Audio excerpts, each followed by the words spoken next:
No, you close YouTube. Close. You can close the YouTube tab.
And then you're connected over here. Your name should show up over here for us.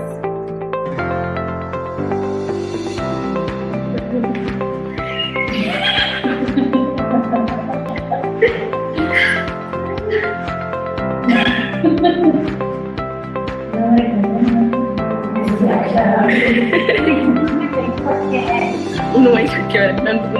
Close the YouTube tab because it will disturb all of you.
Hello, everyone. Am I audible? Working? Voice? Hello, everyone. A very good morning to all of you. To our second day today. We are actually waiting for a speaker. He's facing a little bit of issues. So please just give us. We'll start the session in another 5 minutes. Thank you.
Hello, everyone. We're really sorry for keeping you waiting. The speaker is facing a little bit of technical issues, so I apologize to you, and we will be starting the session in 5 minutes. Thank you very much for your patience.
Yeah, now it's okay.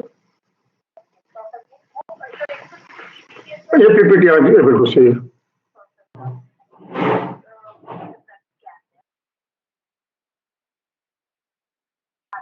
Three tabs are there, you okay?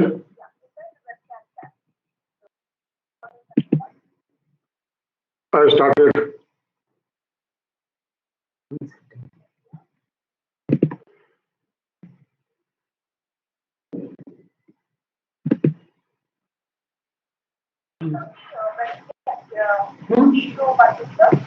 Yeah, video button I put on.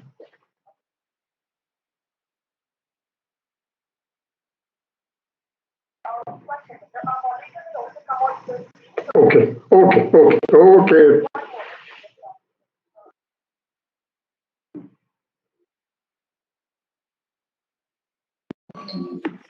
Hello, sir. Good morning. Good morning.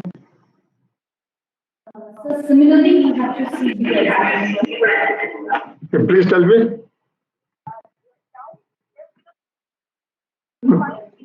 Three tabs are there.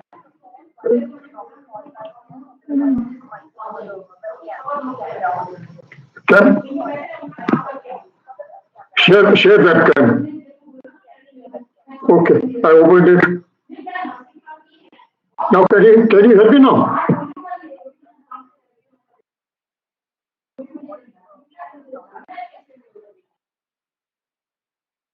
My video is not on.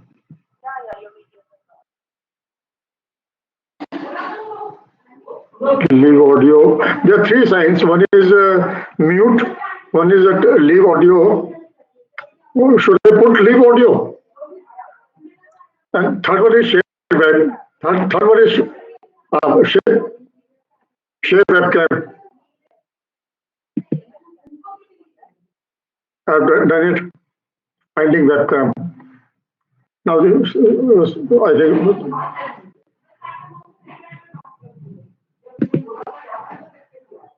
webcam setting. So webcam settings. Start sharing.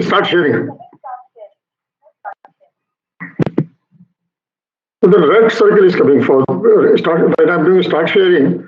There is a small red circle coming in there.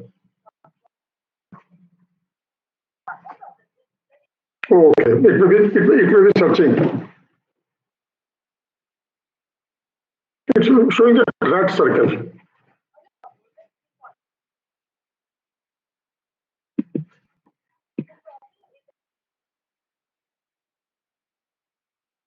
Laptop. Yeah.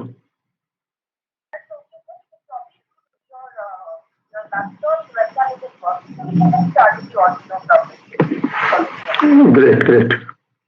Okay.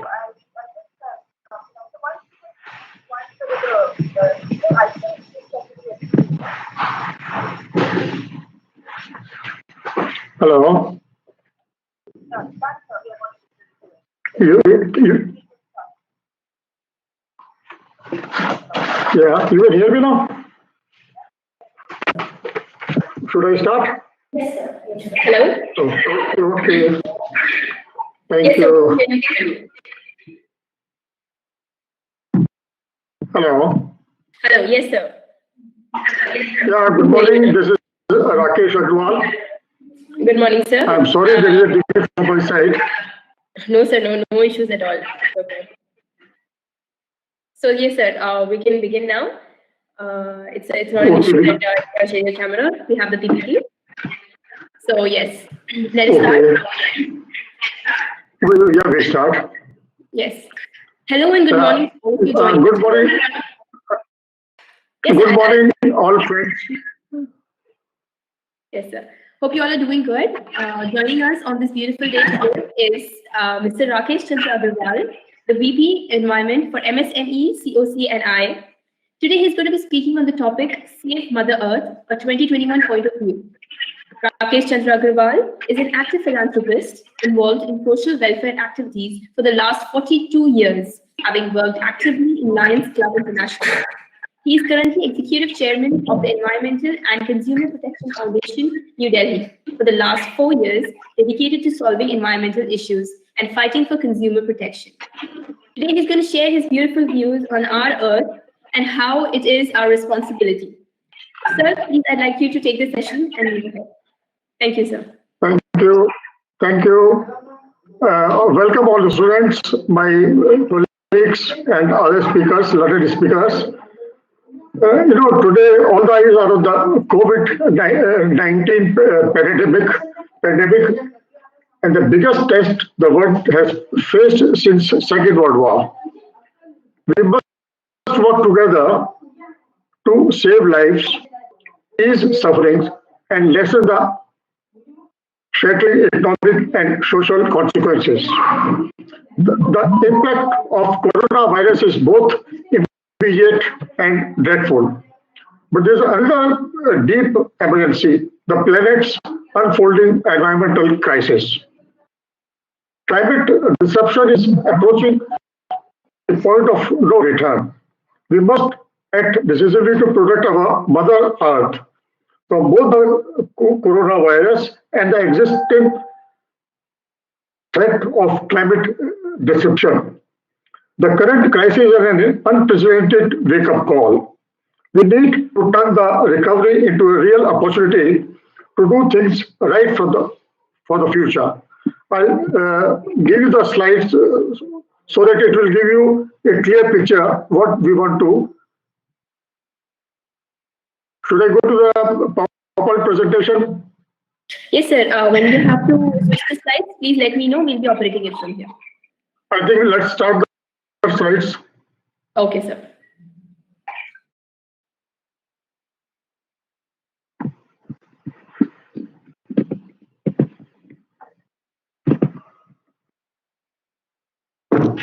Yes, sir, you can continue. Okay. The presentation outline is a general about Mother Earth, resources and environment, global environmental challenges, local environmental challenge, our responsibility, efforts by you and me, sustainable development, and then we go to summary.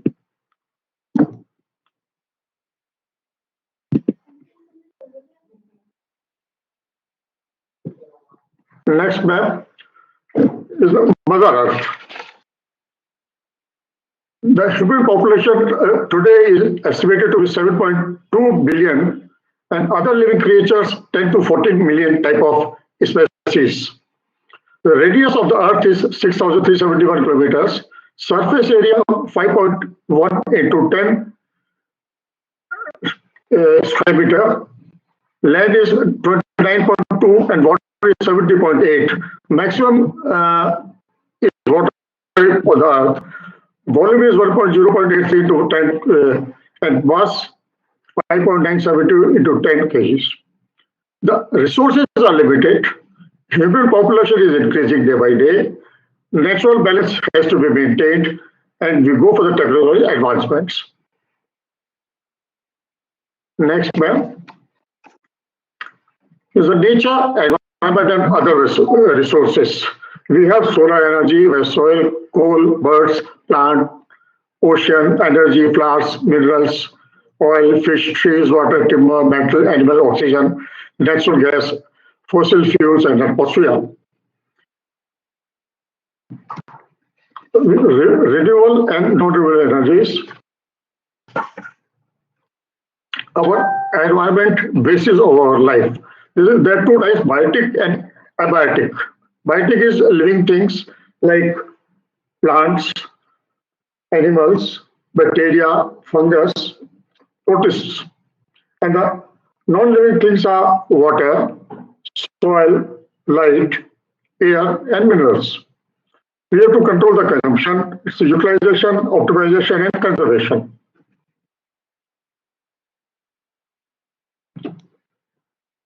In our brain composes of 75% of water.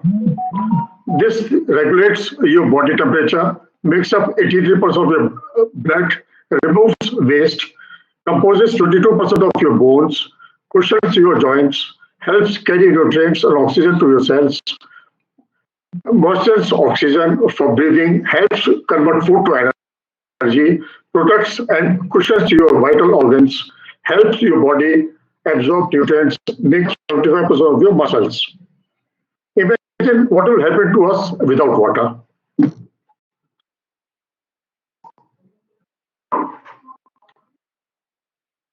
Four keys.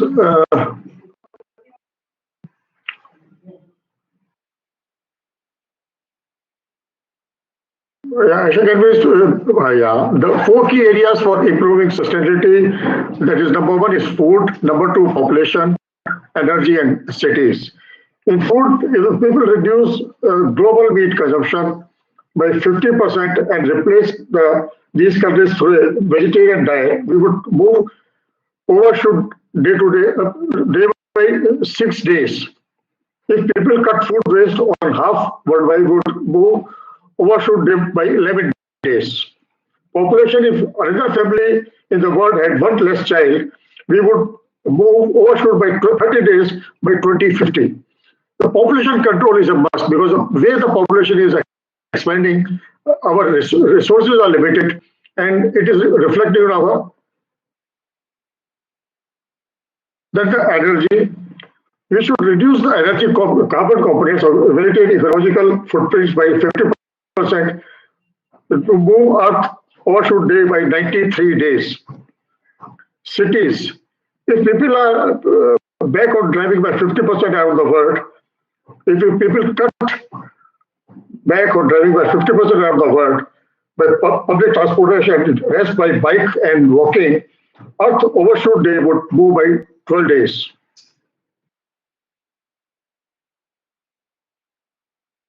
Then we have major environmental challenges. Of course, since I'm from Delhi, I'm talking about Delhi NCR, but I know most of these challenges are common to other metropolitan cities, also like Hyderabad. Air pollution during monsoon and winter, water pollution, source to consumer, treated, untreated sewage, effluent to Yamuna through various nalas, municipal solid waste management, including C&D, urbanization, massive traffic movement, vehicular emissions, road dust, and congestion. What needs to be maintained is environmental quality and standards. Pollution Control Board has developed national standards for effluent emission under statutory powers of the Water Act 1974 and Air Act 1981, Prevention and Control of Pollution. These standards have been approved and notified by Government of India, Ministry of Environment Forest under Section 25 of the Environmental Protection Act 1986. Notified standards are effluent standards for 37 categories of industries, emission standards for 31 categories of industries, standards for ambient air quality, ambient noise, automobile and fuels, quality specifications of petrol and diesel, drinking water quality standards, waste management rules 2016.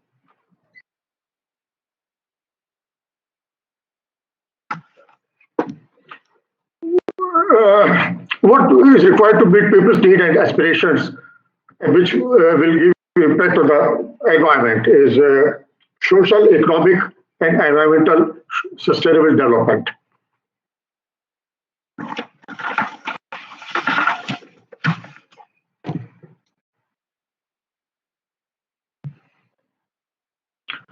So this chart shows, in case of 1,000 megawatt power station, what all carbon, CO2, SO2, NO2 is generated every day. It's almost 30,000 tons of CO2 every day, and SO2 and NO2 is 680 tons per day by burning coal, furnace oil, electricity, and 4,200 tons of ash is generated every day by this. So these are the main factors of our pollution.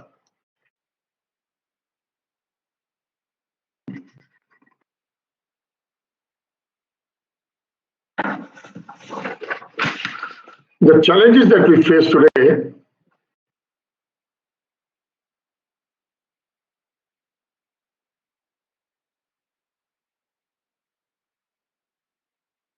the challenges that we are facing today is clean air, safe drinking water, good quality food, easy mobility, safe and secure living, education in sports, affordable medical facilities, and so on. These days, because of this pollution, we have coughing, wheezing, bronchitis, reduced lung development, high blood pressure, arthritis problems, asthma, strokes, and all these things. And once we control our pollution by way of the restrictions imposed by Pollution Control Board, we follow those norms, I am sure that we can reduce all these ailments and we can be a healthy man, healthy person. Now, as what I am trying to contribute towards the society for this environmental problems, I'll discuss with you. We conduct workshops in the schools, colleges, and corporate offices to educate people and bring awareness how to fight these problems we are facing today. We fought for widows staying in Vrindavan who had no house to stay, no food, nothing. They were shunted out of their homes from West Bengal. They came down to their families, brought them to Vrindavan, left them on the platform, and then went back. So they had no shelter, no food, nothing. They were begging on the roads. We fought the case in Supreme Court. The case went on for 11 years. Finally, we won the case. Now we have made accommodation of 1,000 widows in Vrindavan, and they are being given proper food, proper medical facilities, and we opened a skill training center also for them. This is besides population, but yes, this is also our social responsibility. Then we fought for separate toilets for girls and boys in government schools in Delhi.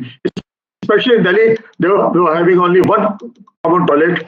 And for girls, it was becoming very difficult after a certain age to go in the same toilet where the boys are going.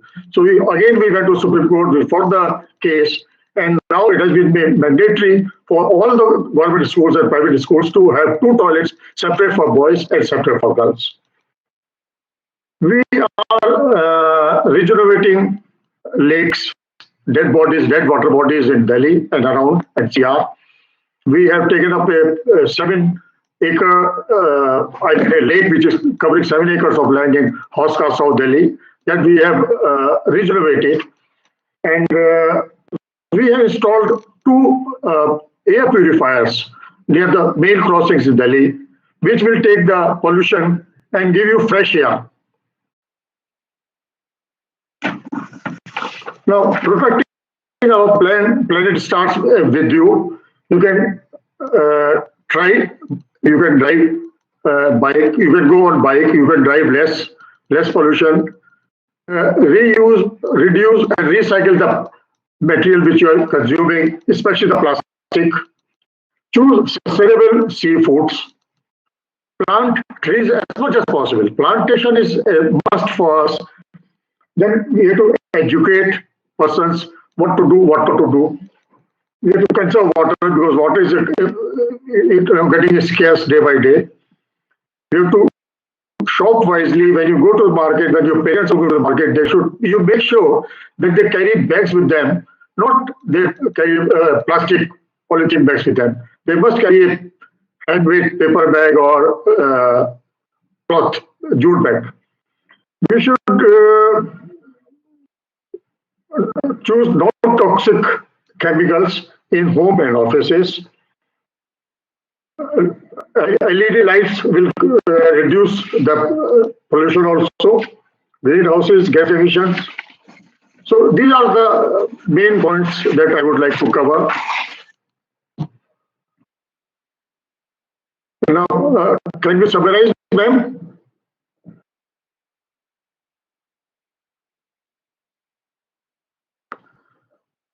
See, our environment is the basis of our life. Therefore, we all have to preserve it, protect it, and serve it through technological interventions for a better present tomorrow.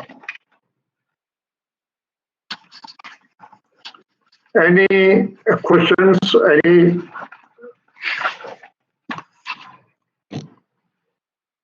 I hope I have made myself clear. Yes, sir, it was clear. Yes, please. Can you hear me? Yes. Yes, sir. Yes, sir, please continue. You were saying something? No. I said that hope I have covered the points and I made students clear about the problems we are facing because of pollution and population. So any student, anybody having any query which I can answer, most welcome. Okay, sir. So, guys, if you have any questions, please post them in the comment box. You will ask. Sir, I myself had 2 or 3 questions. If I can start with, by the time we get another question. Please. Can I please ask Please. you? Yes. Yes, please. So, one of the challenges that India is facing right now is the capital city. Capital city is known for being as the most polluted city. So can you please tell us how we can stop the other cities from reaching that level? Can you repeat it? One of the most biggest challenge that India as a country is facing right now is the pollution in Delhi. Delhi is known to be the most polluted city, right? Yes. Yes, sir. So now since we all are metropolitan cities and we ourselves live in one, that is Hyderabad, can you tell us some points that we can make sure how we as citizens can make sure that we don't reach to that level? Yes, you see, number one is that we have to make sure that we use cars, especially petrol-driven cars, as less as possible. We should go for public transport. We can go walking, or we can use bikes. Wherever you find water bodies, most of the water bodies, not only in Delhi, other cities also are dead. People have used them as a dumping yard. There is no water in the lakes. So if those lakes are restored, the water problem will be solved and the unnecessary pollution, air pollution will improve by that. Then we should go for the houses. I don't know in Hyderabad, there's a problem. In Delhi, there's a lot of parali burning. There's, in the open fields, people, whatever crop is left out, they burn it. And that smoke comes out. The factories which are using diesel, still they are using diesel. We should convince them to use CNG. Now, government is ready to give CNG instead of diesel if they want to go for that. So these are the two, three major points. We have to cut down on plastic usage because this plastic is, one-time use of plastic is most dangerous. Yes, sir. So we as citizens, you say that we reduce each type of pollution, so that will overall, contribute to the safer and a clean city. Yes, I feel so. Yes, sir. Okay, sir. Yes. Also, my next question was: you said that you have workshops to educate people. Sorry? Workshops. You organize workshops where you go and Yes, educate people. yes. Yes. So could you Yes. let us know about any one instance like where you had to educate a whole lot of people and they were not really very aware of it. Like did you go to any village or maybe some rural area where they were not really aware? You have a very pertinent question. So far we have not been able to go to the interiors. We have gone to cities and towns, but yes, you have a point. Next time we'll definitely go to the villages and take up this also. That is we are lacking in that. We should do this. Okay. And we are opening our chapter in Hyderabad, maybe towards the end of 2021, where our people from Delhi will go and will develop persons living in Hyderabad also, local persons, so that they can also educate and conduct short-term courses there. We are in process of starting. We are starting in Guwahati in first quarter. Second quarter we are starting in Varanasi. Third quarter we are starting in Mumbai, and the fourth quarter of this year we are opening in Hyderabad. Okay. All right, sir. Another question that we have over here from one of our audience is that how we, as a young generation, can contribute on the daily basis about the pollution control. Like how we are like the young generations now, because the most of the audience is the youth, the students. How can we contribute to the pollution control? Yeah. First of all, they should check their parents.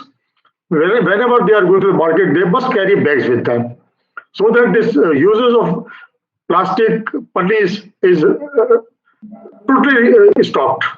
They have to, the children have to educate their parents. That is number one. Number two is when they are going on the road, if anybody is throwing any waste on the road, they should check him, ask him to lift that waste from there and put it in a dustbin. The kitchen waste which is generated in the kitchen, they must collect it and try to use it for compost making, because that same thing can be used for the kitchen garden also. Instead of throwing that kitchen waste, they can reuse it. That is another point. Okay, sir. Thank you, sir. And we have another question over here. Though we are contributing towards the pollution control, but we see that the government itself, on the name of development, has created a havoc. So what measures do you by MSME carry out? What measures does MSME carry out, sir? We are going to the factories and trying to discourage them using diesel in their generators, or instead of this, they should use CNG. We have made arrangements with CNG suppliers in Delhi. They are ready to give CNG. And that is a major chunk of pollution being created by factories, which we are trying to control. And the wastage which going out, they have to put a zero discharge facility, because whatever chemical they are using, they're discharging in the nalas. Then they have to put a zero discharge facility, sewage treatment plants within the premises, so that there is no discharge of chemicals outside the factories. Okay, sir. All right. And we have one more question that asks that, could you list the organizations that check on the pollution level other than the government sector?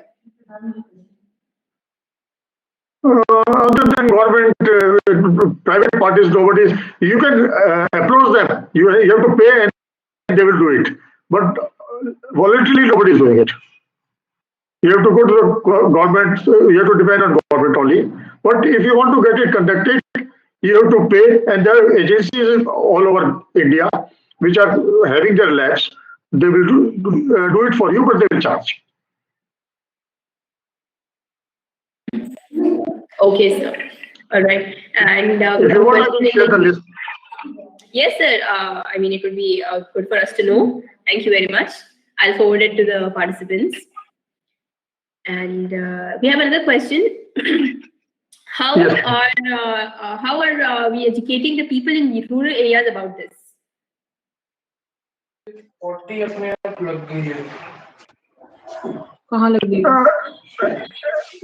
As I informed you, this is our shortcoming so far. We have not been able to, I mean, the vision, we have not gone to the villages and rural areas. I assure you, in another 2 months' time, we'll definitely take up this matter. And maybe after 3 months, I'll report the matter to you. Sure, sir. Sure. Yes, sir. You did say that you didn't go to the rural areas. So, do you have any schemes already planned? I mean, you say that you will go in 2 months. So, you have an idea No. already? Yeah, today you have highlighted, you have told me about this, and I have taken a note of it. We are having our board of directors meeting instantly tomorrow itself, tomorrow evening. I'll put up this proposal and then we'll work out. And I'll report to you next month that what village we have gone and what was the result of that visit. I assure you I'll do this. Sure, sir. Thank you so much, sir. That would be a great start because rural areas are the ones where we have a lot of Yes, nature, the water bodies. I agree with you. Yes, it would be good. I agree with you. I agree with you. Thank you very much. I'll Sir. report back to you. Yes, My sir. pleasure. It was my pleasure. Okay, sir. So, is there anything you would like to share with the young generation right now? Any point of advice that you would like to give them? No, I think I've given a lot of advices to them. They let them follow. And if they have any problem, they are most welcome. They can revert back to me through you or through me directly. And I am always there 24 hours to sort out anything pertaining to the pollution. I am totally committed to this. My wife keeps on complaining about this. She says, you are married to me or you're married to this pollution problems here. So yes, I prefer the second one now. Yes, sir. That's great to know, sir. Thank you so much, sir. Thank you so much for joining with us and sharing your information. I'm sure this is a simple topic which everyone thinks they know about, but then in the end we don't act on it. So your presentation and your points will definitely help us and to create the awareness. And thank you for sharing your valuable words, sir. Thank you, ma'am. Thanks a lot for providing this platform. And I hope I would have left some tips to them to improve the environment. Yes, sir. Sure. Thank you, ma'am. And thanks to Stanley University also for taking this initiative. All the best. Thank you very much, sir.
A very good morning to all our speakers. Very good morning. Thank you for joining with us. We'll be starting sharply at 10 a.m. IST. That's in 5 minutes.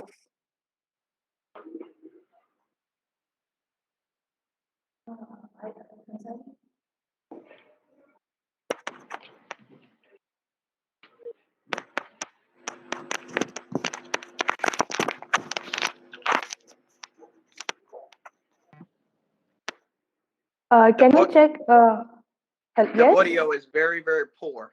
It's very poor. Or from my side? Oh, no, now I can hear you. Now I can hear you very well. Okay. Okay. Hello, Dr. Amina. This is Hello, how are Rajeshri. you? How are you? I am well. Thank you for having me. It's lovely to have you all here. Thank you so much. The panel on Know Your Human Rights will start exactly in 5 minutes. Sure. We already have 3 participants who've joined the session, just 2 more. Okay.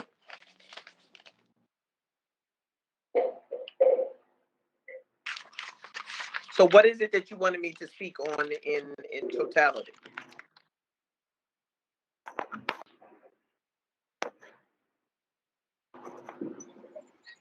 Good morning. Good morning, Dr. Amina. Good morning, Rajshri ma'am. Good morning. Well, it's actually about 11:30 p.m. here on. Very good morning, Zoha. Finally, we are Good seeing each other. morning. Actually, it's lovely to see you guys like this. Hi, Zuha. Good morning. Good morning, Sajashri. How are you all? Great. Great. Great morning 2021.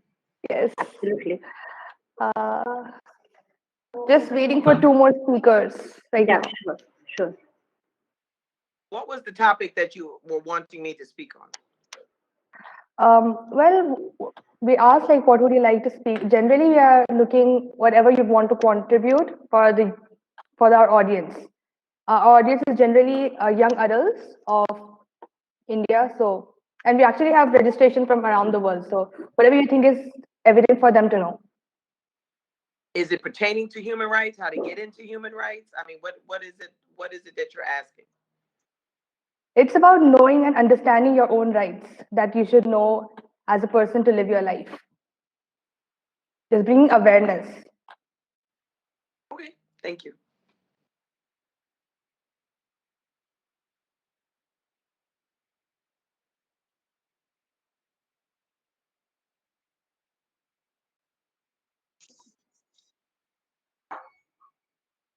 Zoha, what would be the flow? The flow, as we discussed, it will be first introductions of all the panelists, and then we'll go with just a share of opinion on the topic by all the speakers, like what you guys expect from the panel and what you'd like to give to the audience. So that's what we'll go for. That's fine. Who would be speaking? Like, what would be the flow of that? Are you have prepared something, or it is just going to be spontaneous?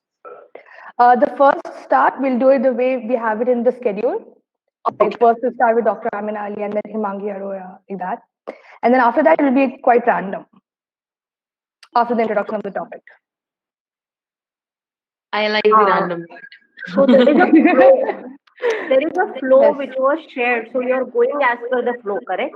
Yes. Yes. Why my voice is coming double? It is getting echoed. Yeah. For me, the Right. voice is fine actually, for all 3 of you. Yeah.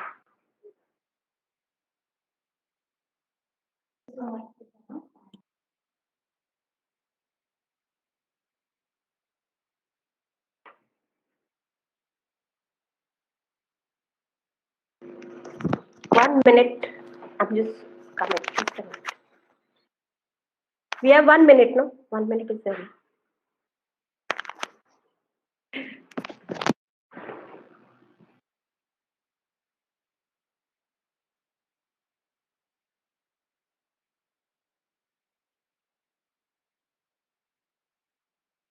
Zoha, is the light okay now, or the shadow is there? Because It's actually fine. We can see your face all right. So it's totally all right. You need the shadow. Okay. All right. It's a pleasure to have Dr. Amina. I was just going through the LinkedIn profile. You genuinely, worked a lot on the profiles. Thank you so very much. I really appreciate that. I work very, very hard to help women understand who they are and what they are in their rights. So thank you so much.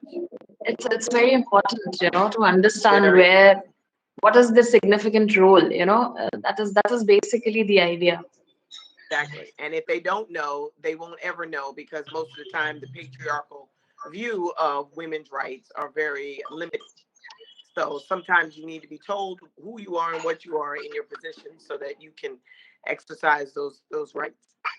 Very true. Mm-hmm.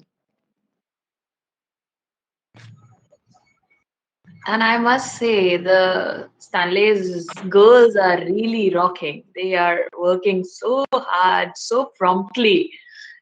This is something which we have always looked up to.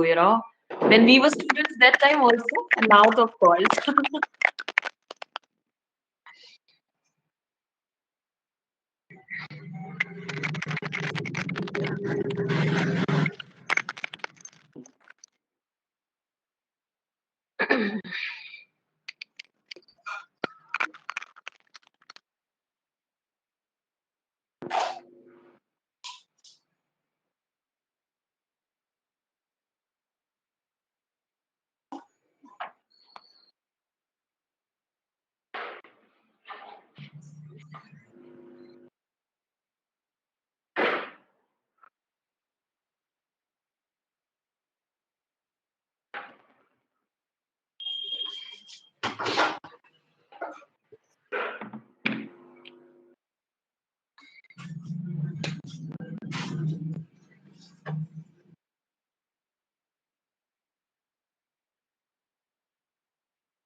I'm so sorry about the delay. There seems to be an issue with our two speakers. So just like 5 more minutes and then I'll start, whatever, no matter.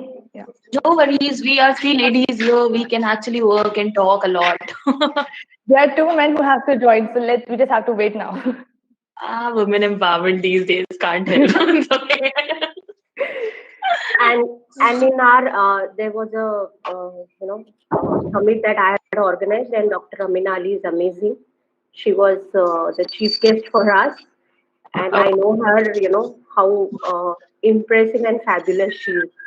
So she herself can rock the stage. Lot of gratitude and appreciation to her. She has story. She has got her own ways of driving what she's doing. So I don't think it's numbers. I think it's about the what you believe in and you're driving. When if one person says, it will echo to thousands and lakhs of people. Amazing. Amazing. I've been going through a lot of times. Like I came across your profile, ma'am, because I was working with a few, I would say, groups. So I was just going through the theme. So LinkedIn, I think, is a boon these days. As long as you are not selling all the time, I think Obviously.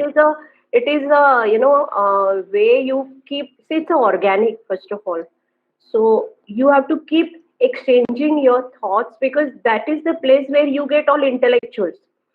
Exactly. Okay, but So, you know and that is the reason we are, I think, most of us, the league, I am the part of it, I But would say. there is something else I want to say. There is a that I'll define that, Amina ji. But a there is a second sutra in Shiva Sutra, that is Jnanam Bandhanam. So what is happening? Jnanam Bandhanam means the knowledge binds you. Okay. So when too much of knowledge, too much that you flow into the knowledge so much that you lose connect with another human being. So it is bandhan, it is a bondage. Sometimes you go through a lot of posts there. I run away because the bondage starts. It's about talking about how, I am better than what you are giving out. Mm. So, Wow.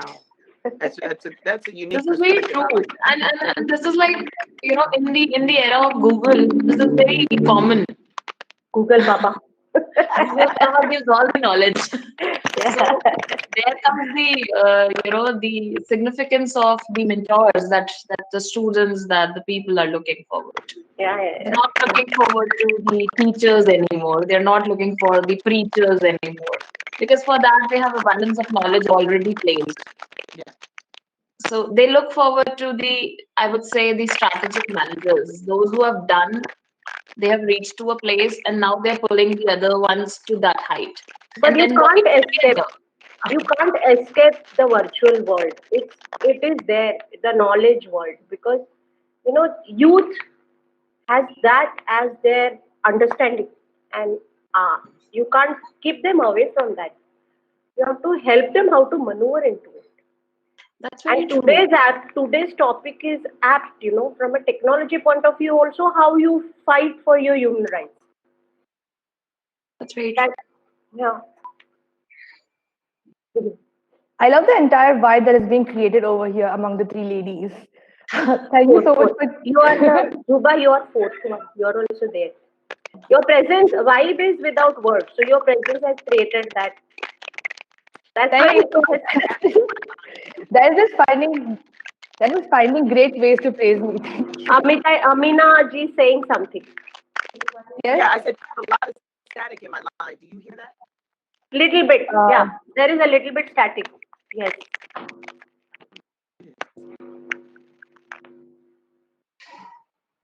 For me, it's okay. I don't know. Something. I hear static. Like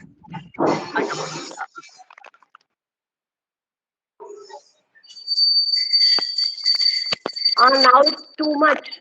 It's very screechy. oh, there it's gone now. Okay. Yeah, yeah. Gone now.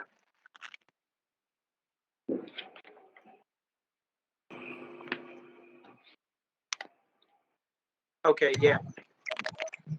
Now I don't see the other two women. Okay.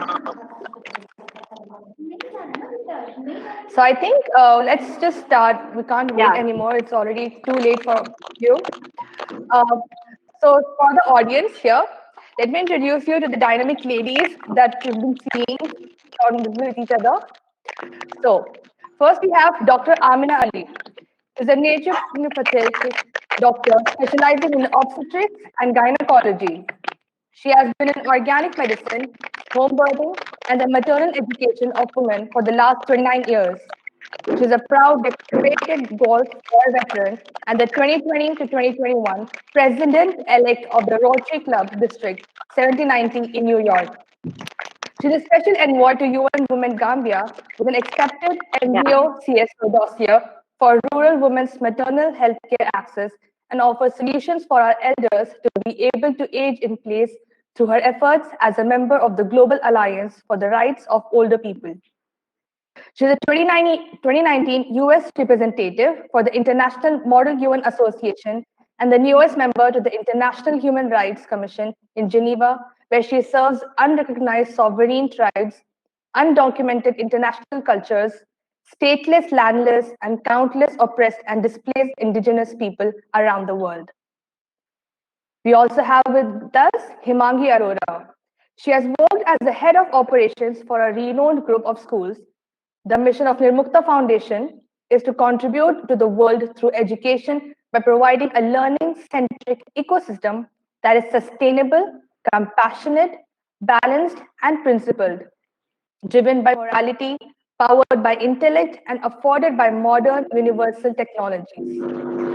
The vision of Nirmukta is the people of all abilities must accomplish 4D, enable, empower, express, and excel, the 4 E's, and contribute in building an inclusive world on the theory of Vasudhaiva Kutumbakam. Now she is an establishing entrepreneur and a professional counselor to a lot of young parents and teenagers, and empaneled as an expert speaker to propagate abundance mindset with a global community. She's also trying to build a plug-in portal under the umbrella of Nirmukta to create a community of empathetic citizens of India who can be a resource to the people across the globe.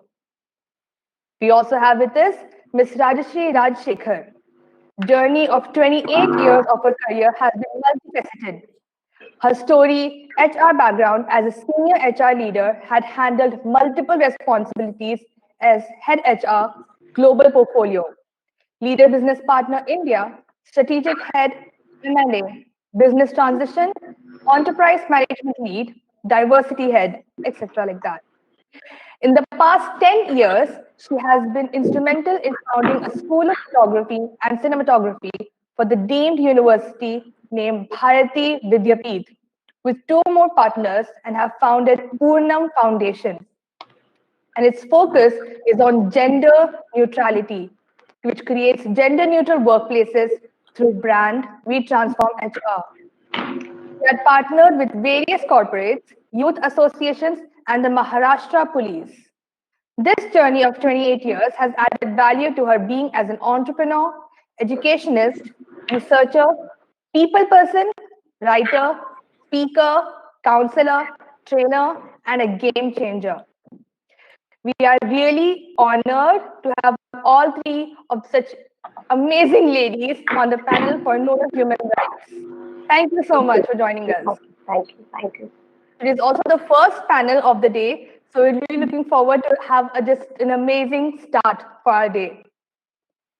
So, before we start off anything, we'd like to get your opinions on what you think about the topic, because this was the first topic that you all picked for, all 3 of you. So, can you just share your opinions, and we can start with Dr. Amir Ali over here.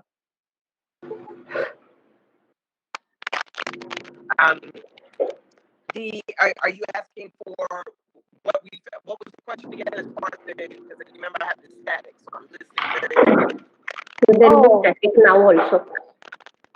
Okay, I'm so sorry. I was asking for an opinion on the topic, Know Your Human Rights. Your opinion.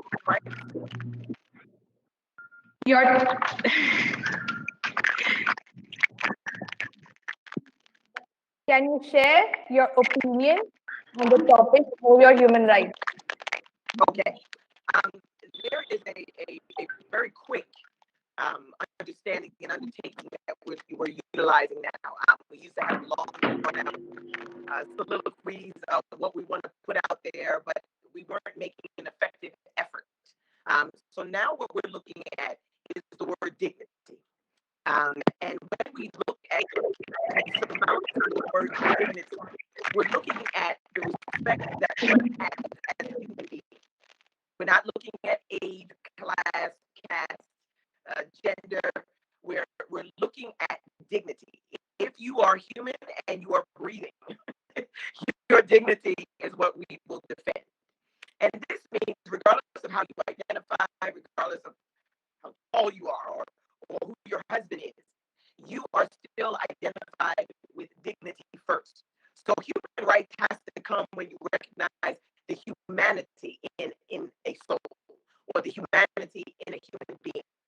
And once you recognize that, their needs will be met universally because that person will be seen as important enough and not based on a socio-political or economic or even gendered basis. So dignity for 2021 is our focus. It is our laser beam focus in what it is that we're promoting and one of the things that we are coming into our own with.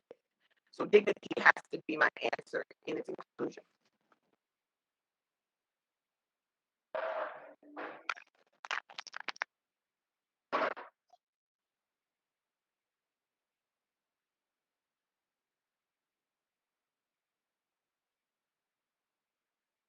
I think Hemangi, you can, I think same question she wants three of us to answer. So maybe you can continue till the time she comes back. You said you wanted me to continue? Yes. Hemangi here. Okay, Hemangi. so it's beautiful to hear from you, Dr. Miss Amina, Hemangi. that we are looking forward to the dignity of people. And I think that is the biggest challenge that we look forward to as well as here. So, Hey, Miss Hemangi, can you carry it from Namaskar. Dr. Amina now? Okay. So, namaskar to all my dear women leaders that I call them. As Stanley is holding this platform today, and I'm looking forward to each and everyone as a leader. And when it comes to human rights today, human rights is a combination of two very important, significant words. One is human, another is right. So either you take it this way or that way. There are very significant messages in itself. You need to identify that you are a human. Understanding the rights. Before you go to understand your rights, you have to understand that you are a human being. You will do mistakes. You will be, vulnerable. You will be stern. You will be full of emotions of different sorts.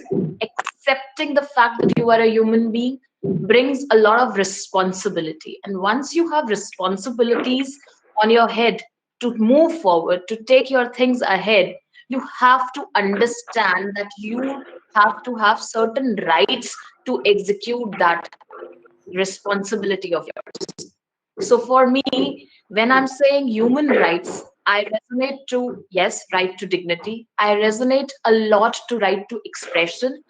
And with that, I genuinely understand the fact that liberty and security is the major focus which every woman at least should look forward to. So you should understand the fact that you have to be liberal. You have to be accepting yourself as well as others. But before you accept others, you have to understand that you're a woman and you are the anchor. So you have to have the liberty to understand yourself and your position. That is for me human rights. Because if I don't resonate myself to a human being, how would I, look forward to rights or duties or responsibilities? So looking forward to human rights, right to education is must, because that is going to empower you. Right to liberty is must. Expression is must.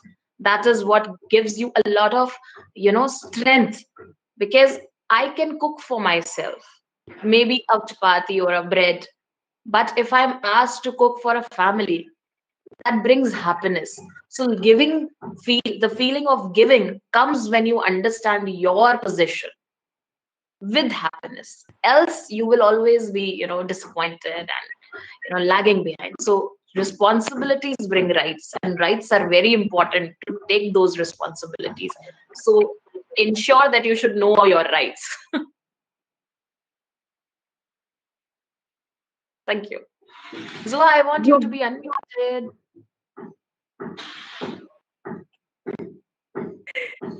Thank you, Ms. Hemangi.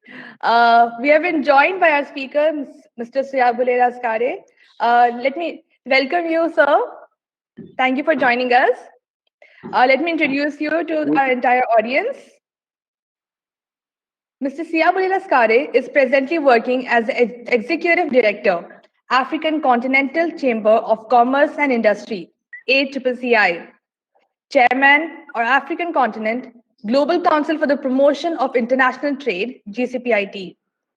He's a board member of African Chamber of Maritime Industries, an advisory board member of Asian African Chamber of Commerce and Industry also. He is also an executive director, African Council for Trade, Tourism and Investment. The ACCI that I mentioned earlier was established at a time when the continent was busy working towards the implementation of the Africa Continental Free Trade Agreement, and he saw it as his duty to lead the process of ensuring that Africans are starting to trade and invest in the continent. Many of the obstacles are being removed as part of the African continent's integration and prosperity agenda, which is steadily moving ahead. We are really honored by having such a great personality who's doing such great work in this panel, Know Your Human Rights. I hope, Mr. Siyabulela, we have our other panelists, Dr. Amina Ali, Ms. Himangi Arora, and Ms. Adishri Rajshekhar in this panel. We just started to share our opinions on the topic, and we were now going with Ms. Adishri Rajshekhar to share her opinions on the panel of Know Your Human Rights. Thank you very much, Juha, and welcome all. I think human rights is a huge umbrella. Okay, it's a huge umbrella, and I feel that these has got two important parts. One, when it comes to political and social, it's more of a governance and structure, which is very, very important. And that is where you see everything documented, discussed, implemented, monitored, and from across the world, all the countries come together and ensure that it is properly, executed. And if not, then you have UN and other bodies. They intervene and they make it a point that that country is not depriving, and all that human rights specific the agenda that we get from such bodies we get. Okay, now when it gets implemented and it goes to country, it differs. Human rights for India will differ than human rights for some other country, because the challenges we cannot do replication of that, because the challenges that are faced by men and women, I'm talking about everybody, men and women are dependent on the journey of that country and the various experiences and events that the people have gone through, and accordingly what they have passed on from one generation to another generation. So when if I talk about, I'm born and brought up in India, and if I talk about human rights for me, I think me and maybe, because I'm a researcher of gender neutrality, and if I talk about that, I say more, we have to focus a lot on the kind of diverse, languages we have, cultures we have. We still have castes. We are not talking about it because it is gone under the beautiful wrap of lifestyle. But casteism is there in India. Okay, I know what all is happening with intercaste and inter-community marriages. It is not human right, which is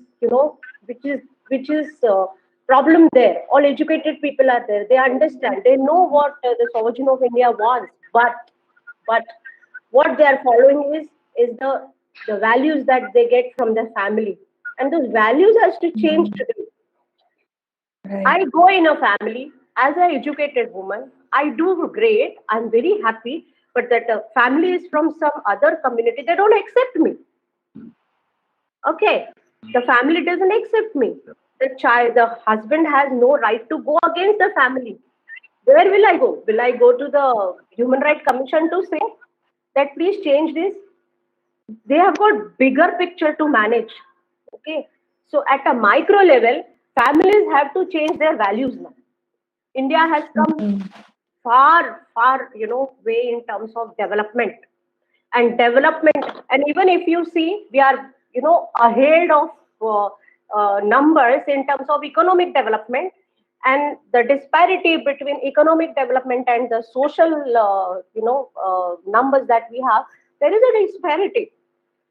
That shows that we have to work on this gap a lot. And human rights are there. We are learning that as a part of our regular curriculum. You say they are embedded in some or other, subjects from school to college. Okay. But what is required is, this micro level work, and that is where I focus a lot. So this is one, I just give one example of a family, and then me as a person, because I am conditioned and oriented in that family values, and we as a country, we work on a collective consciousness. My individual consciousness gets completely influenced by the individual consciousness, by the collective consciousness. I need that approval, and without that, very difficult for me to take a step. Then that collective world and my individual world has to marry somewhere, find the balance. And then all that we are talking, the political, governance processes or structural norms and regulations, we will be able to follow.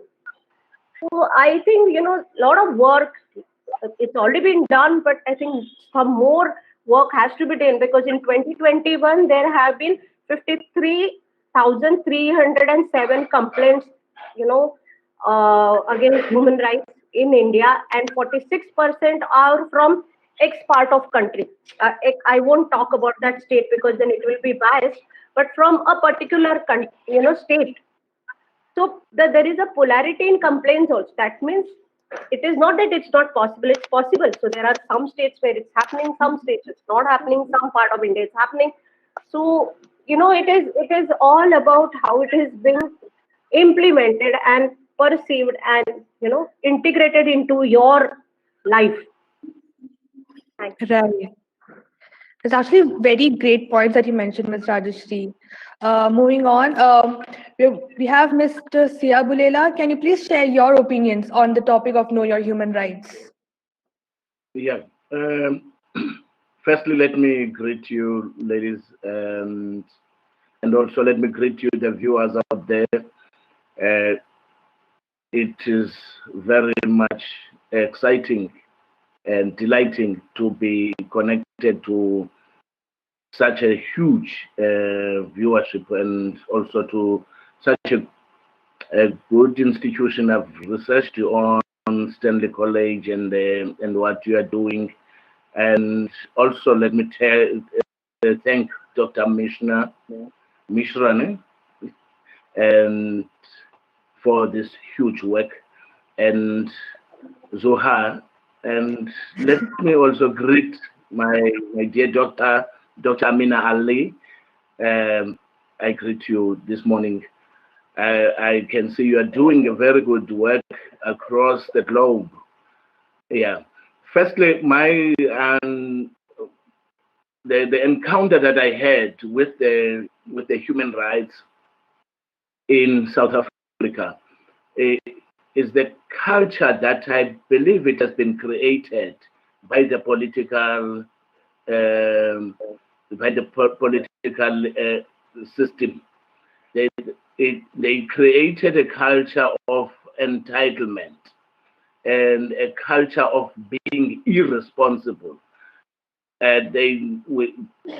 When we teach of human rights, we think it's one person who has a right and the other has got a right over the other person's rights.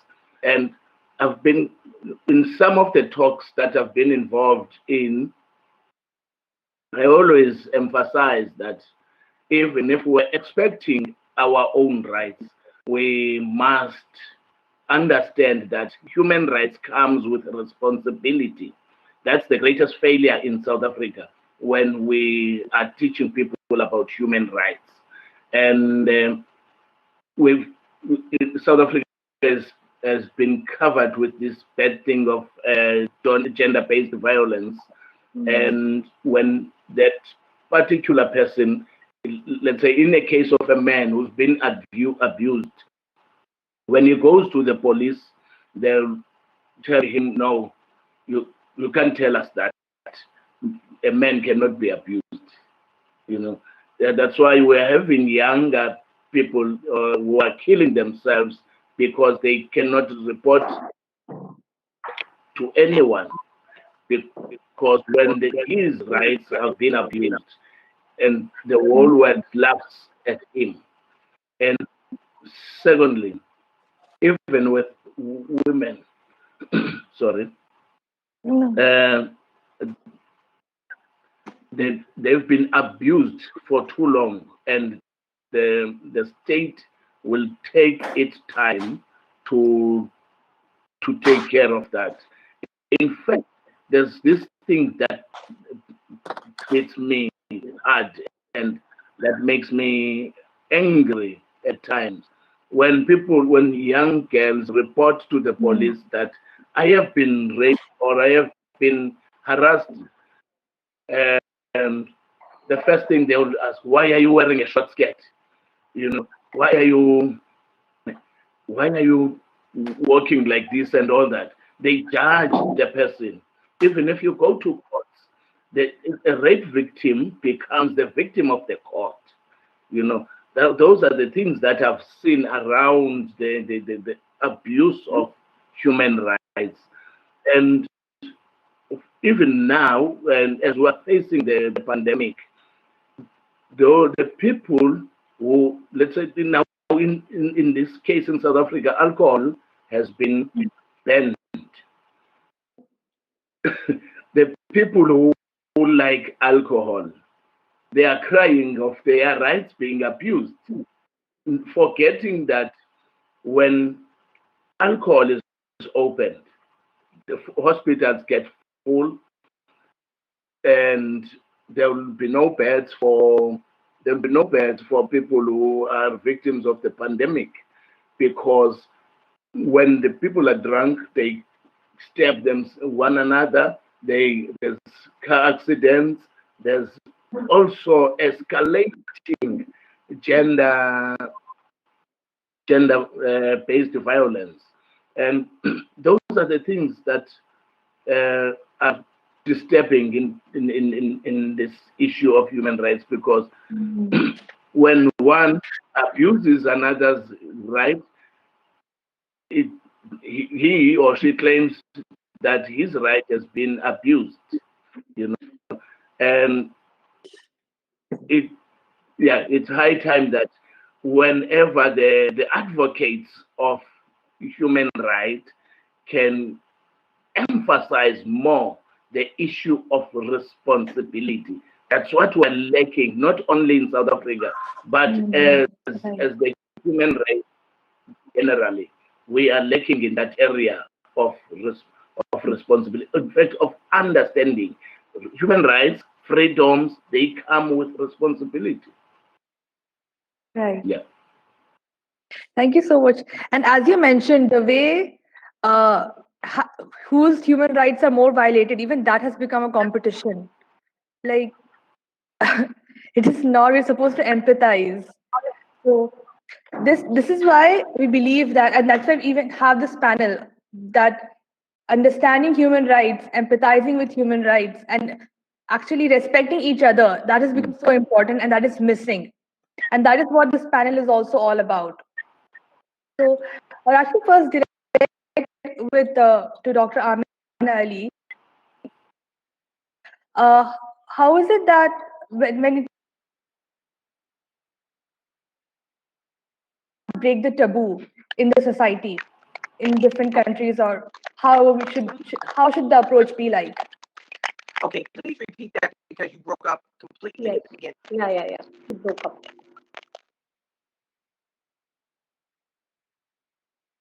Oh no. Zuha, you have to say again because your voice was not clear. Yeah. Okay. I was saying that one of the biggest issues that people talk about with human rights, it comes with gender issues. So many times you can't even address them. How do you break the taboo in the society when it's talking about sexuality or sexual related problems? So you're asking me about taboos? Is that what you were asking? Yes. Yeah. Okay. Well, first of all, taboos are relative. Taboos are only accepted when the mass people accept them. Okay. For example, um, Sister Hermione, if I say something to the panel and I say Sister Hermione has very, very short curly hair, if you don't see who Sister Hermione is, you will believe that what I'm saying. You'll believe that she has short curly hair. So if you ever was to look for her in, let's say, a shopping mall, or if you're going to meet her for tea, you will be looking for someone with short curly hair. So of course, when she walks up to you and says, "Hi, I'm Sister Hermione," you're going to be like, no, no, what did you do to your hair? Because Hermione has short curly hair. So when we see taboos, we have to understand and rely on the source. If the source is of integrity, then you're going to believe what they say. So if I was to walk up to anyone and say, Sister Mangi has short curly hair, they're going to believe me. So I think a lot of the taboos have to be stopped or halted by people with integrity. My grandmother used to say, I don't worry about people who talk about me. She said, I worry about why they felt comfortable talking to you about me. So what that means is people make it comfortable for taboos to continue. Whether they want to have something to believe in, or they want to have something that is negative. If I wanted to know something negative about Sister Jamangi, I'm going to listen to anyone that gives me negative talk about her. And if it is that bad, you're going to believe it because it's so derogatory. To say that she was bald or that she had blonde hair, or she's like, oh my goodness, she has blonde hair, she's bald, oh my goodness. Now they want to believe it. Taboos happen in the same manner. It's something someone wants to believe or they want to hold on to. So in that theory, we have to look at where our stigma and our ignorances are. Right. The things we make into a stigma, the things we hold on to, whether it be something like the African community, we have superstitions. Don't put your hat on the bed. Don't walk under ladders, and things we used to say that we felt as though would bring you bad luck. Don't break a mirror in your house because it brings bad about the understanding of these things because we want to hold on to them. We want to have something to believe in, and even if it's so far-fetched, we'll believe in it because we want to make something make sense. So once we realize that we have stigmas and ignorances about things, it's when we will erase the taboos. The stigmas are the things that society has allowed us to believe because we want to believe it. But our ignorances are the things we hold on to without validity. These are the things that we are allowed to continue to perpetrate without having some kind of substance to it. The integrity of the person, or the dignity that we give the person, that we talked about before, is to know that someone with austere dignity would not say anything but the truth. Sister Maggie said that you are going to make mistakes. So if I say she has dark hair, I'm telling the truth about her. But if I'm to say, well, she's Indian, so she must have long hair. That's a taboo. Just because you're from India or Pakistan doesn't mean you have long hair. It doesn't mean you have dark hair. But these are things we hold on to because we want to have a norm about the things that we do. It makes us feel comfortable. It makes us feel like we can use that and hold on to that as the truth. When Sister Maggie may not have, she may have red hair, she may have blonde hair, but we hold on to that because we want to have validity in the things we talk about. So sometimes the taboos are things that we really need to let go more than we hold on to. But we also have to be a resilient people to recognize when it's a taboo, when it's a bias, when it's a stigma, when it's an ignorance, and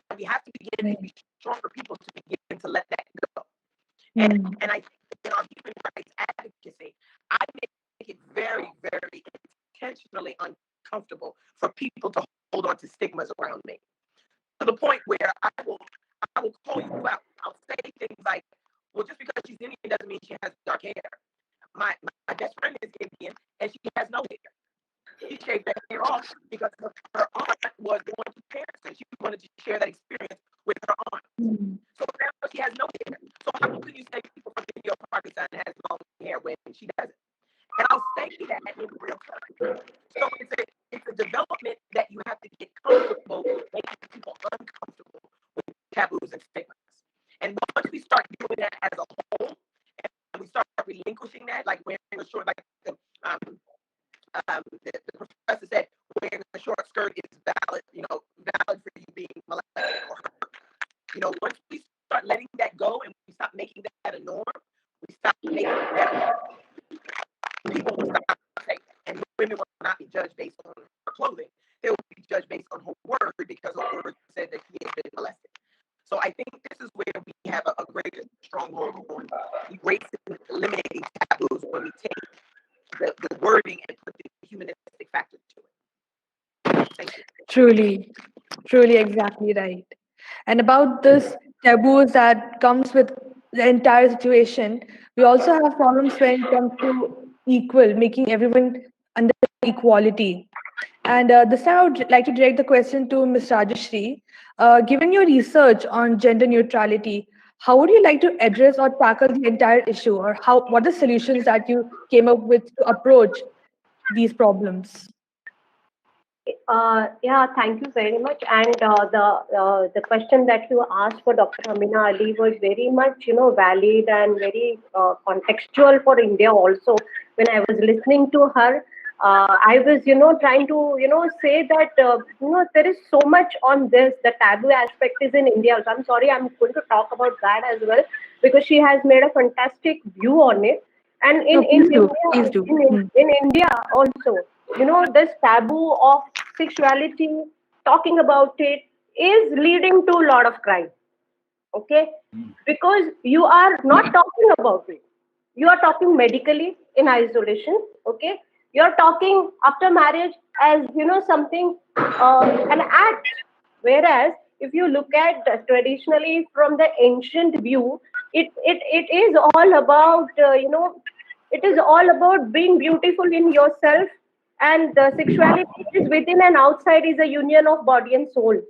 Okay, and once you are, and this is written in everywhere, and when I was doing my research on, for every country, okay, on different tradition, different communities across the world, it is written everywhere that way. Nowhere it is mentioned that it's a dominating aspect of one gender on another forcing themselves. Nowhere it is written. And if you see the Netflix today, the media is creating havoc. Okay, I keep watching Netflix and Amazon Prime just to understand what is being taught today. And what is being taught today is something what someone wants to sell. Today, because the theaters are closed because of pandemic, the censor bodies there exist, but here on your online movie channel, there is no censorship. So anything and everything is mushrooming. There are, cross thought processes, the directions that are given. Because see, our youth, or even me, why youth, even me, whatever I'm seeing, it's creating a lot of influences and impressions on my subconscious mind. I am from a particular age. Okay, I have a son who's 21-year-old, and I see, okay, what is his peer group watching? What is he watching? And I see sometimes that I think this is a new world. And is it a true world? Is it a true world? Then I, as a parent, I have to sit at home and keep correcting that. But now it is sitting in my house. This evil is sitting in my house, and I have to keep cleaning it. Okay, I can't do shaman, I can't do anything because this is coming through internet and not from technology. So I think Zuhai, there are so many things. When I do research, I just don't do research for today. I cross check back. The ancient societies were there, then structures were there. all the scriptures, none of the scriptures have said that, male and female are different. None of the scriptures are Never. saying that. Every scripture writes about it. If you go and read everything, that there is a lot of dignity between these two aspects, and they are one only. Every scripture says in a different form, and that's how the respect comes, and the humanity topic will come only because of that. Otherwise, it won't come because it is not written. Okay, it will come because of that. But I was just watching. I was talking to my son recently. There was a movie which is recently released, and we talk about this stereotyping. Okay, we are talking about, so we are through empowerment, through a lot of other activities, we are trying to now showcase women who's a strong, tough, empowered, doing a lot of things. And then when you see some of the, media, how they are using it for their own sake, they are they are stereotyping strong women the way they want. How she should talk, behave, then how she should be in the bed, how she should exercise her rights, how she should fight with men, how she should express her to men. It's wrong. We are not here to fight with men. Please, we are not here to fight with men, because all that men are doing now, it's carrying forward. If I have a son, I have conscience, and I have a husband who has, been a part of his journey. There's nothing right and wrong. But all that has happened is he was not born with it. He learned, somebody taught him, somebody approved him, or somebody he saw. There were role models, and there were so many things. So they are just carrying it forward. So are we fighting with a particular man or a particular woman? No. We are fighting with these impressions which are coming. So Zuha, when I work on, with open society, with lot of colleges and corporates and all, I say that watch every day what your impression is coming to you, and keep check on that. Keep check what's happening. So there is a very good serial that's coming on the Netflix. It's about Indian marriages, glorified Indian marriages, and how the type is done. And in 2021, you'll be shocked to see the way alliances are made. You will shocked to see that, and the viewership is in lakhs and crores. For what? Because they want to sell their product. They want to sell the marriage alliance company to people across the world, that we are the one who can find good choice for you. See how we work. But if you go through the serial, you will see there are so many wrong messages which are coming. Exactly. So media plays a big role. It is not about gender. It is not about you and me. It is about the impression and influence which is forced down to your throat, and we have to be very, very cognizant to that.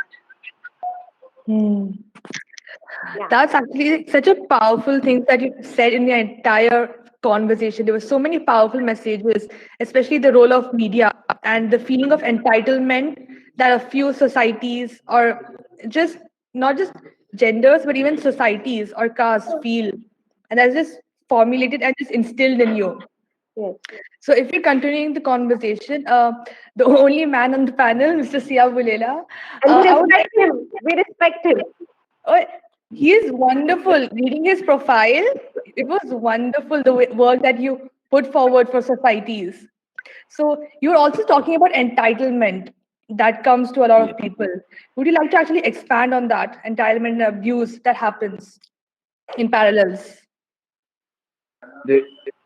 Firstly, the entitlement of abuse when it comes to the marriage setup in South Africa, particularly in Africa. There's this dime payment, which is called dowry payment, which is called lobola.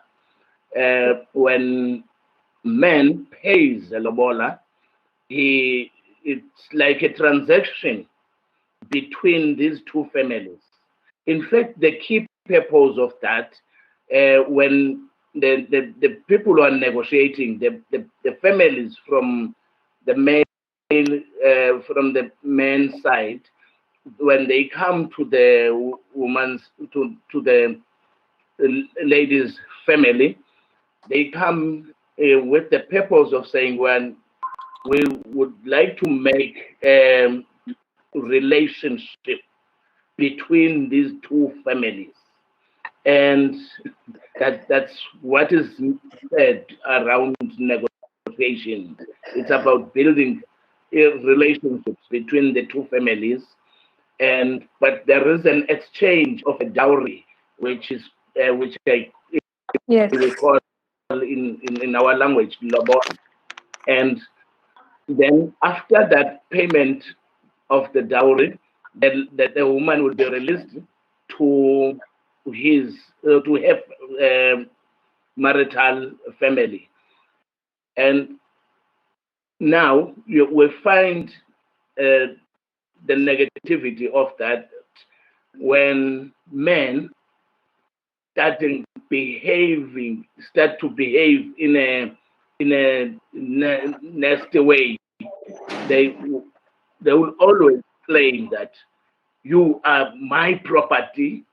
You will do what I want because I paid for you. That's one kind of an abuse that makes this man thinks he is entitled to abuse.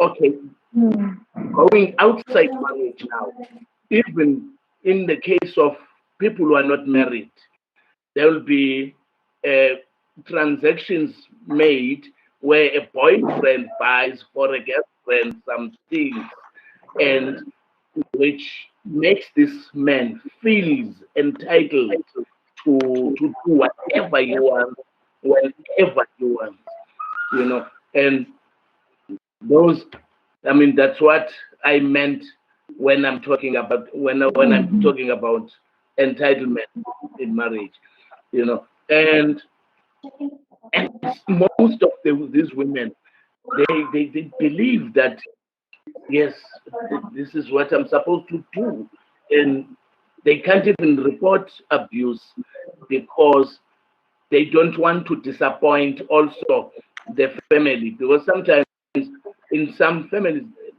they even go and claim back what they have paid if the woman rebels against the wife, I mean the husband.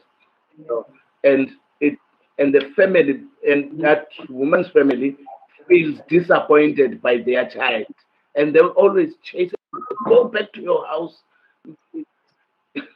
You don't have a place in this family. Because with your husband paid a lobola. It means to me, to my understanding, we sold you, and now it makes me feel so afraid of my daughter.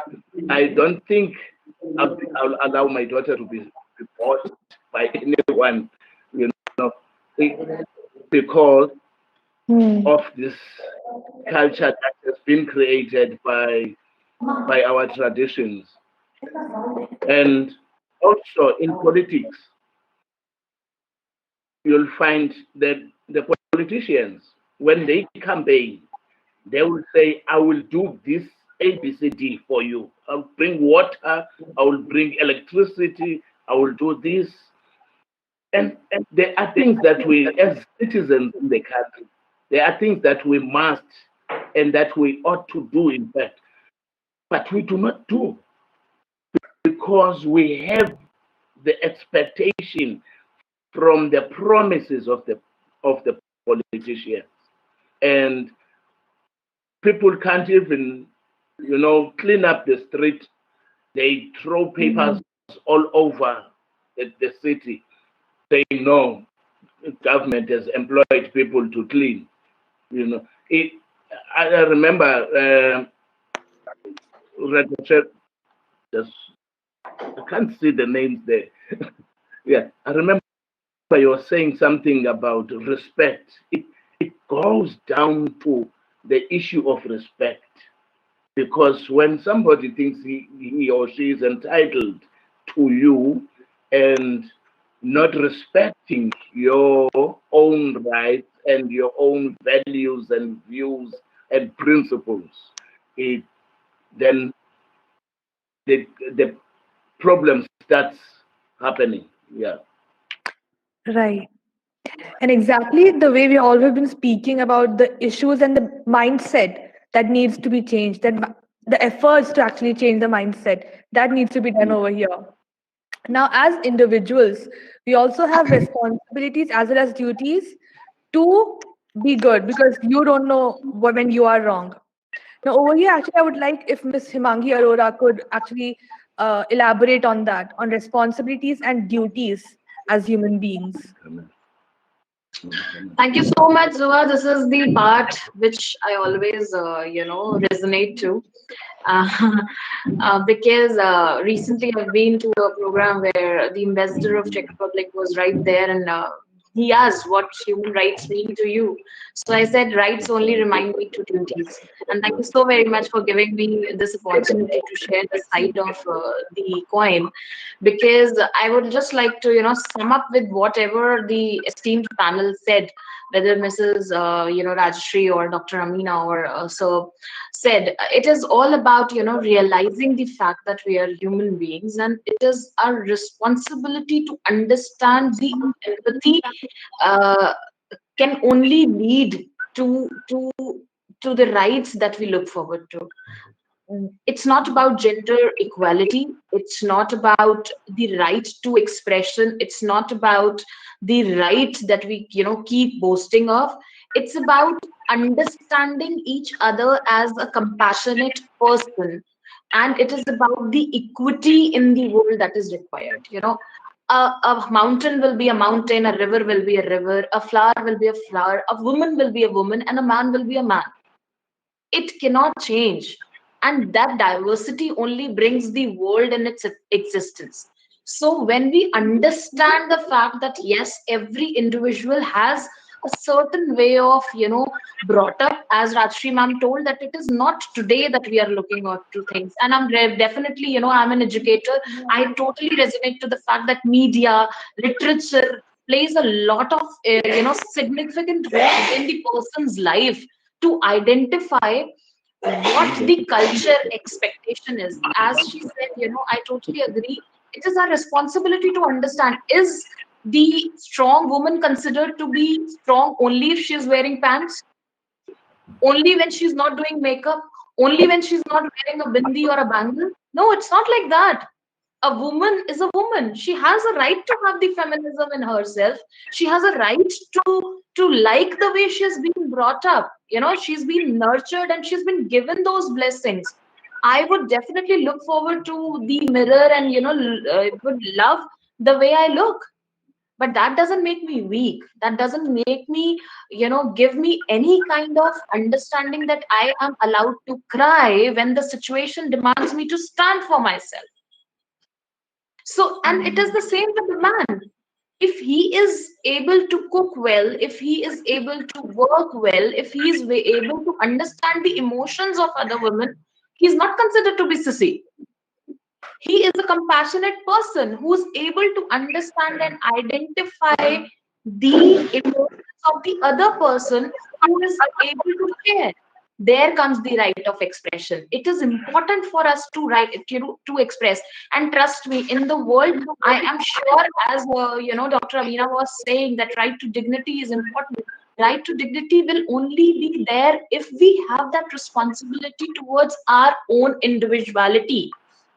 If we don't resonate to the fact that we have our own individuality, how can I expect somebody else to take care of my dignity? We talk in Hindi, and we say this: Swabhiman is self-esteem. Swabhiman matlab apna abhiman. So apna abhiman koi aur kaise dega? How would somebody else give you the dignity? You have to earn it. You have to take a call for yourself. You cannot ask for the dignity from somebody else, begging for that. No, it's not possible. It is the responsibility to excel. As I always say, I'll compile it here. If you are not enabled, if you're not educated, you are not aware, it's your responsibility to be aware. Then only you can stand for your rights. It's your responsibility to express. Then only you can transform the education to others. It is the responsibility to embrace the flaws. A lot many times, we bring things in light and we say this is right, this is wrong. From where the frustration comes, when you are not able to accept either the person in front of you or yourself.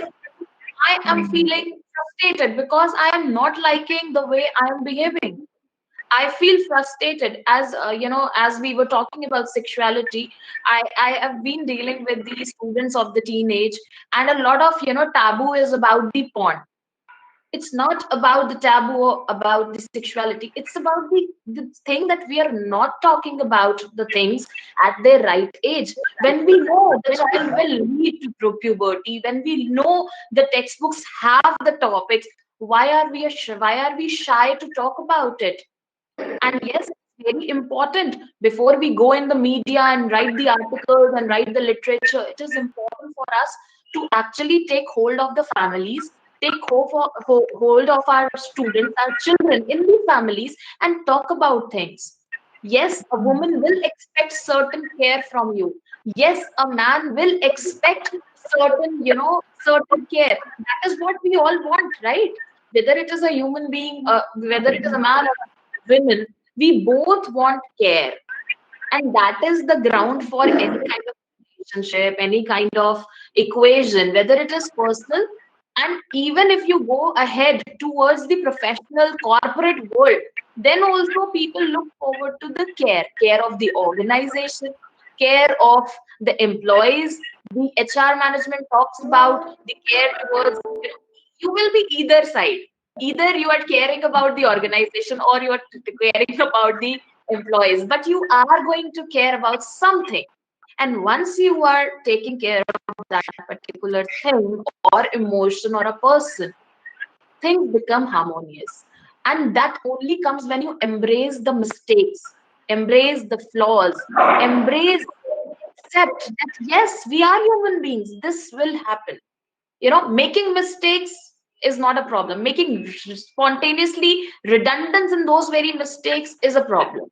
So when you say that, what are the responsibilities? Responsibility is to be aware of the fact that we are the species that are born on earth with minds, with brains, and this is the responsibility that we need to utilize it. The parent has to understand the responsibility is to transform the information to the child. Let him or her decide that what is right and what is wrong, because he is blessed with the same kind of brain, right?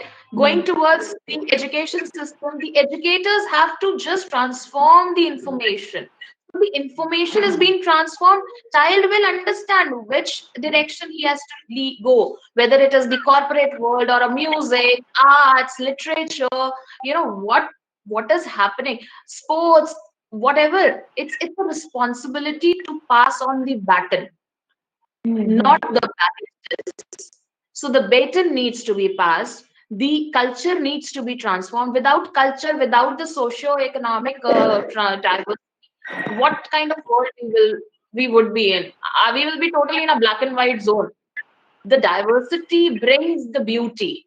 So it is our responsibility to accept the diversity. There are different cultures with different things. And trust me, as Rajshri ma'am said, I totally resonate.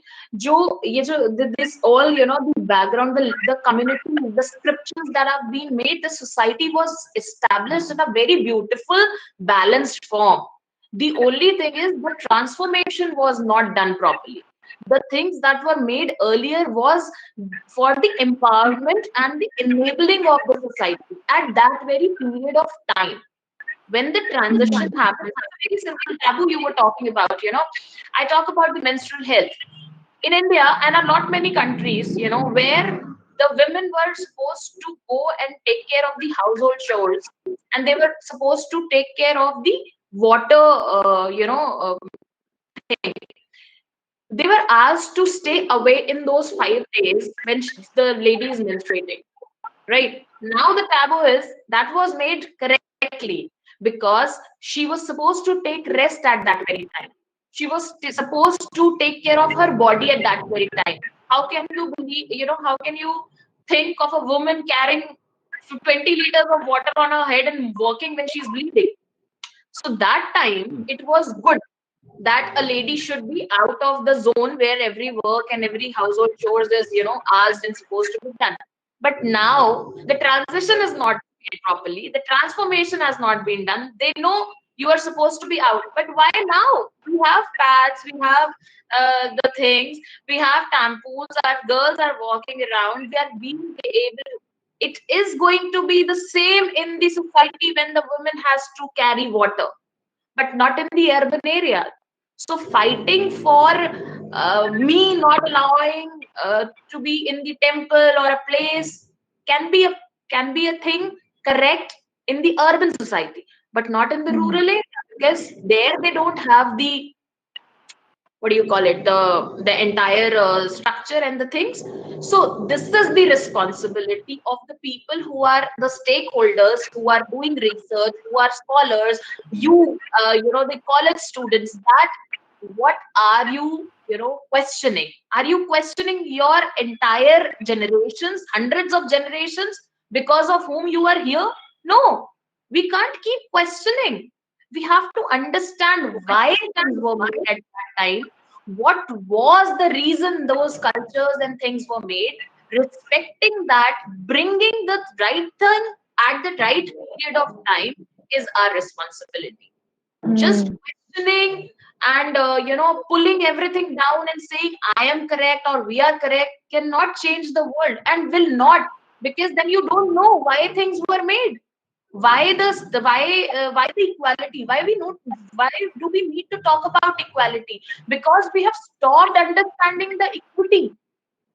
The society that was talking about a man taking care of the functional things outside the home and the woman doing things in the house, supposed to be nurturers, supposed to be emotional. That was the reason there were certain differences made at that very point of time, at that very era of the time period.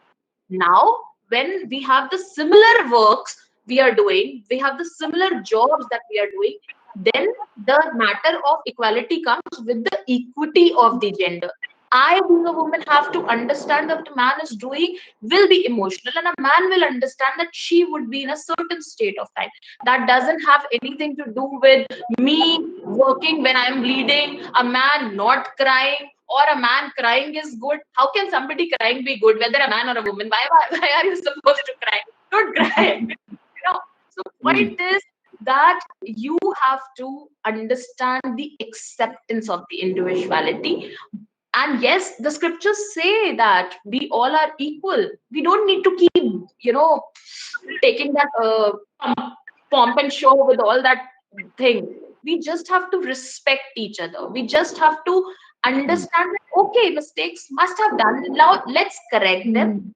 The goodness from the past and go ahead. The transition is important. The things that we carry with us are important. They are, we as people in this era are lacking the will to actually go back, understand, do our research, and then try to come back. We don't want to get educated. Everybody wants knowledge. Everybody wants to get literate. We don't want education. Never, people are not ready to get educated, because for that you have to come to the ground level, and that takes a lot of effort. Trust me, it takes a lot of effort to come to the ground and actually understand why things were made earlier. I never say that my grandma asking a man to be out or a woman to be in is wrong. No, that time the situations were that way, the resources were that way. We are lacking awareness. We don't know things. That is the only reason the human rights and the problems and the challenges that we see are there. If we start resonating with each other, if we start transforming, if a grand woman starts giving you logical answer for what she was practicing, 99% problem will be solved, because the child who's listening will accept it that way, and there won't be any difference of generation or generation gap. There are practices I'm sure there are a lot of practices that are not correct, but that also have something to do with the enabling. If a woman have an understanding and awareness of her own individuality, those practices can be condemned. Talking about stereotypes, talking about what do you call it, the dowry system. When a woman says, I am not going to give you dowry, and she is in a position by getting educated, by being educated and enabled, and trusting the fact that her responsibility is to being an example for the coming generation, then the woman will say no. I have known a lot of educated, cultured, well-off women who say marriages happen this way only. I have not done Yes. that very way. I didn't pay a single penny to anybody. You want to do a party, please do it yourself. I don't have money for that. I have to put my money, hard-earned money, for the establishment of another 10 years. So stating that has to, or rather will come only if I personally understood that what will happen when my daughter will ask me, what kind of money, what is your financial literacy? What went wrong when you were talking about marriage? When you budget even for a simple jeans that you buy, you negotiate when you buy a simple dress. You are putting all your hard earned money and putting all your financial stability at stake just for making few number of people happy. If they're just happy by being by being in a community or a party where they are getting free food and alcohol, that's their right. This is my human right to be enabled and given alcohol. So it's like, no, it's not like that. You need to identify your own individuality. That is the only responsibility that has been blessed and given to you. You have to understand that you make a difference. Even a single decision in the house when nobody is watching you is your responsibility. Making a decision which is going to be an example for maybe 2 or 3 lives is enough for you to understand your responsibility. Responsibility means identifying your individuality as a human being. And trust me, even a beggar who's not capable of feeding anybody else but himself has that responsibility, that when he is on the road, he should know what side of the road he's sitting. Else, the disaster will Right. happen. So enabling is the most important thing. Education is the most important thing, and nobody, no mental blockage should stop you. I was just going through the article 22, 26, and right to education. Nobody can stop you from opening yourself to the culture which gives you the understanding of of the world and the exposure. So as ma'am said, stereotyping this way or that way. A woman is good when she is in the house, and a woman should be strong, loud. Why am I supposed to beg for security?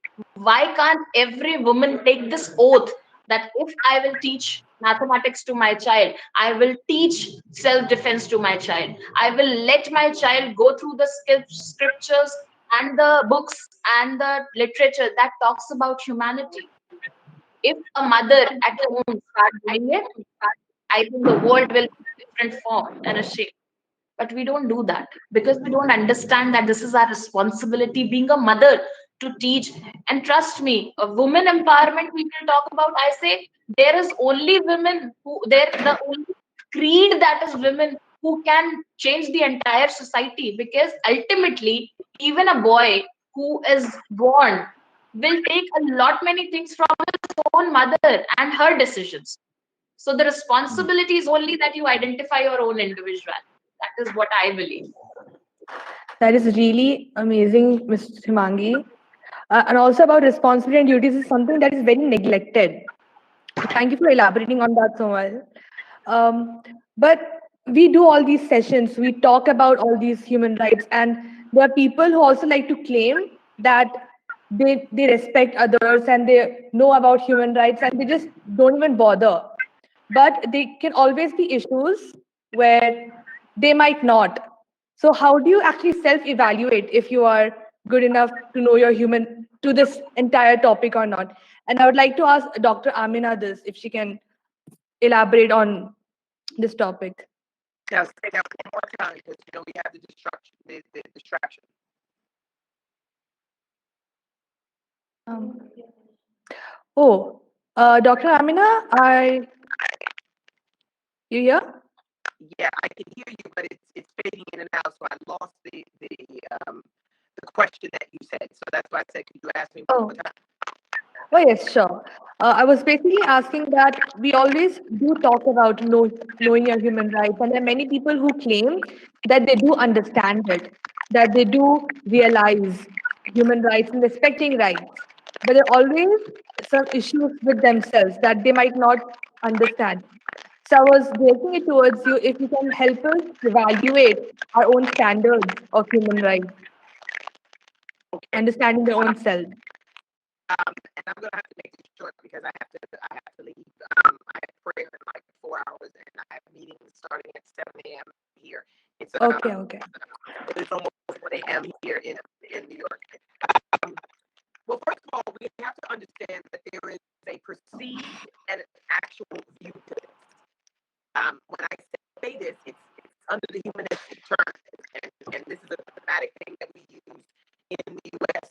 when we're talking about human rights situations. We always have to think in intellectual think tanks as a thematic situation first, and then we can actualize it in actual real time.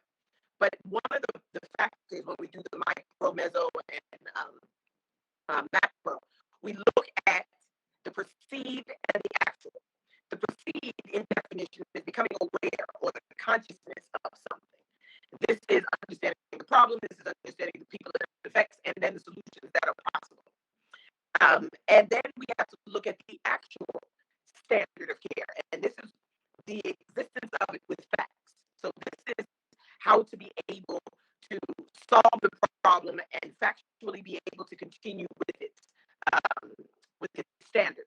One of the ways that I explain this very well, especially with my students, is the terminology of equality and equity. Okay, equality is making sure that if I'm a chef, that I'm making sure that everyone has a meal. Okay, that I am going through the entire, let's say, Stanley College, and I'm making sure that everyone has something to eat. Okay, whether you're young, you're old, whether you're a freshman, whether you're a senior, you're going to get a meal. Okay, that's equality. That's making sure everyone has a meal. Equity, on the other hand, is making sure that you have a meal that you can eat. So the diabetics are going to have a different meal. Those that can't tolerate salt is going to have a different meal. Those that are vegetarians are going to have a different meal. Those that are vegan are going to have a different meal. So in my role in this, I have to not only feed, which is the equality, but I have to have an equity in this. And this goes along with understanding the role of your position in the leadership in this. So we're not just talking about, having a problem and having a solution. We have to look at how I am going to bring that solution to everyone with an equity in it. And we have to do that intentionally. Now, how do we do that? We have to know who we are first. And it's a difference between who we are and what we are. Okay, who I am is I'm Amina. I'm a very alpha female. I have a type A personality. I am very hard charging. These are things that you just can't create. It's made in you. These are things that you kind of were born with. My mother was telling me at 2 years old, she said, "Oh my goodness, this woman is either going to be president or she is going to just be a tyrant." She used to say that because of my personality. Then that's who I am. Now, what I am is what other people call me: doctor, mother, veteran, diplomat, ambassador. These are things that can change. If I didn't get pregnant, I wouldn't be a mother. If I didn't go in the military, I wouldn't be a veteran. So these are things that you can change. These are things at your disposal that you can change. So in knowing that, whether you know your role in the mission and equity and equality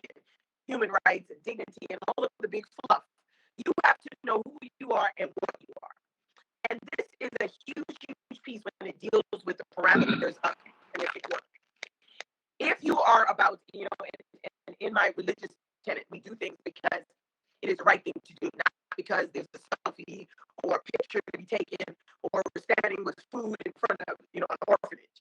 We don't do it for that reason. We don't do it so that we can be seen, because that's when you lose all of the reward.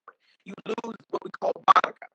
You lose the thing that is being given to you by God that allows you to get reward versus payment.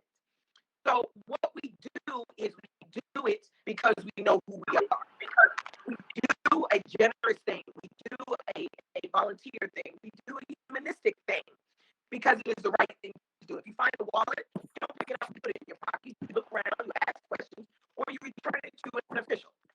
These are things that you would want done to yourself. So know who you are, build your integrity and your character. It also builds a repertoire in society. If Amina comes into a room and she sees that someone is hungry, she's not going to eat all her food. Why? Because everyone knows that Amina is going to feed this person. They know that. Now, it's not for the verboseness of coming in the room and saying, oh, well, if someone's hungry, I'm just going to feed them. No. It's the knowing of who and what that person is.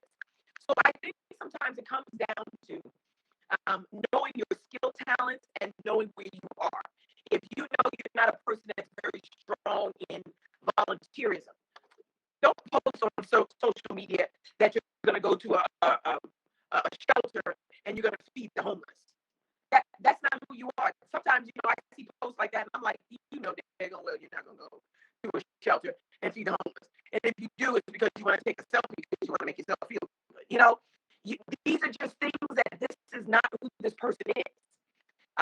If you are in, let's say, finance, and you're stealing money, if someone knows that you're in finance and you're stealing money, they're not going to give you their money. They're not going to invest with you. They're not going to share with you because they know who you are. They know this is the type of person that you are. This is your character. These are your character flaws. So they're going to think twice about investing with you.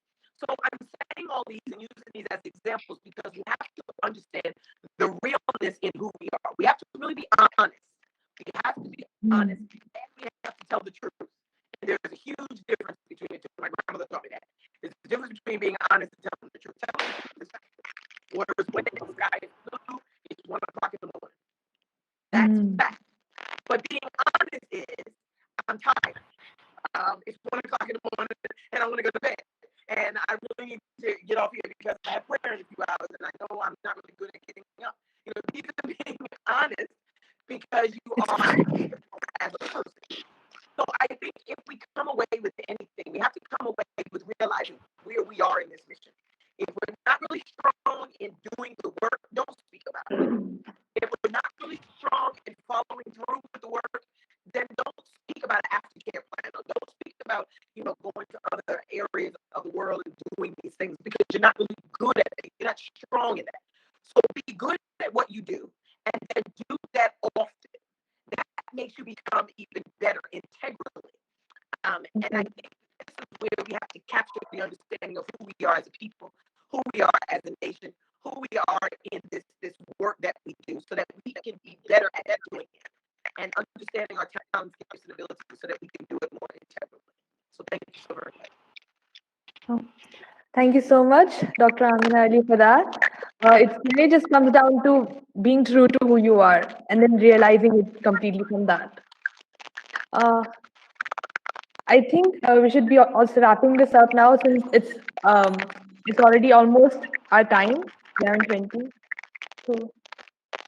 So wrapping this all up, I would like a final conclusion if Mrs. Sia Dulela can just give us to an entire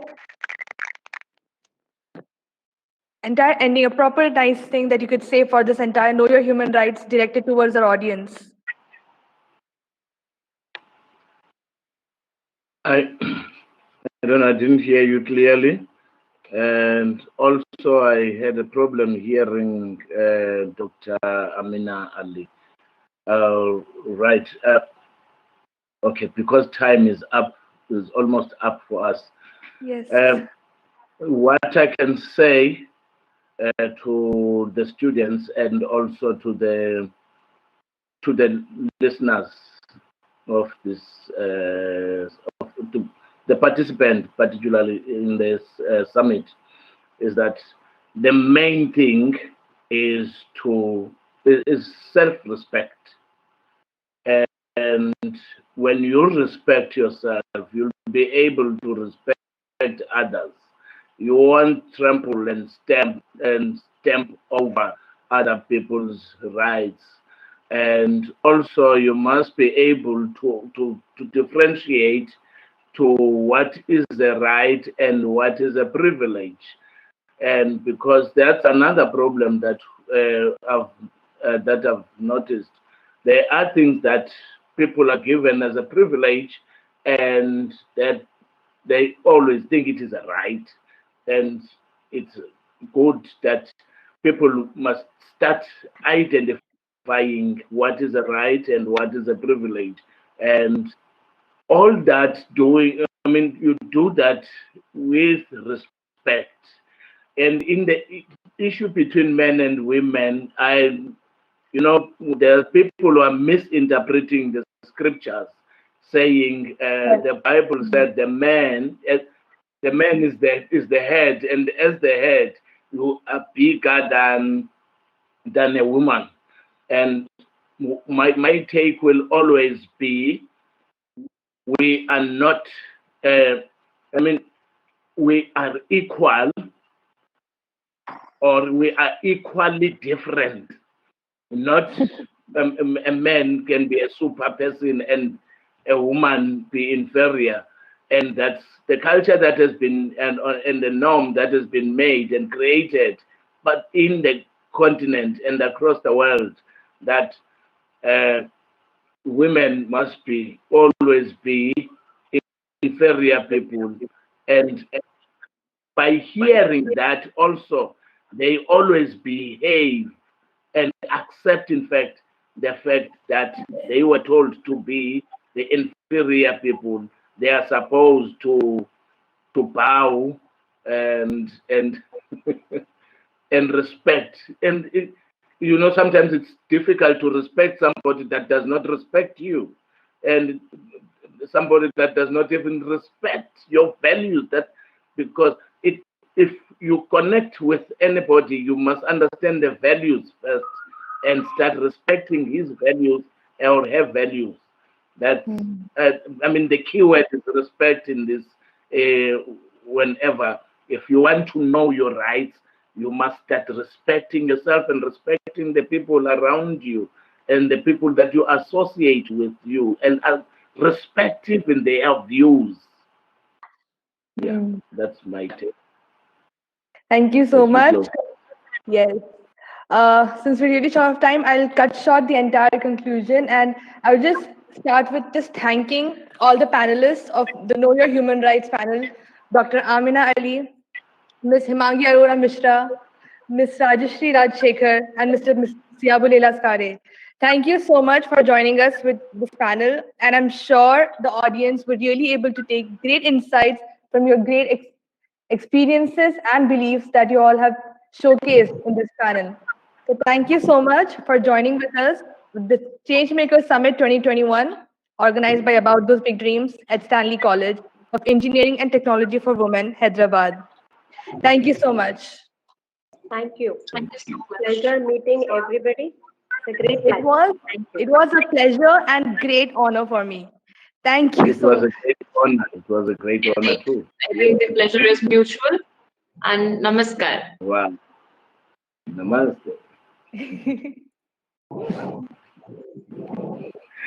Okay. Thank you. Thank you. We'll be starting. Okay. Yes. So to the audience, we'll be starting our next panel in about 3 minutes. Just 3 minutes.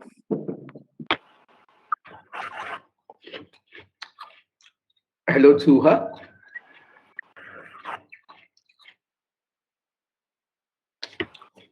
Hi, Rajesh here.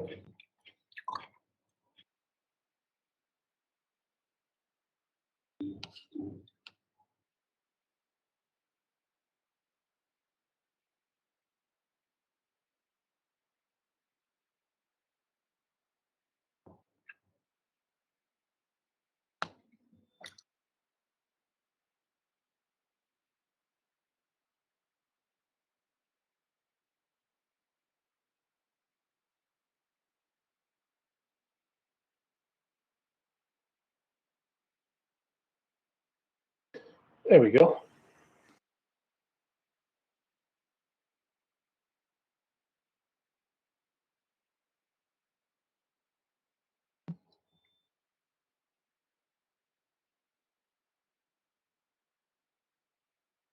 Good evening or good morning. Good Hey, early Chris. morning.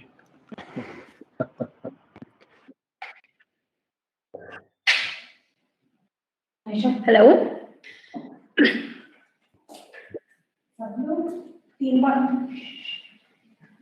Hello. Hello. Yes. Hello. Hello. Good Brad Rose, evening. how are Good you? morning. Good Good afternoon. morning. Yeah. Good evening. All that good stuff. It's global. Yeah. Yes. Right. So we've been connecting, and we've got all the speakers with us. This is amazing. Yes, I would please share your camera. If you're able to hear me, Ayesha, can you confirm? Yes, I can hear you, Mr. Rajesh. I can hear you, and I Okay. can see Mr. Brad Rhodes. I would request the others also to please turn your cameras on. Hello. Sure. Hello, I can see Mr. Alexander. Alexander, how are you? Good, Mr. Rhodes. Very good to see you, Short sir. Very nice to see you too. I'm pretty excited having you and Chris on this one. It's gonna be fun. Is the sound okay? Yeah, I've got you loud and clear. Are you sure we coming through good back there in India?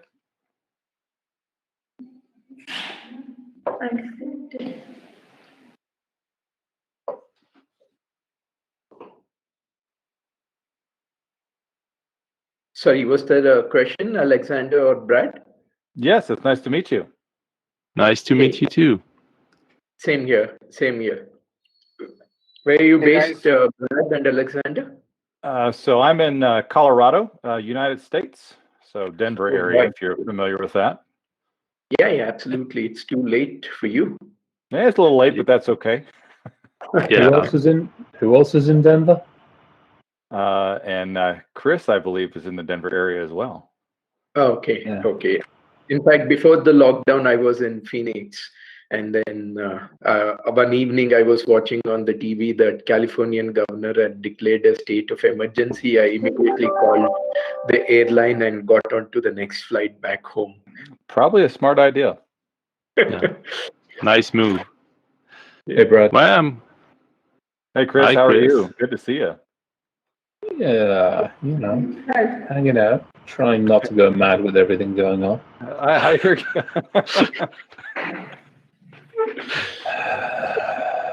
Hey Rajesh, hey Brad, hey Alexander, Chris. Hi, Vijay. Hello, everybody. Hi. Is everybody? Nice to meet you. Can you hear me loud and clear? No, not loud, but we can hear you. You're very quiet. Okay. Chris, Over loud to and you. clear. Normally am.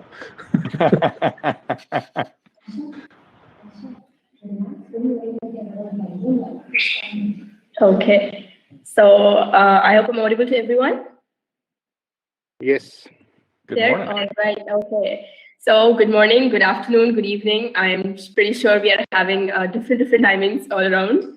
And it makes me really happy to be actually moderating a session where we're having, a diverse audience and diverse panelists. So since we have all the 5 members over here, I'd like to get started. I, Sayed Aisha Kaleem, moderator for this panel, welcome you to our panel, A Path in Cybersecurity. Of course, one of the most interesting topics for the youth. I'm pretty sure of that. Before I start over with the session, let me take a moment to give all our panelists and our viewers a glimpse of our campus. Stanley College of Engineering and Technology for Women is a leading institution established in the year 2008. Stanley is affiliated to the prestigious Osmania University of Hyderabad. It provides all eligible engineering courses which are accredited both by NBA and NAC with A grade. Stanley is also an ISO certified institution. Stanley has a strong belief: empower women, impact the world. Now let us now move forward to our topic, cybersecurity. What exactly is cybersecurity? Of course, our panelists here are experts in it and will surely lead the conversation in an amazing way, but I will brief out a little bit.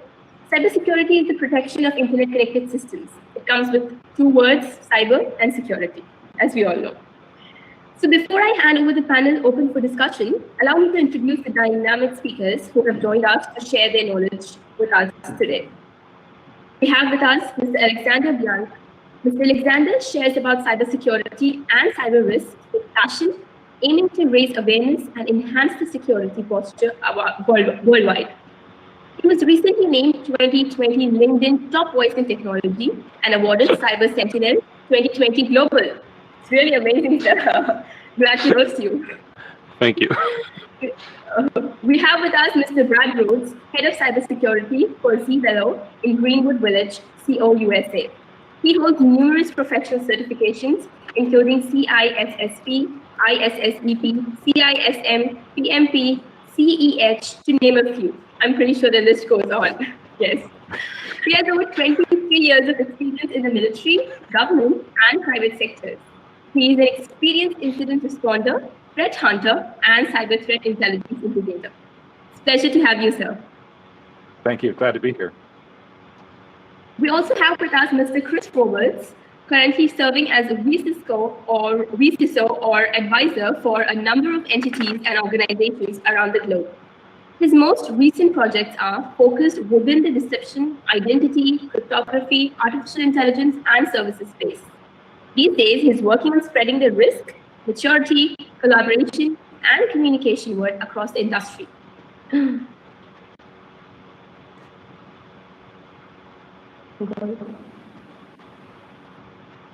Yeah.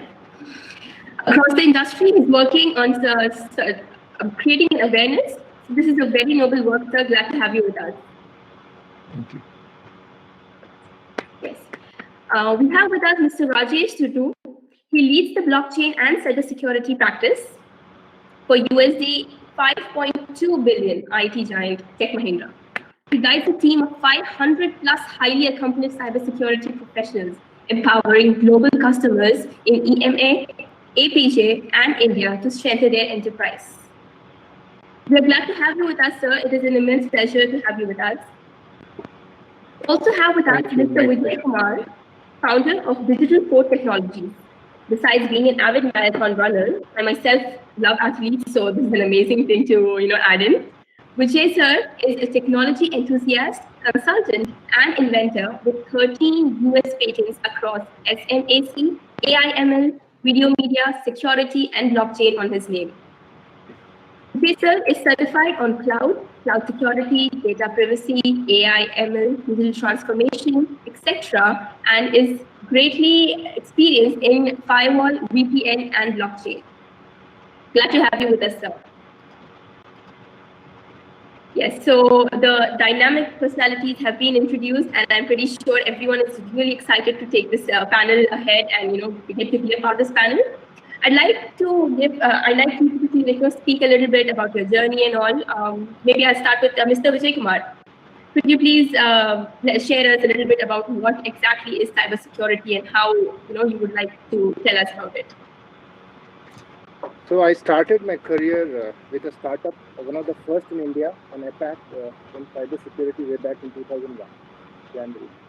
So it was a time when nobody used to invest in security.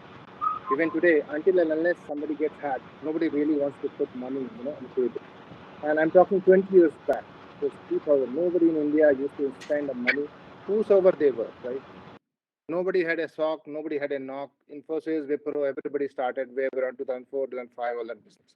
So we were one of the first company in India to have a SOC, and we used to have global customers way back then. I was one of the early members at McAfee when McAfee set up India team. So I have seen both the consulting side of business, the product side of business, and I know a little bit for sure, in this journey of 20 years.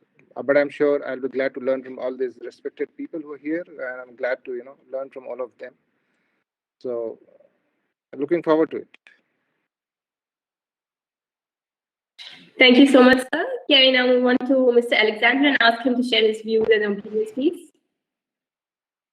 Hi, I'm Alexandre Blanc. I'm working in IT for 20 plus years, And I've been securing system and protecting them since then. I mean, doing security before it was mainstream and it was belonging to IT back then. And I grew with the need and the market. And I'm motivated into spreading awareness about this topic. As my own data got hacked a couple of times and my own servers as well. So I did learn it the hard way. And I mean, I had to jump on it. And I'm very inspired, especially by Chris Roberts down there. It's been it's been a key changer in my posture, and it doesn't like when they say that too much, but it did show me that we can actually freely share our way of seeing things. So this is what I do, and it's an open communication world. So I learn a lot from other people's advice. I have my own views, and people have their views, and it's great to exchange and learn every day. So this is about it. Okay, so thank you. Since you've mentioned him, I'd like to actually go to Mr. Chris Roberts and ask him to share his views and thoughts and journey, maybe. Yes, sir. Oh, well, thank you for having me. Let's see, a varied way into this world. I guess I hit 50 last year, so I first started messing with these things almost 40 years ago. I still have my first system, and I got arrested 36 years ago for messing with systems. Yeah, I got yelled at before anybody knew what to do. They're like, "You're in trouble, but we don't know why."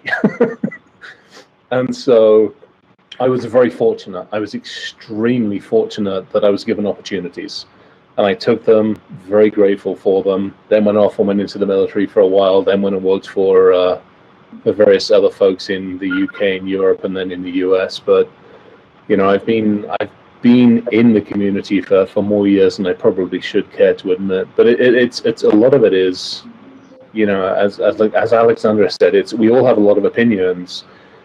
In our hearts, we all want the right thing. We all want the same thing. How we get there, how we do it, how we try to work on it has changed. And I think a lot of it, especially for those of us that have been in it for a long time, we've seen the industry change so much.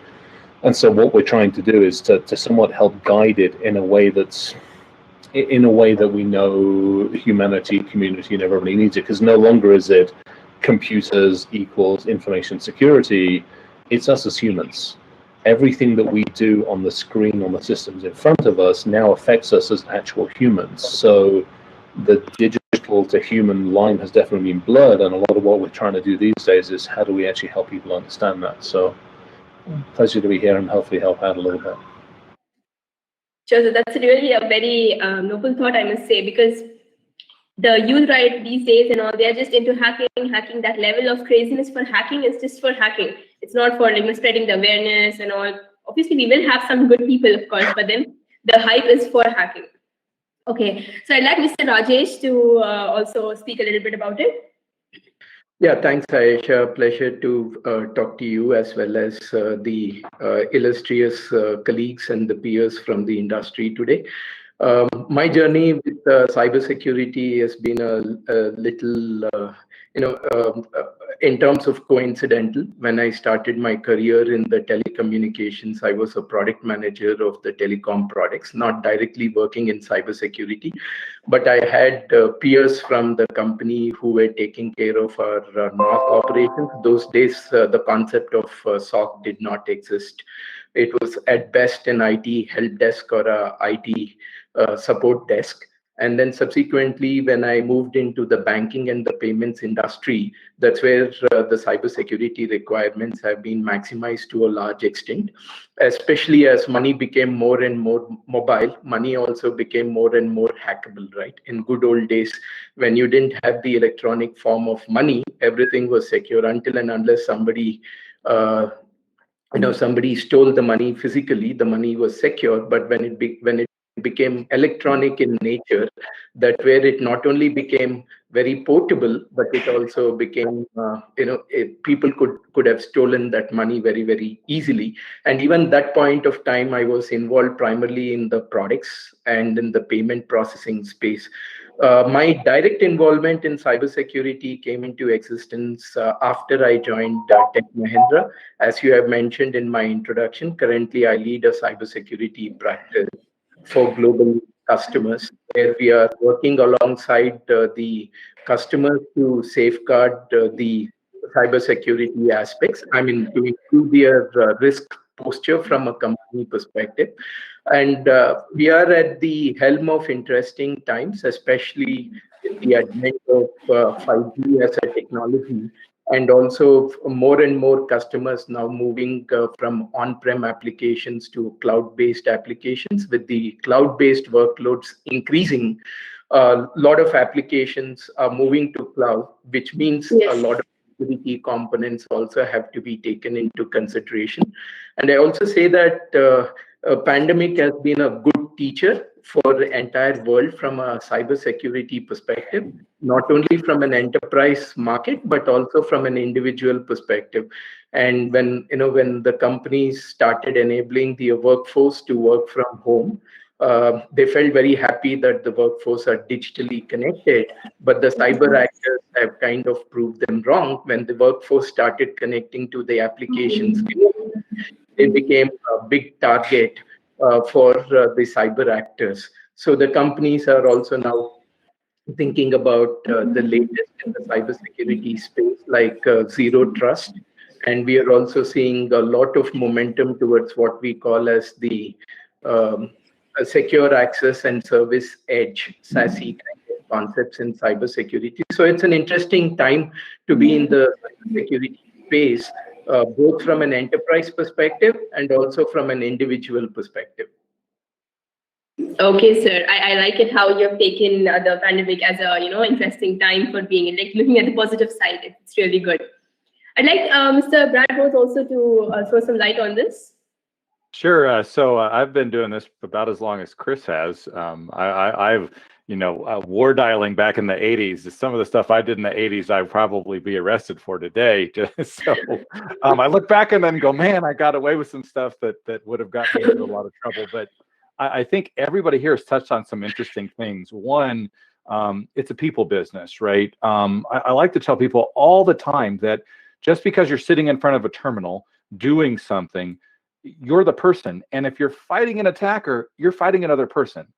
Through all the layers of technology, through all the networks that you have to get through to get from one point to another point, it's another person at the end of this, right? There's a human being in the loop in every single piece of this, whether it's something they automated, whether it's a botnet, whatever the case may be, a human had to put that together. So you're ultimately dealing with human beings. So that's the first thing.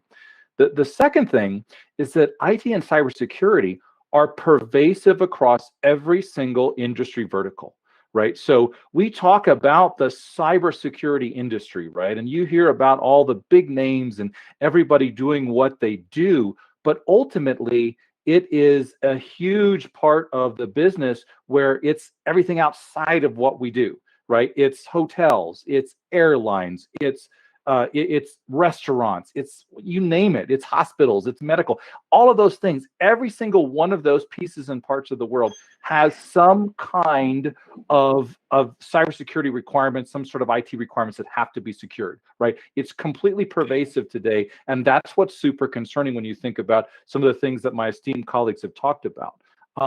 The other thing is you're the target. You're also the product.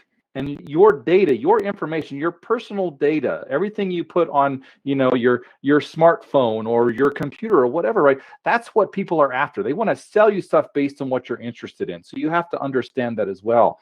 And one of the things that I do in my spare time, what little of it I have, is I help to coach what's called a Cyber Patriot team. And so in the United States, we have a high school level competition where we take kids and we teach them cyber defense techniques, and it's a blast, and I love doing it. And I always tell my students in my two teams that I'm coaching is that I need more people like them. I need more people like the Chris Roberts of the world and the Alexanders and the Rajesh and the VJs that say, hey, I want to understand how this technology works. I don't just want to be a consumer. I want to be a maker. I want to be a builder. I want to get into understanding how it works, because those are the people that are going to rule the world. Right? You have to know how that technology works. And trust me, you want to be on the cutting edge of that and securing that. And that's really what I think cybersecurity is all about.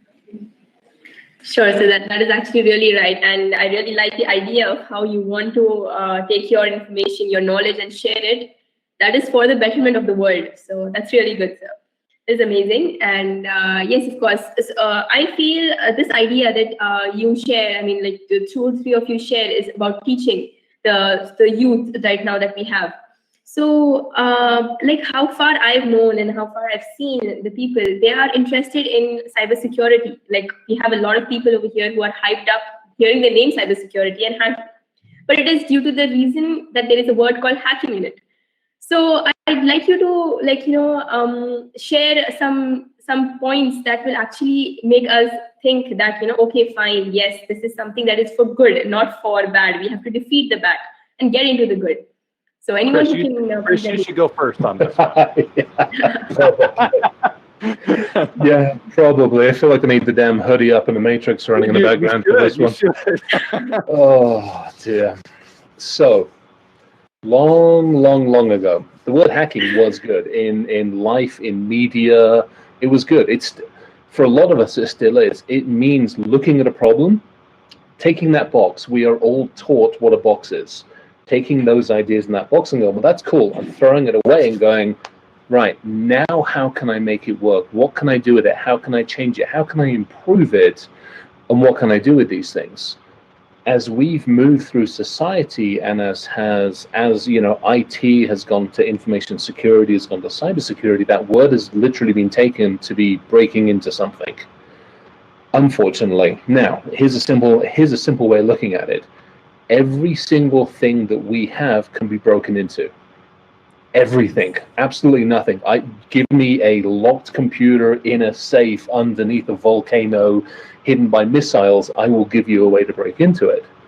The challenge is always, how do we protect it? How do we reduce the risks on that? So the whole concept of hacking, if you really think about it, is now a chess game.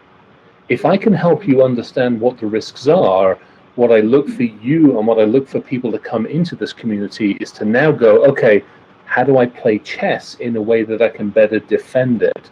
That I can understand that somebody is coming at me, and what do I do about it? Yes, that actually explains it well. That yes, you have to understand the way how you're going to defend yourself. That is like the main idea over here. The defending is important. Yes, I'd like Mr. Vijay to share some points on this. Like, is this the way how we can actually, implement, and your idea on the implementation of this?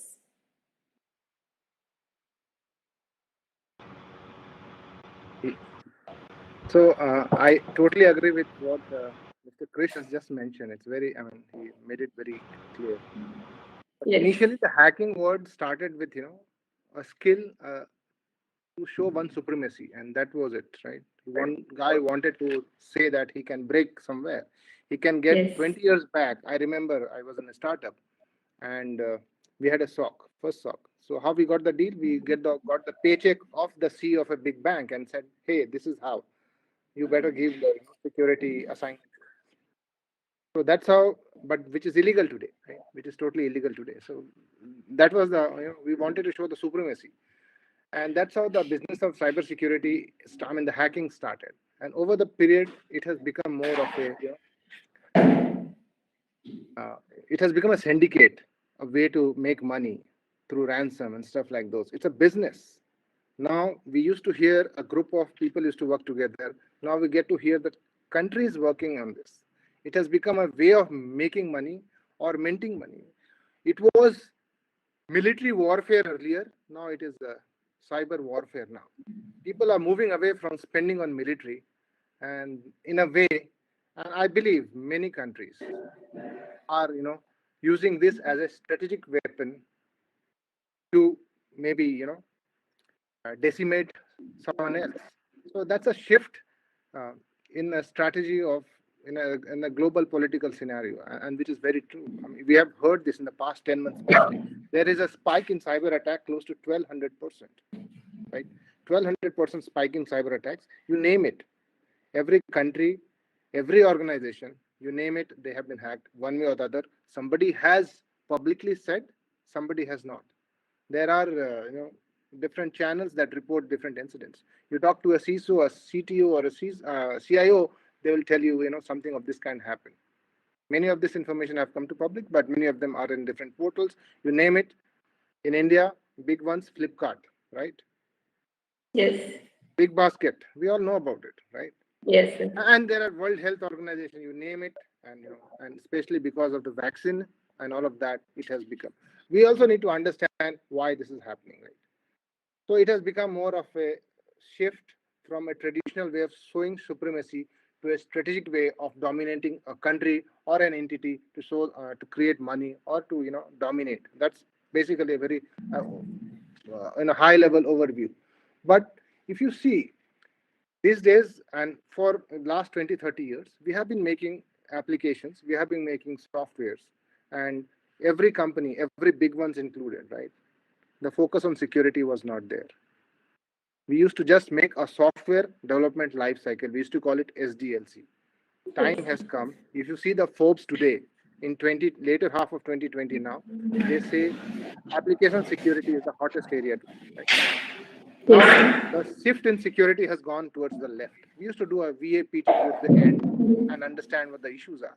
Now, things have gone towards the left. We have to incorporate application security. We have to do a threat modeling using various MITRE strategy and various others, tried and all of that threat modeling. Make sure we understand where are the weakest links in the strongest software. If you see Microsoft Excel, right? Microsoft Excel has been hacked just too many times till 2010, 11. It was common. It is, if you do the Google, so I'm talking of a big company. Imagine the smaller ones, right? So this is kind of happening. And let's see the shift now. People are moving to the cloud, right? And in the last few years, people have moved to the cloud. It looks very easy. It looks very simple. A startup to a big company, but eventually, with the flux in employees, with the flux in and changing compliance across the geographies, cloud has become not so simple. A cloud to the students community is nothing but a shopping mall. It's like a shopping mall. Set shop there, right? It's like a big shopping mall. Everybody sets up. While the shopping mall has provided security, every shop owner has to provide their own security. Cloud is eventually a shared security model. If you talk to many C-level people also, they ask you again, are you sure we have to provide security from Amazon? Do I need to do anything for security? This is very common when I interact with people. So they need to understand all the controls that they need to put with time, whether it's a Google and Amazon and Microsoft or Oracle. Everybody has, you have to make sure you have to put the right kind of controls, and you have to keep on doing that. So it is becoming a nightmare now. The kind of spikes we have seen in the last 8 to 9 months in the lockdown is is a testimony why it has happened. And that is one. The second is changing landscape in terms of data privacy, right? Yes. The data is, people are storing data in the way they want, while the law is not stringent in India, but in several places, be it Europe, in the US. I mean, it's very strict. CCP is coming in the US now, and we know about GDPR. So big companies have been fined, immensely. And if you see why the hack has increased, on March 15th, I'm talking very specifically from India point of view, we had a lockdown. I have spoken to big companies, and they said we were not giving laptops to employees. Now we have to give them some rented machines. And guess what? These rented machines were way back procured, and they had performance issues. But with performance came security issues, right? Yes. In a week or two, they were given access with some VPN. And for, I'm sure people in the student community, they should know that many of the VPN, as per Stanford research, many of the VPN have backdoors. Many of the VPN, as per United States, their military, and it's in the public information. Many of the VPN that they are using, including the big ones, are backdoor virus. And this research paper of I have. So and with the flux in people, all of that, so security is kind of changing. Becomes difficult, and it becomes hard. Like we have We have Mr. Brad Rhodes over here. He's put up in the chat that cloud is someone else's computer. This itself is such a scary thing to read, actually, that yes, it is someone else's computer means we have our data, our everything stored on it.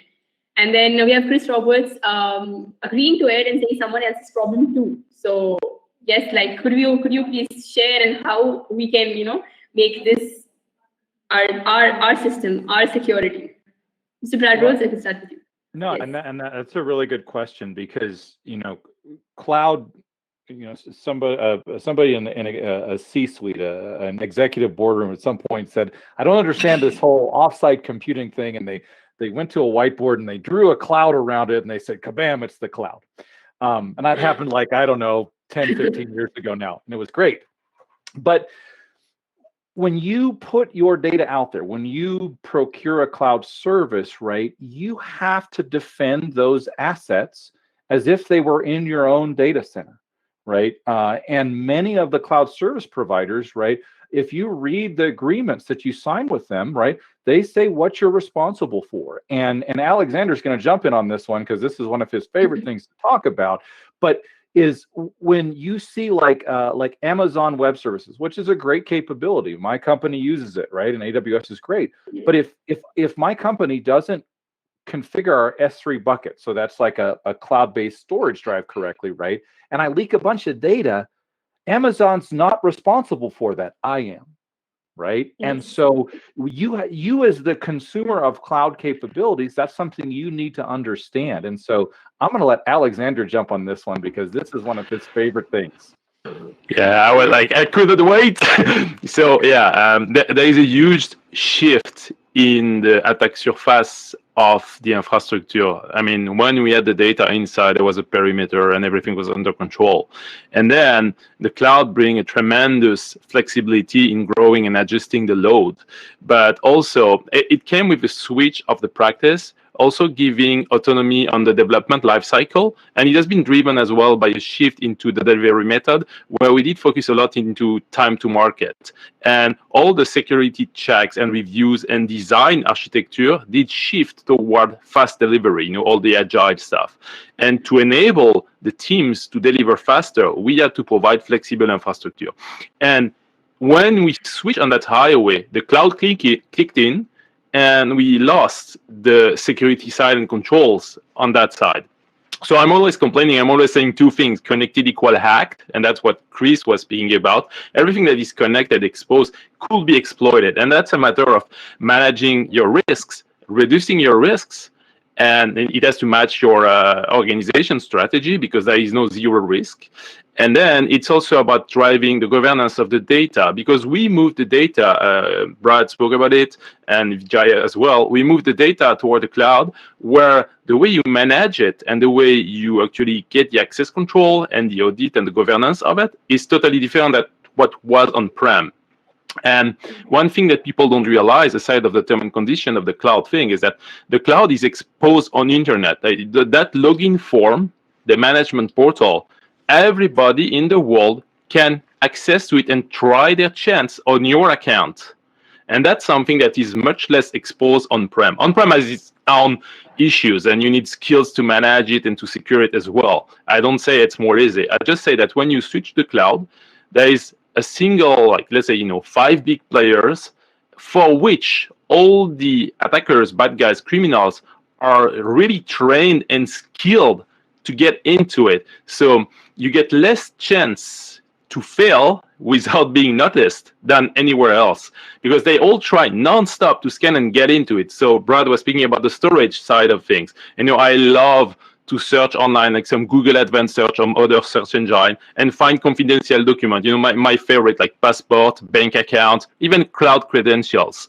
And it's stunning, like terabytes, petabytes of data exposed out there. So I'm a nice guy, and when I find some, I do contact the ownership, CEOs or whatever of the companies. I point to their stuff and say, hey, your stuff is wide open. And it's up to them to comply, with the regulation of their own country and whatever. But that's my issue with the cloud. And the issue is that when you use, as an individual, a service online, use software as a service is one of the stack of the cloud. It's a software that you use online. You trust that provider to apply the best practices. And then you give away your data. Sometimes it's medical thing, especially right now with COVID stuff. And I'm scared because this is highly confidential information, and you place your data on that, and then you realize that a lot of them actually are not properly set. And we speak a lot about the lack of skills, lack of resource on the market. Well, there is in a way because organizations don't know or don't want or don't find the resource to actually properly manage that thing. It's costly to manage the cloud stack as well as on-prem. And it has been sold as a money-saving thing as well. And it's not. It's a huge machine, huge capability, super flexible. If you have to face super heavy workload, it's amazing because you will not be able to buy these machines. But it comes with requirements, if I can say so, which is have skills, train your people, and apply the best practices. Otherwise, you're doomed. And that's what I'm doing online. I'm exposing the failure in the hope that someone starting a project that really think, hey, I saw this guy, he said it's leaking all the time. Did we do it right? Did we consider all that security side of things? And, I've been accused of being, FUD, fear, uncertainty, and doubt sometime. But my data got stolen so many times that I cannot stay in quiet and doing nothing. So I'm crushing into it and say, do something. so the new generation coming into it, I hope they will think about that connected equal act, what Chris said, and cloud equal leak myself, and how can we do it so as it doesn't happen anymore. I mean, welcome innovation for private cloud computing, confidential computing, advanced encryption techniques, be innovative, because we won't run away from the cloud. I mean, I would dream of destroying it in a way, but it's not going to happen. But yeah, we have to rethink it, especially the security architecture side of things. And the new generation, and I'm afraid as well of that, because my kids play, iPad stuff, they play on games and stuff, and they don't really care about it. There's so many people, I have nothing to hide, or someone else is gonna take care of it. So it's a huge fight because the convenience is taking over. So I spoke too much. I'm gonna give the ball to anyone else, but that's about it. Yes, sir, that is right. That is right. The main idea revolves around cloud and cloud being open, as well as being good, as well as being a very good, threat to the data security. I think I'd like to ask Sir Rajesh if he could add in some points to this about how cloud and security. Yeah, absolutely. Before I pick up the point on the cloud, I would like to revisit your question about hacking. Yes, the analogy is somewhat similar to whether you're putting the knife in the hand of a surgeon or in the hand of a thief. And the hacking industry has also evolved significantly by addition of the word ethical. So how do you use hacking from an ethical perspective? And at least I can tell you from evolved corporates, especially after the FireEye Red Tool theft, everybody has waken up. Earlier the focus was on, I have a pen tester. The pen tester will look at vulnerabilities and all that stuff. But there is a significant change in the mindset between the mindset of a pen tester and the mindset of a person who constitutes part of what we call as the red teaming in an organization. Earlier, the thought was defense is the first form of offense. I mean, it's the best form of offense. That mindset has completely changed now. Now people are looking at how do we get offensive security professionals within an organization who are looking, who are basically, looking at offensive measures against their own infrastructures to identify factors. As Chris has mentioned, in any secure kind of an organization, the organization has a backdoor. They know that there is a backdoor, but they fail to refuse to accept that there is a backdoor until and unless you have demonstrated it fully. And ethical hacking and offensive security is also gaining a lot of traction, primarily because of APTs. And these APTs, the Advanced Persistent Threat Group guys, who are supposed to work with the government infrastructures, are now going after corporates as well, because they're using corporate as an avenue to get into the government infrastructure. SolarWinds hack is a very good example. I just wanted to make those points. It's not necessary that hacking is bad. That's why the industry is white hat and a black hat and a gray hat and whatnot. But Yes, sir. eventually, what is more important is to realize that vulnerabilities do exist. And then the focus is on a cyber resilient organization. Whether you build that resiliency through passive methods or active methods, it's a personal choice. But you have to build a resilient operation, number one. Now, Yes, sir. cloud. I've seen interesting comments from the colleagues on the chat screen. From a cloud, when I speak to the customers say, "Hey, I moved my application to GCP, I moved my application to US or Azure, and I'm secure because I just moved my application over there." The fact that they don't realize the perimeter controls that they do for on-prem application, the same perimeter controls, access controls are applicable for a cloud workload as well. The fact that you move to the hyperscaler doesn't mean that your applications are secure. You still have to bring in an element of security around it. And with it's like a forest out there with so many applications. Like you have a PaaS, you have a SaaS, you have infrastructure as a service, but you don't have a single pane of a glass to present all of that. And that's what the analysts are talking about. Sometimes I wonder if the OEMs are feeding money to Gartners of the world, wherein they come with a concept and then subsequently the OEM says, "Hey, Gartner had spoken about shared responsibility, or Gartner had spoken about CASB, or Gartner had spoken about SASE, and now we have these offerings, and this is what the organizations need to do." It's an evolving journey. In terms of at least I'm seeing that organizations are at least now open to adopt the public cloud infrastructure with the network function virtualization that is happening. As a result of which we see this as an evolving journey towards cloud, but it is not there yet for a multitude of reasons. Right, sir. That is actually correct. So we are having a very interactive session going on in the chat section. I'd like you to actually unmute and speak if you have we have Sir agreeing, or we have Mr. Chris Roberts agreeing that there's no hats, there's simply ethics, and that is something I really, really agree with. It all depends on you, and as Mr. Rajesh said, that a knife can be given in the hand of a surgeon. It could be to save a life, or in the hand of a thief. It could be to take a life. So it entirely depends on your ethics, what you do with it. So that is definitely right. Mr. Chris Roberts, if you can please elaborate on it, the content that you've been writing. Yeah, so I think the ethics, it's morals and ethics, and here's the logic on this one. There's a number of us in the community that do work for like Innocent Lives Foundation and various other teams. Yes. And it's not a line. I would be very, very truthful in saying it's not a line. So if I'm going and doing research, let's say I'm doing intelligence research, I'm looking for something.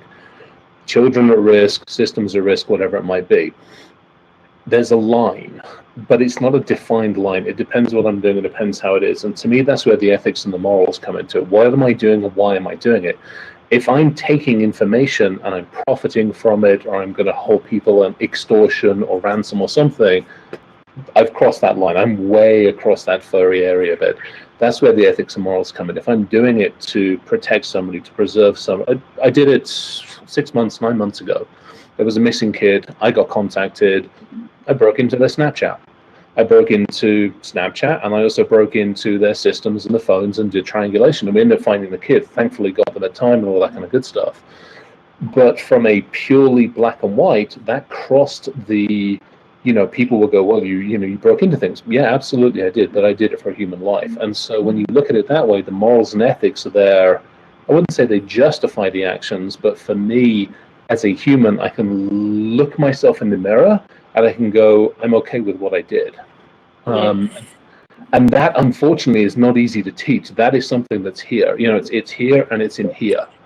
And so when you look at people in this industry, you really have to go, okay, back to the amazing conversation about I hand a surgeon a knife. Well, with us, that knife is very, very dangerous. As the humans and the digital world combine more and more, that step of me doing something impacts a human, we kill humans now. It's as simple as that. So we have to be so much more careful in how we enact ourselves than we used to have to. Yes, sir. That's actually a very amazing way you've shown it, because it's like it entirely depends on your mindset and your own feelings. That yes, this is right. This is wrong. This is right. Aisha, your voice is breaking up. I don't know it's only for me or for the rest of others as well. It was breaking up. Yeah, we lost. She's all. Yeah, you breaking up. Uh-oh. If bandwidth is an issue, you may want to switch off your video. Yeah, she did. I'm just Yeah, trying that's to. right. Are you sure you're still there? I think she dropped off. Yeah. No, we'll just carry on talking. You guys, until she gets back, let's carry on talking about ethics. I'm interested in the ethics. But here's a good, and Chris, I really like the way you framed it, because I think it's a good way to think about it. One of my favorite things that I did several years back, and it's somewhere up in my office here, is I built, we called it our dam simulator because it was funny. And so it was basically to model like, critical infrastructure, right? I built a really crude HMI, had an Arduino that controlled a water pump, right? Accidentally left it connected to a Windows XP box, which is always fun, right? Let my red team hack through, pop out onto, out of the virtual infrastructure onto the actual XP box, and then use the HMI against it and turn on the pump and drown the Lego people, right? Yeah. So it's very cool. And here's the irony, right? Here's the irony, and this is I thought it was a really interesting case study in where we are as a world today. I jokingly said to the people in the room as they're watching the Lego people float, R2-D2, others, stuff like that, I said, and they had their cameras out and they were taking pictures. And I said, where have we gotten to, right? You didn't help the drowning Lego people, you took pictures, right? Yeah. So there's the world today. But then you flash forward to just about 3 months ago, the hospital system in Vermont. In German, yeah. Yeah, and the hospital system in Vermont got hit with ransomware, right? And they literally, I mean, you want to talk about impacting lives. They were delaying, and Alexander and I have talked about this one. They were literally delaying cancer treatments because they couldn't get into the systems. They had to reconstruct all the records. So they delayed people. They impacted lives with a cyber incident, right? That's a whole new world from an ethics perspective and a morals perspective. Well, we had that one in Germany several months ago where they were saying they went after one target, accidentally took down something else, had a redirect, and you look at the individual, unfortunately didn't make it to hospital in time and died. Now you take another step back and you go back to WannaCry, a year or two ago, and everybody's like, oh, it's terrible. Yeah, how many people, to your point, had delayed procedures, couldn't do things?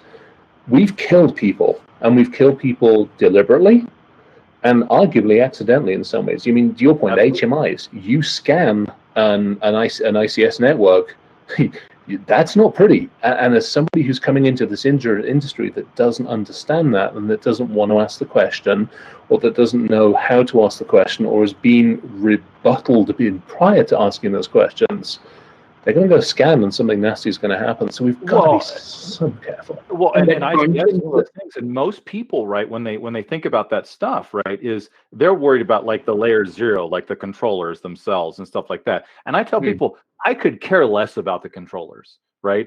Get me to the HMI, get me to the command and control system for that sucker, because that's where the problems are, right? Those controllers are alarmed, right? I'm gonna set off. I'm dumb. I'll set off the alarms on the controllers at layer 0 long before anybody can.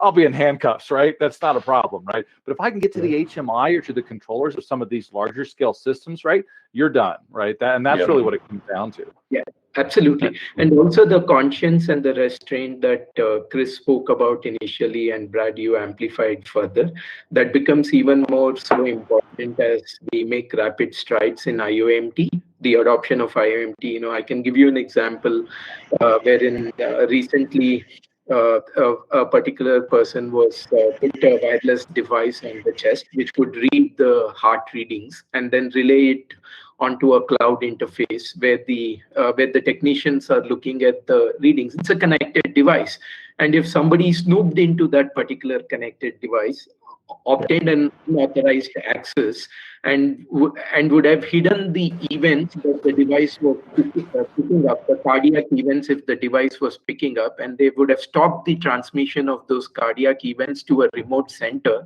The person would have been he would have been cut off from the ambulatory care or any of the important care that was necessary. Right? It has become so easy now with these connected devices, not just the hospital systems, but from an individual's perspective also. You're no more hacking into the home networks, but you're also hacking into the medical devices and manipulating things. Go for it, Alexander. Is this your reference to you? Yeah, it's kind of a change of culture of risk transfer. I mean, when you speak about the hospital and you got the people in there that are not used or not aware of the issue because they're used to transfer that responsibility to the IT staff, which themselves transfer that to the contractors, So when they design that thing, they don't put the requirement. It's kind of, out of scope story. It was not expected. And we do raise that features, it's sold as a feature, but it doesn't fall under the scope of security. So basically, it's the responsibility of no one, kind of. And that's sad, because when we reach that point, when you speak about infected hospital, sometimes it may be targeted. Sometimes they do wide shot, with ransomware. They don't really care. It's about the amount of assets that credentials are sold as a network. The type of network, I don't believe it's really targeted. It can be, for the pandemic stuff and the vaccine thing. But overall, they shoot as much as wide as they can, because they're going to get a payout out of it. So that's about money and not about destroying life. But the issue then is about that responsibility thing, where and cybersecurity culture, risk transfer and security transfer, when we subcontract or we don't, between project manager, the staff that do deploy the infrastructure. And I think we have to review that, because and that's, I think, the goal we have when we spread the awareness online.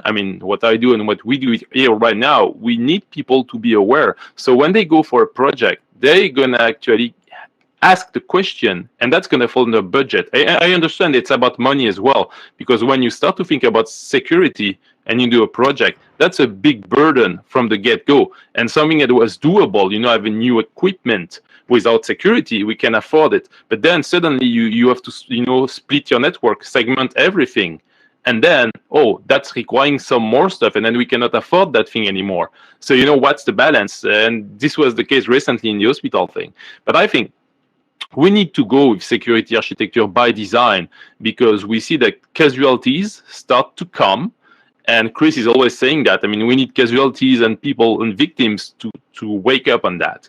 So we try, when we share about awareness, Chris is more philosophical in his post, but this is the same goal. Try to find a sensitive point, the trigger for people to think about that. And because there is a huge responsibility. You cannot say it's out of scope if you are in charge of a system that can actually affect people's life. And today it's everything. Connected cars, connected industrial systems, chemical production. It's all of this is a huge direct impact. And all the frameworks of security that we know, NIST, whatever you learn, it's about protecting the individual and the safety of people. And right now, this is directly connected. So we cannot ignore it. A lot of people still ignore it. And our fight right now is about, please don't ignore it. Consider that option, segment your network. Don't connect everything blindly and hope for the best. It's not going to work. It's going to blast. So yeah, that's the point. Yes, sir, that's right. I'm sorry for the network problem that I just faced. I hope I'm here now. Yeah. Okay. So yes, that is actually something that we as people need to be aware of. That yes, we should be aware of what we are wanting and pleading for that thing. Yes, that is right. And we have Mr. Chris Roberts saying we hear that one thing we should talk about as we are getting into this discussion is the data integrity. And yes, that actually comes nicely under the data and data integrity under cybersecurity is very important. So I'd like you to lead the conversation, and of course we'll get into discussion now. So it leads on from what both Andre and Brett, it leads on from what everybody's talking about. We talk about the data. Yes. We talk about, I take my data, I've put it in the cloud. I expect it to still be there. I expect the ones and zeros I put there to be the same ones and zeros that I look at tomorrow and next week and the week after. Yes. If we take the example of healthcare, a perfect example is this. We had a listener to Raj when he was talking about the healthcare system with the embedded technology that was going on, looking at heart rate. Now, if I look at their historic data and I adjust that data so it shows that they're perfectly okay, nothing's wrong with them, heart rate's going perfectly okay, the healthcare physician's going to look at it and go, you're great, off you go run your marathon. They drop dead after 1 mile because I adjusted that data to make it normalize that data as opposed to show that something else. I mean, there's all sorts of other examples on that one from financial, et cetera, et cetera. Yes. But we've moved into another realm where no longer is it just attack a system, attack something ransomware. It's now, look, I'm going to manipulate the very data that you are relying on to transact your entire business or world with. Yes, sir. So basically, data integrity is important for in general, but also considering the current situation where data is used for bad purposes, that makes data integrity even more important. So add to that. So perfect example. Look at the I wouldn't say the United States of America, the slightly disenfranchised states of America, and the disjointed state of America. You look at data integrity in that one. If I tell you something, typically you believe me. If I show you something on the internet, you believe me. If I have been able to manipulate data on the internet and I show it to enough people, they will believe me, and then they will be my conduit for putting that data out there. So the ability to use information as a weapon, we've talked about weaponization, we've talked about the fact that we are at war in a digital realm. Now you see data used and weaponized against the civilian population. And unfortunately, we're living through the consequences of it. Yes. Yes, sir. We have Mr. Alexander over here adding in that confidentiality is also important. Mm-hmm. Yes. Yeah, that's two steps. I mean, confidentiality, protecting the data and the privacy is a key point too. Because nowadays, I mean, this is they say it's the new gold or whatever. Issue is this is all used for profiling, and all the term and condition that people accept involve that your data is being mined. So I jump on the confidentiality side because Chris spoke about integrity, altering the data, and this is part of the CIA triad: confidentiality, integrity, availability, which is the ultimate goal. Cloud is mainly focused on availability and less on confidentiality and integrity. They try to provide integrity, and the confidentiality is definitely the customer responsibility. So now about that, there is also a thin line. I like the idea of the line of good, bad stuff that Chris spoke about, but this is true in online services, cloud, public cloud, also software as a service application.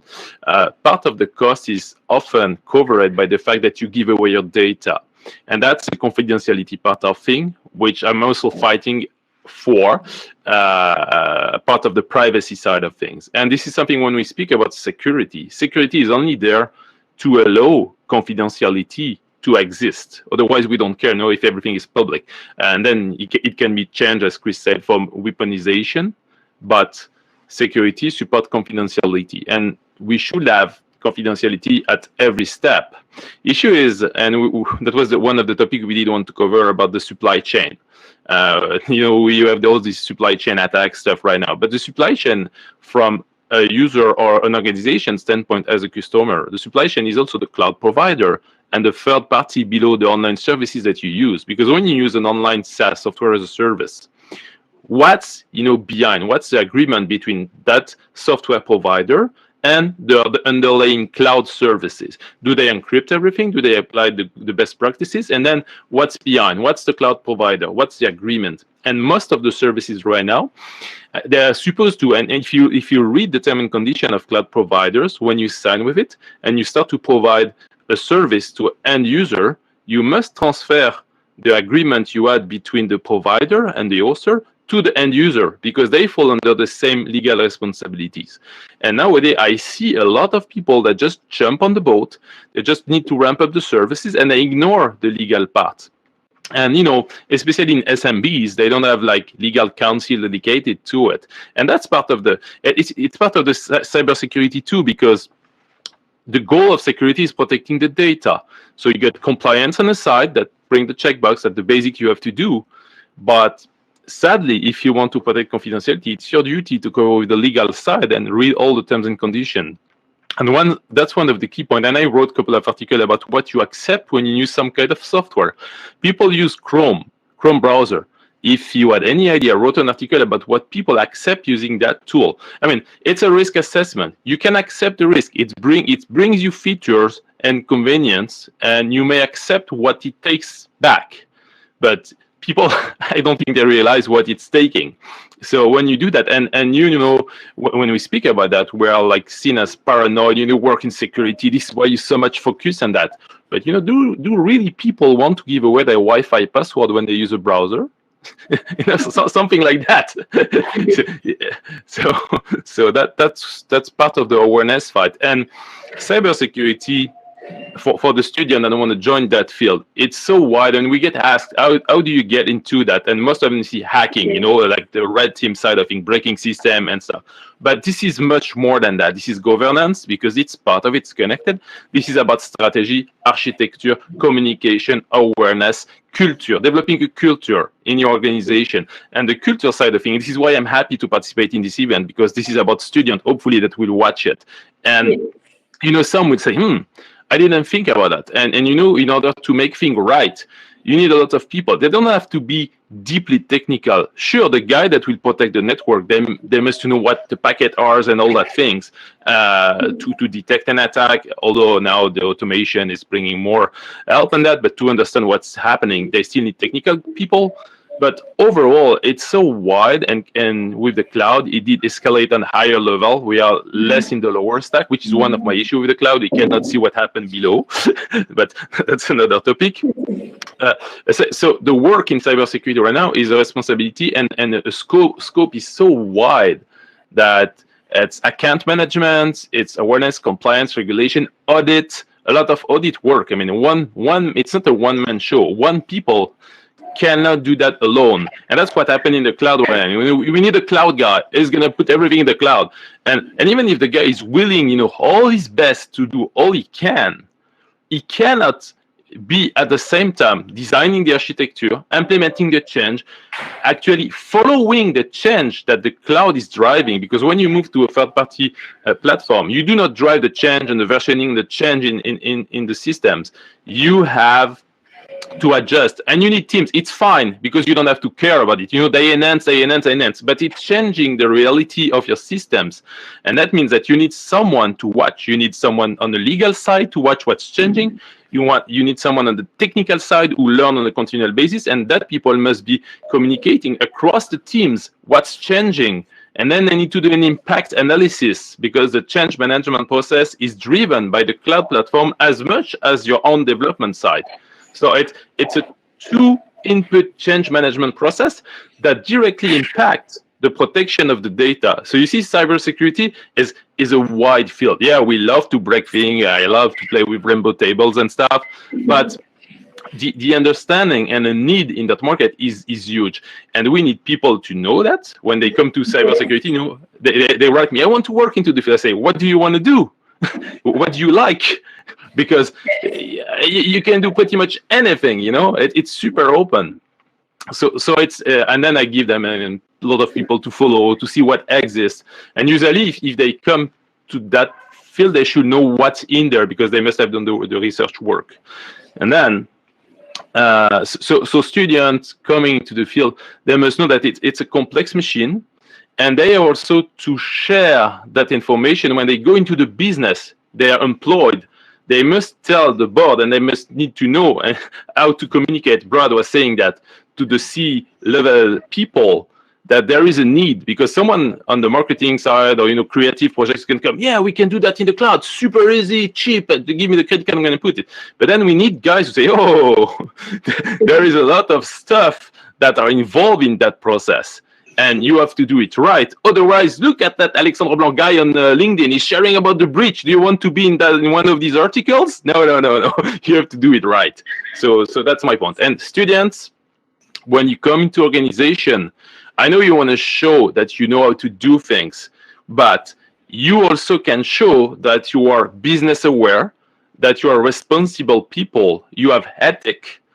And when you have to start something, you're able to communicate with the other teams. It's the whole world, like sales, marketing, decision-making, C-level executive, technical people, and you have to make all of this work together, because you can put the credit card and run your stuff, but who's going to pay in the end, Because, when it fails. So that's the whole thing. And who is paying? It's not the organization, it's us, you, because our data is going to end on it. And we have nothing to go after, and society is not ready to protect us as citizens. Any country is not yet ready to support people who get their identity stolen. It's not working. Here you got only one security social number, one passport. When that thing is gone away, man, it's hell to get out of it. So that's what we need to protect. We ruin life, or we do things right. Ethic. Yes. It all comes around to ethic. Yes, Mr. Bradwoods, I think you'd like to share something, continuing with Mr. Alexander. Yeah, Alexander hit so many great points, and so is everybody here.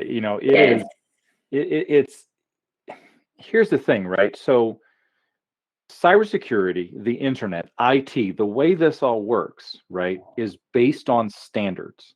Okay, so we have the Open Systems Interconnect model, the OSI model, or the TCP/IP model. Pick a stack, I don't care, right?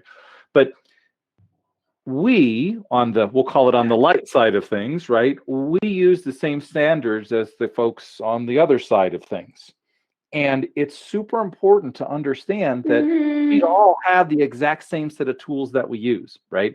So we do things in the cloud. Guess who also does things in the cloud? The threat actors do, right? They hang out in the cloud.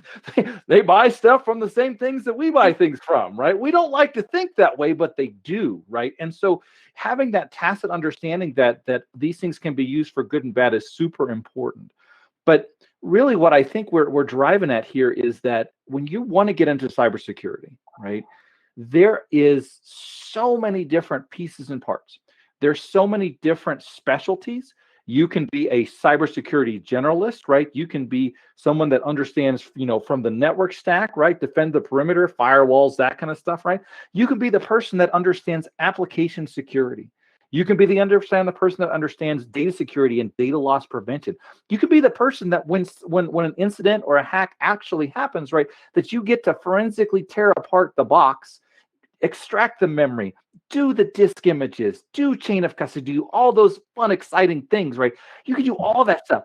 In our field, right, we have such a wide variety of things to do, right? You just have to kind of figure out what it is that floats your boat and then get really, really good at that. And oh, by the way, I know a lot of people will probably say that, unless you're in the cloud, right, Chris? True, right? But here's the thing, right? A lot of people will tell you that you have to have good, solid, general understanding of everything to be in cybersecurity, and I disagree, right? There are roles out there for people that can do the niche things. In fact, I have needs for people that can do the niche things. One of the folks on my team is probably the best malware analyst I have ever seen. Right? I can do maybe a quarter of what he does, right? But it goes back to what I touched on, right? We need this. We need diversity, right? We need different sets of thoughts, right? I can't do everything. Chris can't do everything. Chris can't do everything. Alexander can't do everything, right? We need smart people that can come in and close and fill the gaps, because I have a lot of them, right? It's help us close and fill those gaps, and that's incredibly important. And it takes all sorts of voices to do that. But the other thing that I'll touch on, and I'm gonna let other folks jump in here, is you have to be willing to continue to learn. Here's the dirty little secret in cybersecurity, right? It's always changing, right? It's not stagnant. It's not staying the same. For crying out loud, I think I can put a toaster on the internet now, right? And have it pop up and tell me when my bread is ready. That's awesome, but it's freaking scary at the same time, right? So this whole thing is changing all the time. You have to be learning. You have to be willing to learn. You have to grow. And that's one of my favorite things about cybersecurity is that I learn something new every day. Or more importantly, and Chris will agree with this, relearn something that I forgot 20 years ago. And I will, dang it, I got to relearn that again. So I'm going to leave it to some other folks to jump in on this one.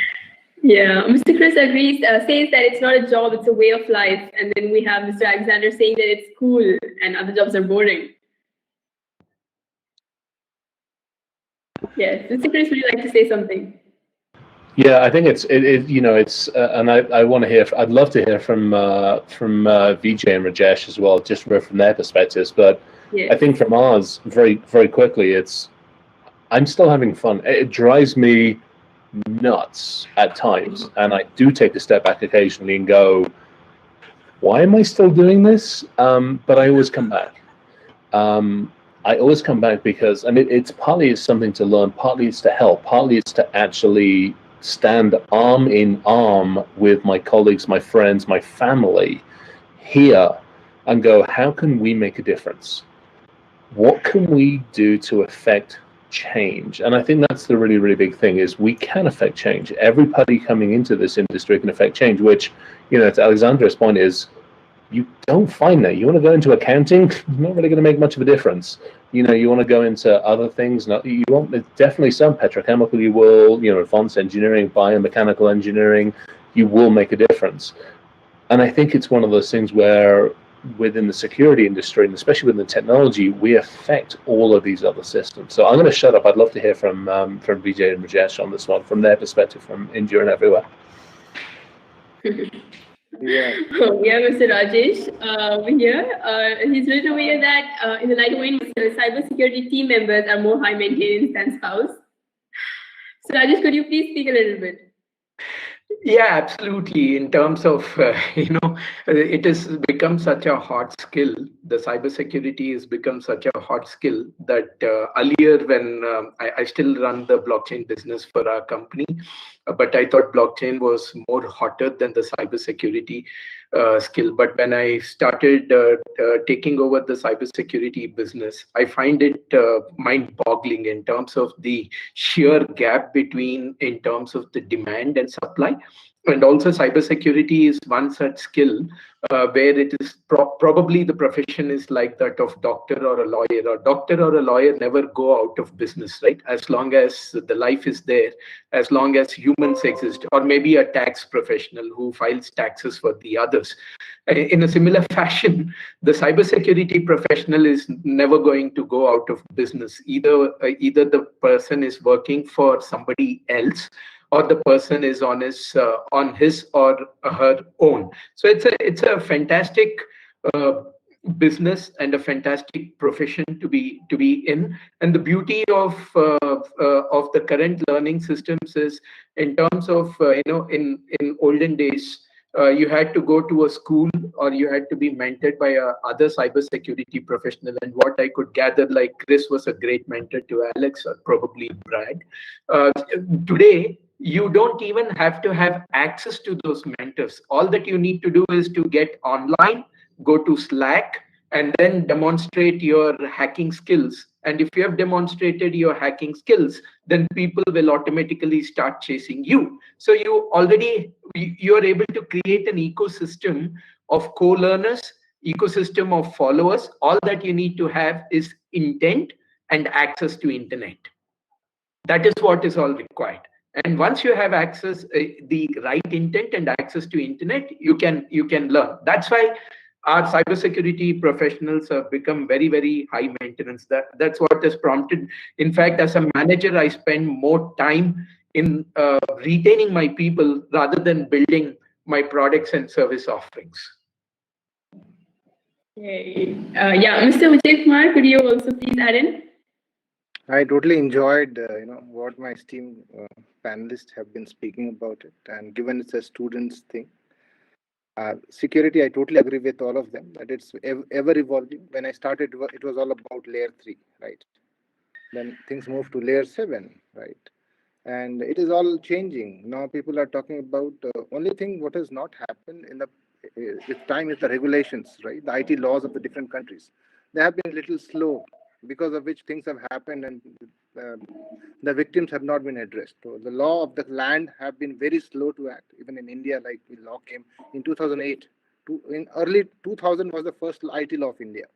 We had an amendment in 2008 and 2010. So from the law part, it is just too pathetic because of things have happened bad. So that's one fact. The other fact is these days we talk about data privacy, right? A lot of regulations are coming in. It has become very stringent. Still, there are some discrepancies between geography A versus geography B, right? And there's a lot of career options for students who are just jumping into it because it's an evolving space. You become an expert in GDPR, you are there. You become expert in the California privacy law, you have a new career option right away. Or you become a lawyer. And if you see the trend right now, especially I see in India and somewhere else, lawyers are getting into cybersecurity, right? They are getting cybersecurity and they want to do something on privacy, something on OneTrust, something on some CISSPs, so that they also want to have a new image for themselves. They did something criminal earlier. Now they want to have a cyber logo, security logo with them, so that they want to sound little fancy, and they become a chairperson of some state organization, and all of a sudden, in matter of months, they have a alternate career option. So the beauty lying all of that, and this is very much apt everywhere. If you remember the Jeep, the vehicle, right? Automotive Jeep, right? Jeep car. The Jeep was hacked a couple of years back in the United States. While Jeep was, on a freeway, it was hacked, and somebody demonstrated it how you can even turn the vehicle, how to turn the vehicle. All that happened on a freeway. So anybody interested can choose the option that one wants to. Just give you a couple of examples. We talk about the vaccine these days, right? Before this time, many vaccines came for different things, or many life-saving drugs came. But you must have heard that even if we have paid $1,000 for a vaccine, it does not work. The life-saving medicine does not work because it had to be stored, maintained in a certain temperature, need to be transported carefully so that it reaches the patient the way it has to, and it gets. But unfortunately, when we ship it in transit, we don't maintain the temperature or the pH or the humidity, whatever, because of which the injection is stored at some random temperature and it does not work. Now the same issue, and we monitor it. We monitor it maybe with IoT, but guess what? Humans are humans. We change, we influence the data, and we say to the hospital or to the doctor, yes, this is the record. It was maintained all through. So there has been a breach all through. I don't want that breach to happen in the current times. Even if you are paid so much, you have to make sure that the vaccine you are getting is the right vaccine. The transportation, logistics need to make sure, the warehouses need to make sure that it is. So these days we use blockchain to have the integrity of the data. And countries like Japan, they have been using it. Tsunami, the same thing. Tsunami, the buildings used to collapse because the same situation. Cement, which was very good when it was manufactured, when it went to the construction site, there's some water seepage into the quality and in the cement, and the quality of cement suffers. The building collapsed. The transporters at the end of the day said, "Sir, this was very good. I transported in the condition, in this temperature, all of good." Because we were not fair, we were not ethical. I'm summarizing the discussion what have happened. We are not ethical in the entire process. So Japan, Yes. countries are using blockchain in this scenario. So there is a lot that could be done. It just matters what we do. I want to touch one more example. All these aircraft that flies, right? Anybody sitting in any part of the world can track where the aircraft is, at what latitude, at what longitude, at what speed, which means the data is public. Yes. What happens? I have myself seen the data from say SFO to New Delhi. I can track the flight data at any point in time, what height, what angle, what speed, what wind, everything. Which means if that data goes to any bad actor, And if it's powerful enough, and in some region which is midway and can do some damage, everything's connected. Yes. So there's lot opportunity for people. It's just one needs to wear that hat and say yes, I'm going to do X or versus Y or X. And these people have said very well. They have crafted things very well. It was very educational for me for sure. And the last part is social media. Social media, the recent trends have been, Facebook pages are being hacked one after the other. I get messages that my page has been hacked. Please don't give money to that guy if somebody asks.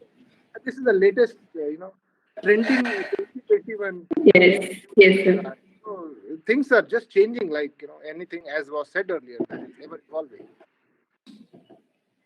Yes.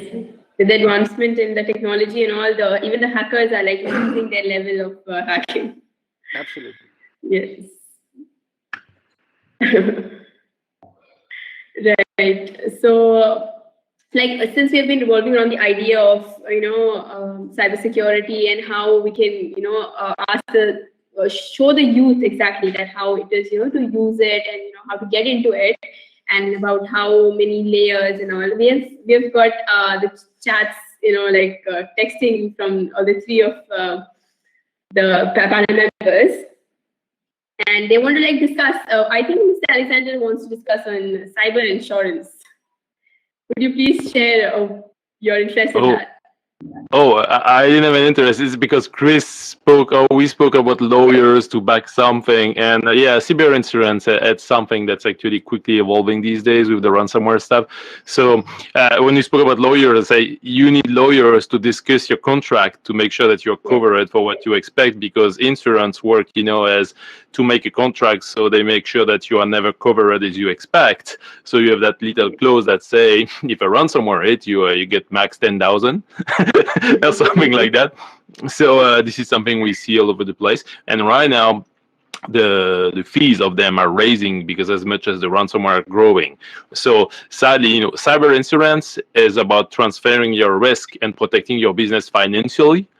It's not protecting the reputation or anything. It's just supposed to finance you to get back on track if you get an event happening. So that's the key point of it. But it's not ideal, and this is not something you should expect to get at all, because it's not going to protect your brand or anything, all the mess, the stress of the people and everything. So something is happening right now with all the ransomware. Like, the cost of cyber insurance is growing crazy because of the amount of people affected by the ransomware. And as we said earlier, there are many more breach and events that we can see publicly in the press, because most of them are kept quiet for obvious reason. But it's about finance, it's about brands, it's about national security or whatever. But the thing is that soon enough, and I believe this year is going to be the year, we will no longer be able to be insured against ransomware event. It's going to be in a specific classification. That's not going to be happening, which is a very good thing, because most of the time, the cost of this contract placed in proper security and countermeasure and backups and recovery plan will actually allow the organization to survive the same way on their own, but not only against ransomware, but any other events. It's about much more covering than the risk. And in a way, it's going to be good. One other thing that we see as well with the insurance is they start to ask for mandatory compliance stuff. Like, to be insured, you have to show that you apply the best practices. So you're going to have more people working on the famous compliance checkbox thing to make sure that you actually match what the insurance does. And the thing is, they are going to make it very easy. You just have to check that you do that thing. But when an event occurs and you want to get paid, then they're going to actually ask for proof of that. So if you blindly check those documents, because they will accept it and you will pay the subscription or whatever, but the time the event happen, if you cannot prove, or they can actually find that any check was wrong, you're out. So if you want to do it right, and again, this is about full knowledge and awareness that we have to raise, you have to do things right. So do things right from the get-go. It's going to be much more easy for everybody. So that's it. Yes, so the start is right, then obviously the entire thing will go right. That's the main thing. Yes, that's right. Also, now since like we have covered the basically the back end, or how you as the cybersecurity experts can do everything in working on it, I have one question, or more like a doubt with that I'd like to place, and I can have Mr. Rajesh sir answer it for me, please. That since you're the leader of the blockchain and cybersecurity practice, you lead it. You can tell us what are the things that organizations, like the organization right now, need to improve in their defense because of the hacking, the attacking, and all that's going on. What would be a good thing? So there are three things that companies should look at. One is in terms of what is process maturity. The second one is the technology maturity from a cybersecurity products. And if you have a good process maturity and a technology maturity, and if your people are completely vulnerable, it's of no use. All those investments will go for a toss.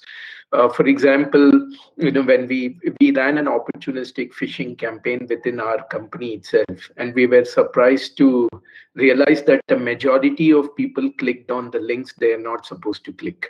And then we impersonated emails from our CEO and sent it over, including a senior person who called up our CEO and said, "Hey, how many Amazon cards do you want me to buy for you?"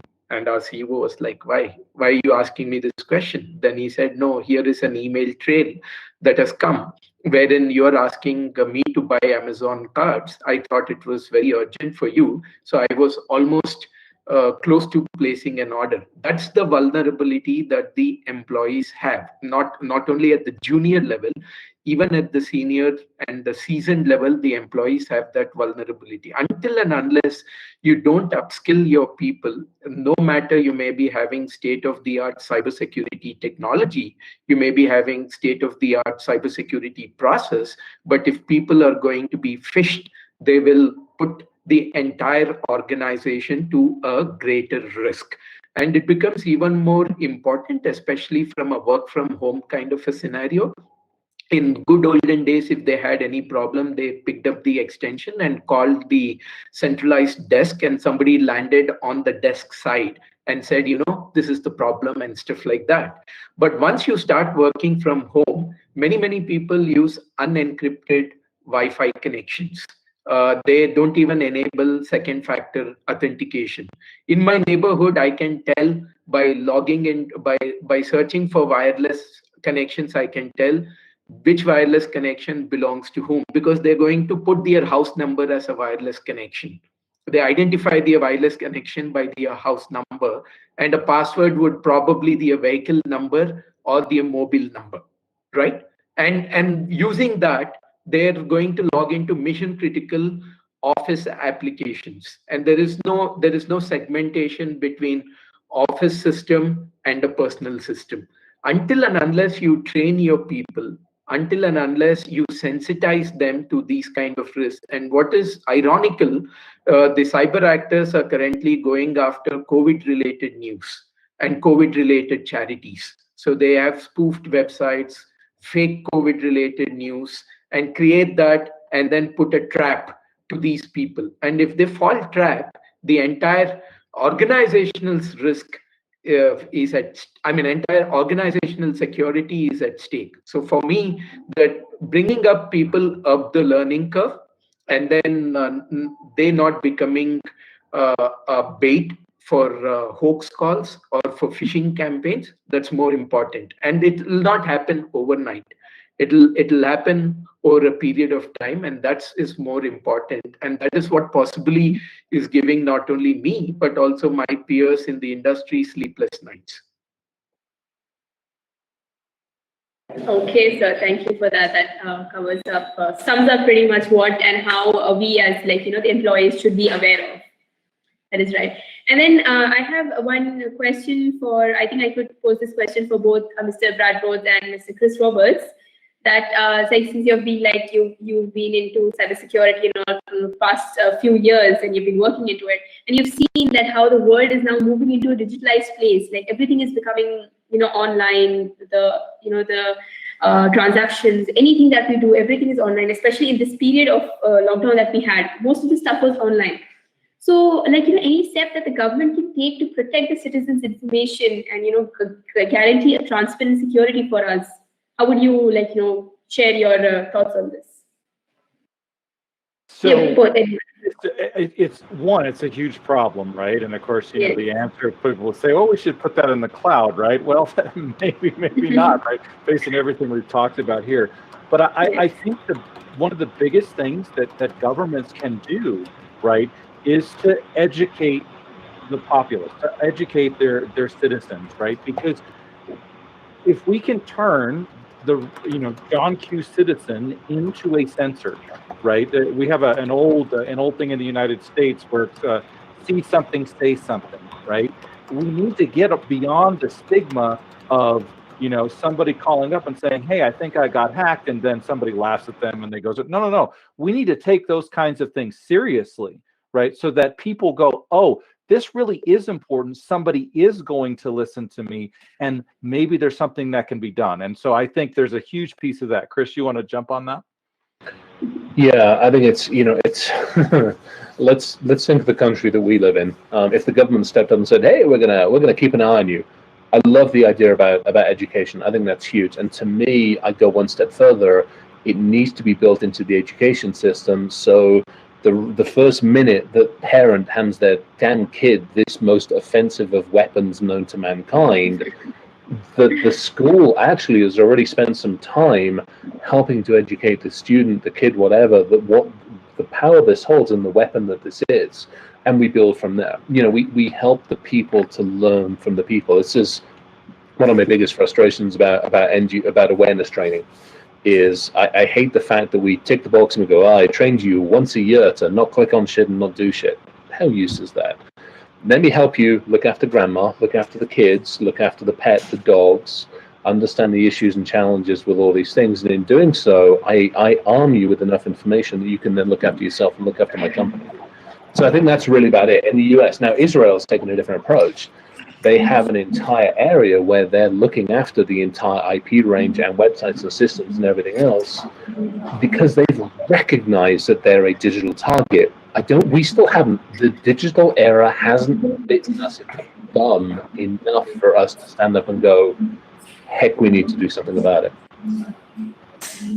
Yes, sir. I'm sorry to just interrupt a little bit in between. We have Mr. Rajesh, sir, leave the meeting for his urgent work. He has to take a call. So I'd like to thank Mr. Rajesh for joining us and sharing your valuable words. Thank you. Pleasure. Thank you very much. I have a call coming up at 1 p.m., so I need to drop off. And fantastic. Alex, special thanks to Alex, Brad, Chris. Your passion shows. You guys are awake so late in the night and you're still bustling with energy. Good to connect with all of you. Yes, sir. Thank you very much. Okay, bye for now. Thank you, sir. Bye, Vijay. All right. Yes. So yes, we can continue, please. Yeah, and then we have right. It's 2:30 a.m. there. That's great. Your passion really shows. Your passion is like shown up. Right. So one thing that would pretty much summarize or maybe cover up the entire thing would be that security is no more a choice but a need. That is now a need for the citizens. It's a need for government. It's a need for everyone openly. So we are the people who are in need. We are the people who are defenders. We are the people who are attackers. So how would you, explain this statement or justify for this from the point of view of a victim? Yeah, Mr. Alexander, you can start.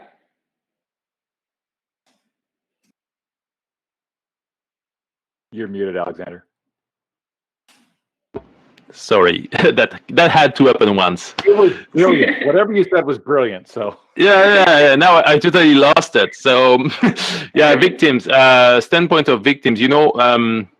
I've been a victim, as I told you at the beginning, and I think, in a way, some of us cannot accept it and will fight back against that. But it's not obvious for everybody to realize what was the path that took them to be victims, and what was their digital footprint that it allowed to get them. So the awareness that we have to share. I mean, we do it. I do it on LinkedIn a lot, but I'm targeting small businesses and bigger businesses, and I'm also exchanging with the community. But as Chris was saying, that information must be part of school, and it should be in primary school. As civic education. Well, society went totally digital, so civic education should have a part of your digital footprint, your digital position, and sadly learn about risk, as we teach kids to avoid the basics risks, like don't burn yourself when you touch hot things. Well, technology has something to be taught as well. And as parents, there is a phase where we get rejection, or if we do it alone, it is, my dad is paranoid or whatever. I see that with my kids. So if we are backed by school and we create a culture of awareness, we cannot create a culture of bulletproof security that doesn't exist, but we can teach about, the concept of risk, the approach of managing security and privacy. And yeah, Brad, I have zero routine for that. Yeah, me too. So yeah, that's about it. I mean, education and what you do, right? And this is why I was excited about joining that. This is university targeting, and this is where it has to start. It should start even earlier, but that's a very good start. So I'm very happy that we could share, and I hope we did have a discussion that people could understand, because we sometimes dig too technical. So that's Chris always fighting for that as well. But I think we did right. Yes, sir. Yeah. Yes. Sir.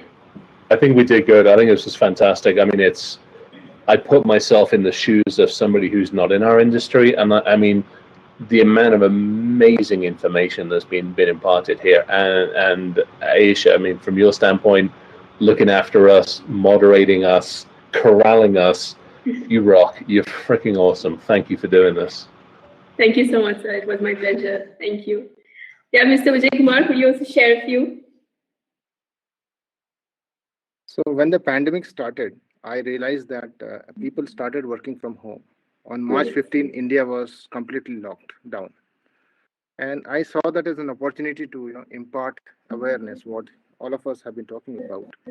And I learned that at home, especially in India, we are at the mercy of a small router, which comes either free or hardly, I would say, $5 to $6. That's the price point, which means there is no security. Even if there is anything default enabled in terms of security, that is removed, that is unchecked, because that is checked, performance degrades, the internet quality degrades. So because of which, and if you enter any apartment complex, any milkman, any person coming in a building can easily change password of the entire building, within seconds. Within seconds, it can go away. That's how. And it is not only that. You have your Bluetooth, you have your IoT connect devices at home, you have your parental control, online education, you have your conferences, you have your mobile devices, different variants of mobile, everything, and so many VPN sitting on them. Everything, it has a mercy of, it's a good or bad luck. It's just a matter of chance. The smartest guy get, Yeah. jacked. So I think awareness is most critical, and I started, doing a lot of education even for big corporates at that point in time, because people were working not on their machine but on rented machine, which were kind of procured, and security, leave security performance itself was an issue. So this is a great thing for people, for companies that are starting up, say 5-7 years, smaller companies that want to go to the developed markets in the US and Europe.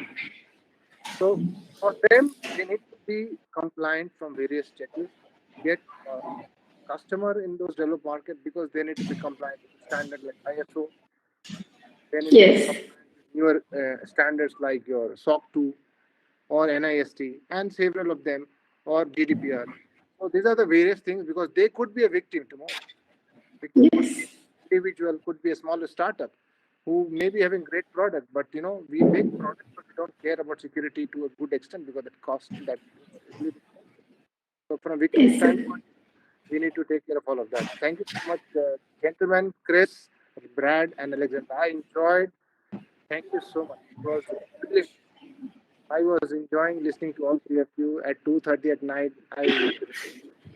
You guys, it's as if you are at 10 o'clock in the morning. Yes, thank you very much. It was a pleasure listening to all of you, and I'm pretty sure it's like helped. And yes, it was technical at points. Yes, that also gives us a lot of insight about how in depth actually cybersecurity is. So thank you very much, gentlemen, for joining us today. I am really delighted to have moderated you. Do you want to say anything before we end the session? Anything for audience viewers? So first off, one, it's been an absolute pleasure hanging out with Chris and Vijay and Alexander and Rajesh. That was awesome. We should do this again sometime. Chris, you and I should have grab lunch at some point when all this stuff freaking settles down, since we're both in the same general vicinity in the world. But you know, if I could say one thing, it's like, if you're excited about this, right, jump in with both feet. Right? Jump in, learn as much as you can, experiment with stuff, try things, right? Find a mentor, ask questions, just do it, right? The technology, what's amazing to me in cybersecurity right now is the technology to get into this business, to be able to stand up like a lab on your own computer, like with like virtual machines, and do all the stuff and learn a bunch of stuff, right? And get some of that experience on your own, right? You can do that right now. Do that, jump in, get it done, have some fun with it, learn, right? I think you probably, the students there at the university probably get that we all like to get in and break stuff and have fun with things from time to time, and code some stuff and do some things and make some things work and go, man, why didn't that work? And then bang our head against the wall for 8 hours and come back up and go, oh, I should have tried that thing I did the first time, and then it actually works. But I mean, we're excited about this because it's such an interesting and fun business. It's continually changing. It's continually growing, and we need more people that that want to do this and want to jump in with us, because it's not going to get any easier. In fact, it's just going to get more complex. And so, it's been my absolute pleasure to hang out with you. You fine folks today and around the world. Morning, afternoon, and night. Thank you, Mr. Rhodes. Thank you. Yes, so I think we are done with our panel, and yes, it was an absolute delight to be a part of this. Thank you so much, gentlemen. We can close now. Thank you. Thank you for having us. Absolute pleasure. Take care, stay safe, stay healthy. Thank you. Wish you the same. Thank you so much, guys. We'll connect separately. Thank you so much. Yep. Thank you. Thank you. Thanks a lot, guys. Amazing. Totally. Opportunity. Brilliant opportunity. A pleasure, sir. Thank you.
Hello,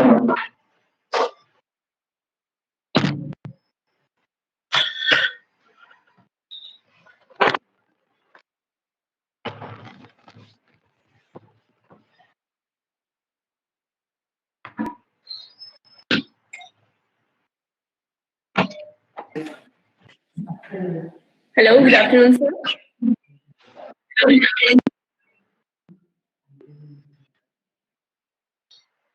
Hello.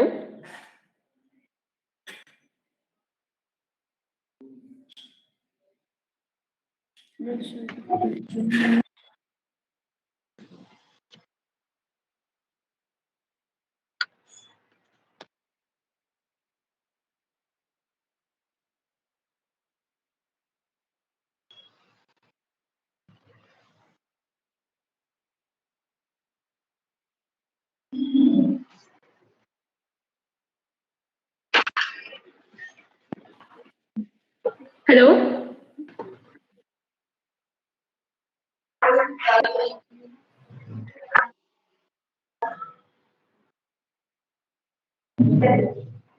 Hello, sir.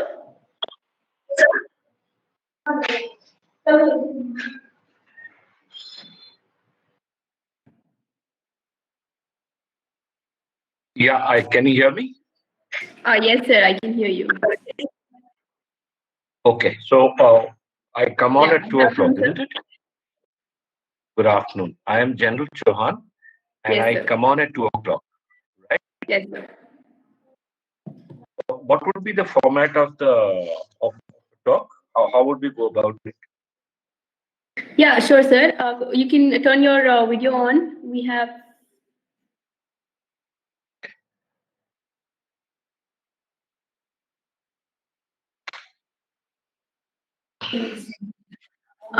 We also have Gauri. General Shokin, could you please turn on your video cam? Yeah, I'm just doing that. All right, okay. And Ms. Gaurida, she did not Can you see join. me? No, sir, not yet. It said it's sharing. Take a little. All right, okay. Okay. Yes, sir, it's Can you loading. see? Yes, sir, I can see you. Format.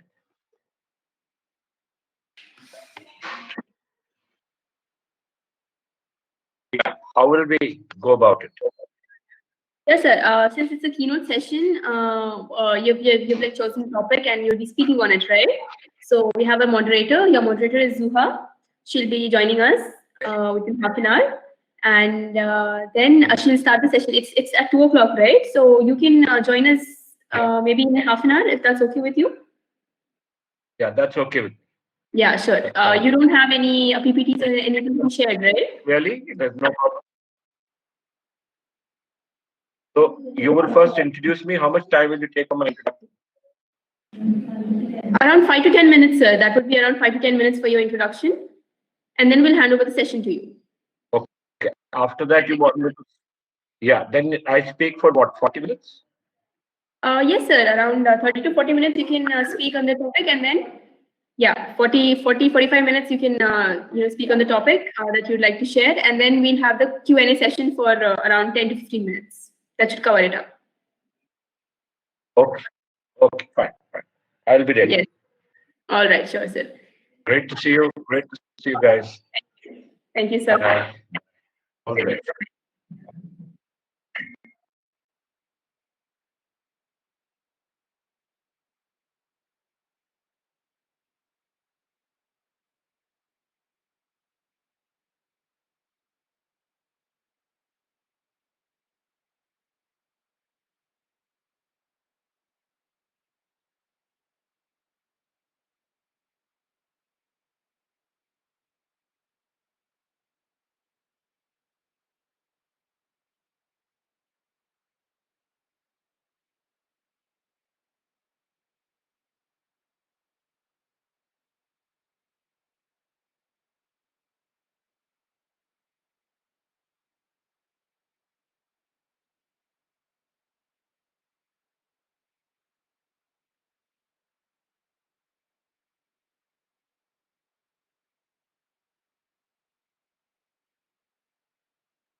know what are the columns they are asking.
Please turn on your webcam. Loaded.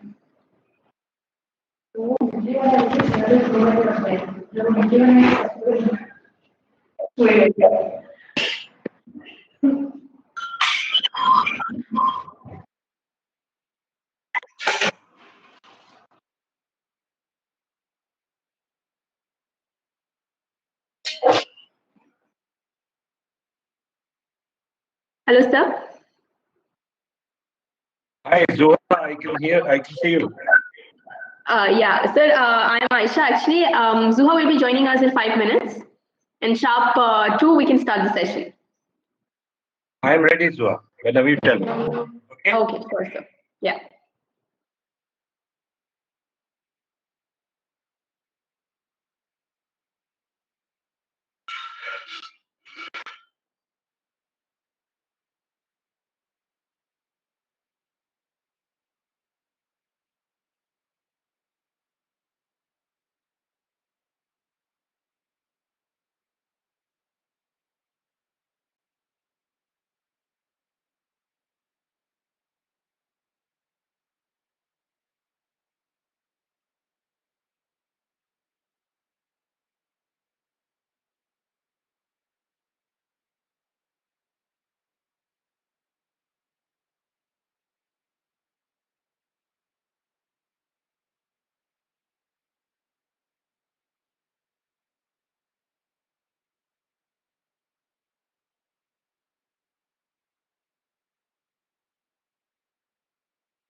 Very good afternoon,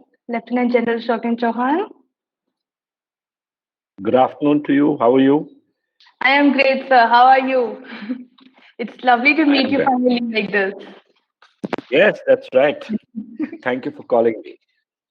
So thank you for joining us, sir. Thank you for joining the Changemakers Summit with us, sir. We are really looking forward to listening to you after this. So Thank you. Yes. Can you hear me clearly?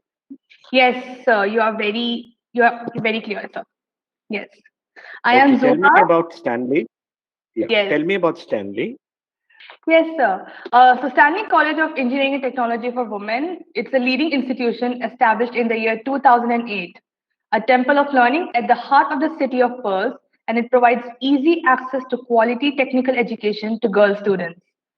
Stanley is affiliated to the prestigious Osmania University of Hyderabad. It provides all eligible engineering courses which are accredited by both NBA and NAC with a grade A. Stanley is also an ISO certified institution. Stanley ranks at 105th among the best engineering institutions of India and second best women's engineering college in all of South India. How many students do you have? In each branch, we have over 180 in CSC, 120 in IT, then 120 in ECE, and then we have 60 in Triple E. Now we have CME 60, and we have a new branch called Artificial Intelligence. That's also 60 students. So around 1,000 odd? Yes, in each branch, in each batch, year batch. So the college would be what, 5,000, 10,000? Yes, and then we have MBA also in our college. So that is also 2 years. So yes, you can count that. Around 10,000 people. Yes.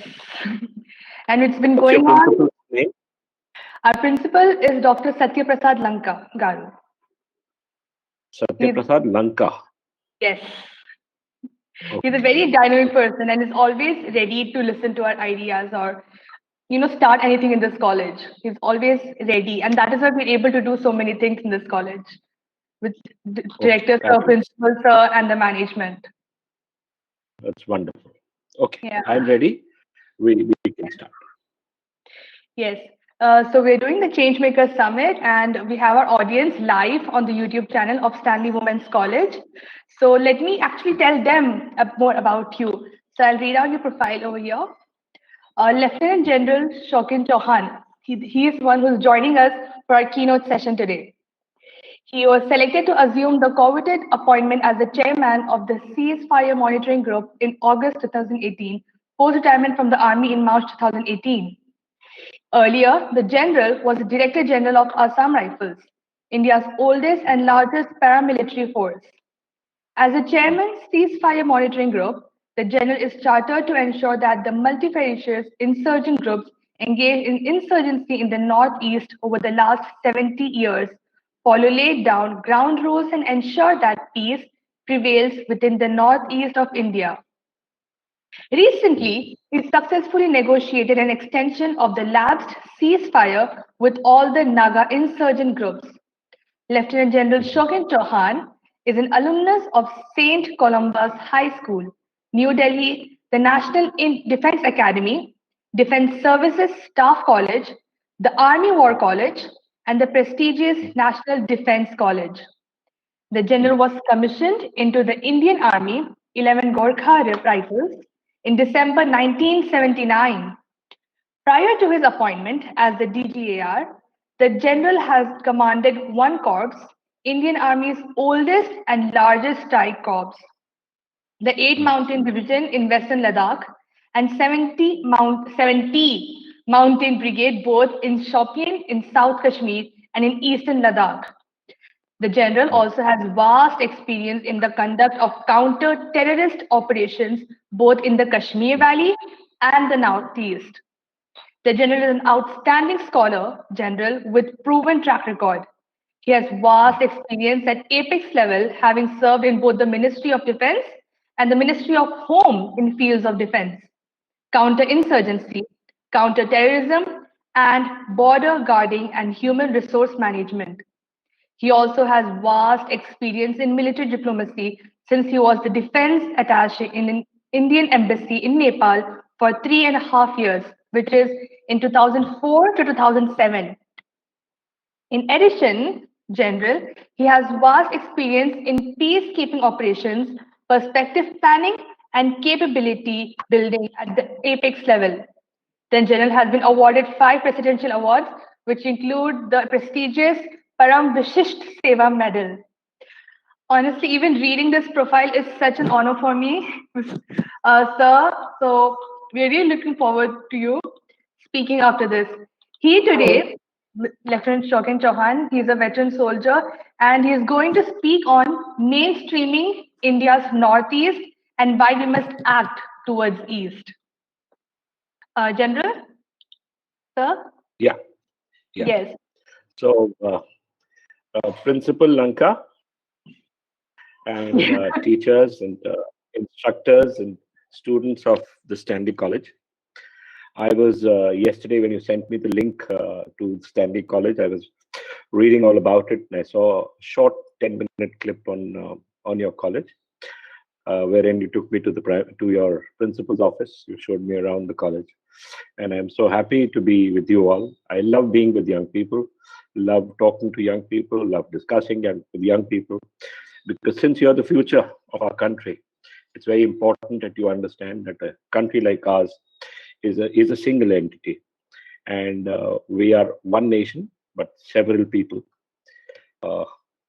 130 crore people, maybe more now. But more than that, we are many, many different kinds of people, many different tribes, many different languages.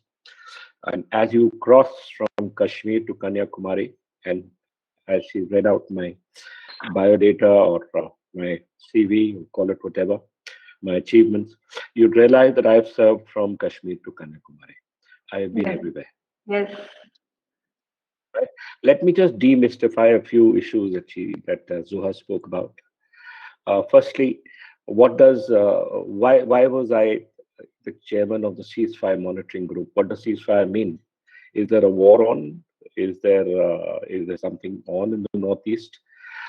The Northeast, like I told you, I have served a lot in the Northeast. Almost 15 years of my 40-year career has been in the Northeast of India, and 15 years of the balance of my career has been in Kashmir and Ladakh. So more or less balanced towards the trouble spots of places where the girls from Hyderabad would probably or might read in page 5 of the newspapers have no idea even if they picked up the atlas or look, somebody studying geography might know where Ladakh is or know where Siachen Glacier is or know where Nagaland is. But let me just sort of tell you what it really means to be a part of the Northeast, to have served there with the people there.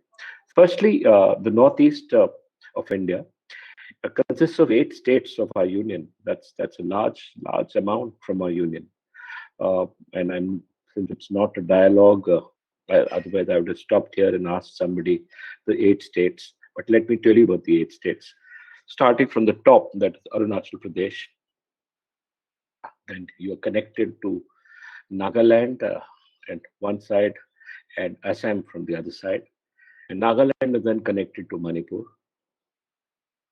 Manipur goes further and connects back through Assam, is connected to Mizoram.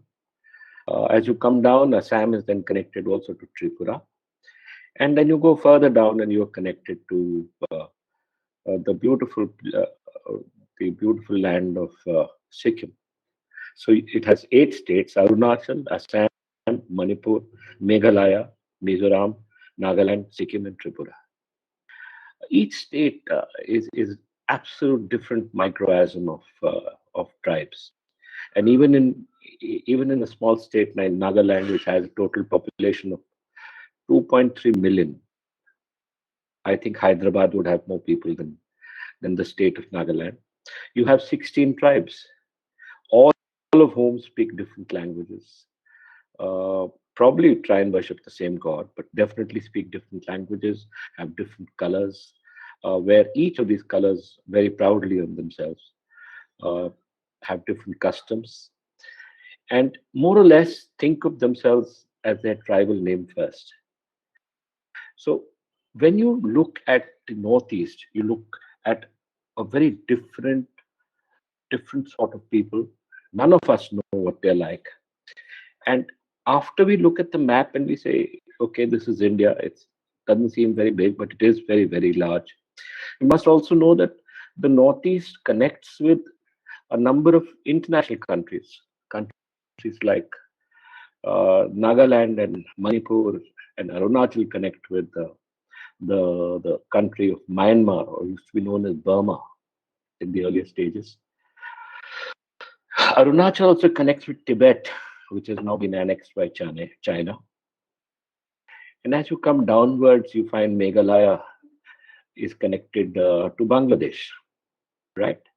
Sikkim connects to the Tibetan Plateau, which is China now. It also connects to Bhutan. And Tripura also connects to Bangladesh. So you can see how the country is actually spread out.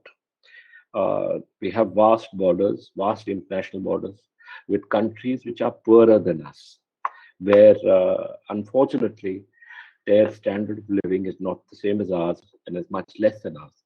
That axiomatically means that for economic help, these countries, often we have illegal migration that comes into our country only because people have no food to eat in those countries, or maybe not having a job, or maybe not having, but there is a similarity of population. There's a similarity of population of people that live in Myanmar and the people that live in Nagaland. There's a similarity of people who live in Manipur with the people of Myanmar, and the similarity of people who live in Tripura with the people of Bangladesh, right? So why it's important is that when this region shares an international border of 5,182 kilometers with India, that's a huge amount. The Tibet Plateau, China in the north, almost 1,395 kilometers with the Tibetan Autonomous Region, 1,643 kilometers with Myanmar, 1,596 kilometers with Bangladesh, 97 kilometers with Nepal, and 455 kilometers with Bhutan. That's a huge amount. And then from each one of these countries, we have migration. We have economic migration. We have problems. We also have Pakistan sending in people because each of these countries, the border with us is not fenced. Other than the border with Bangladesh, which is fenced, not completely, but almost fenced, the balance of the countries have no fence. That means people cross over from one to the end. And you can imagine the immense amount of security issues that could exist because you have borders which cannot be manned.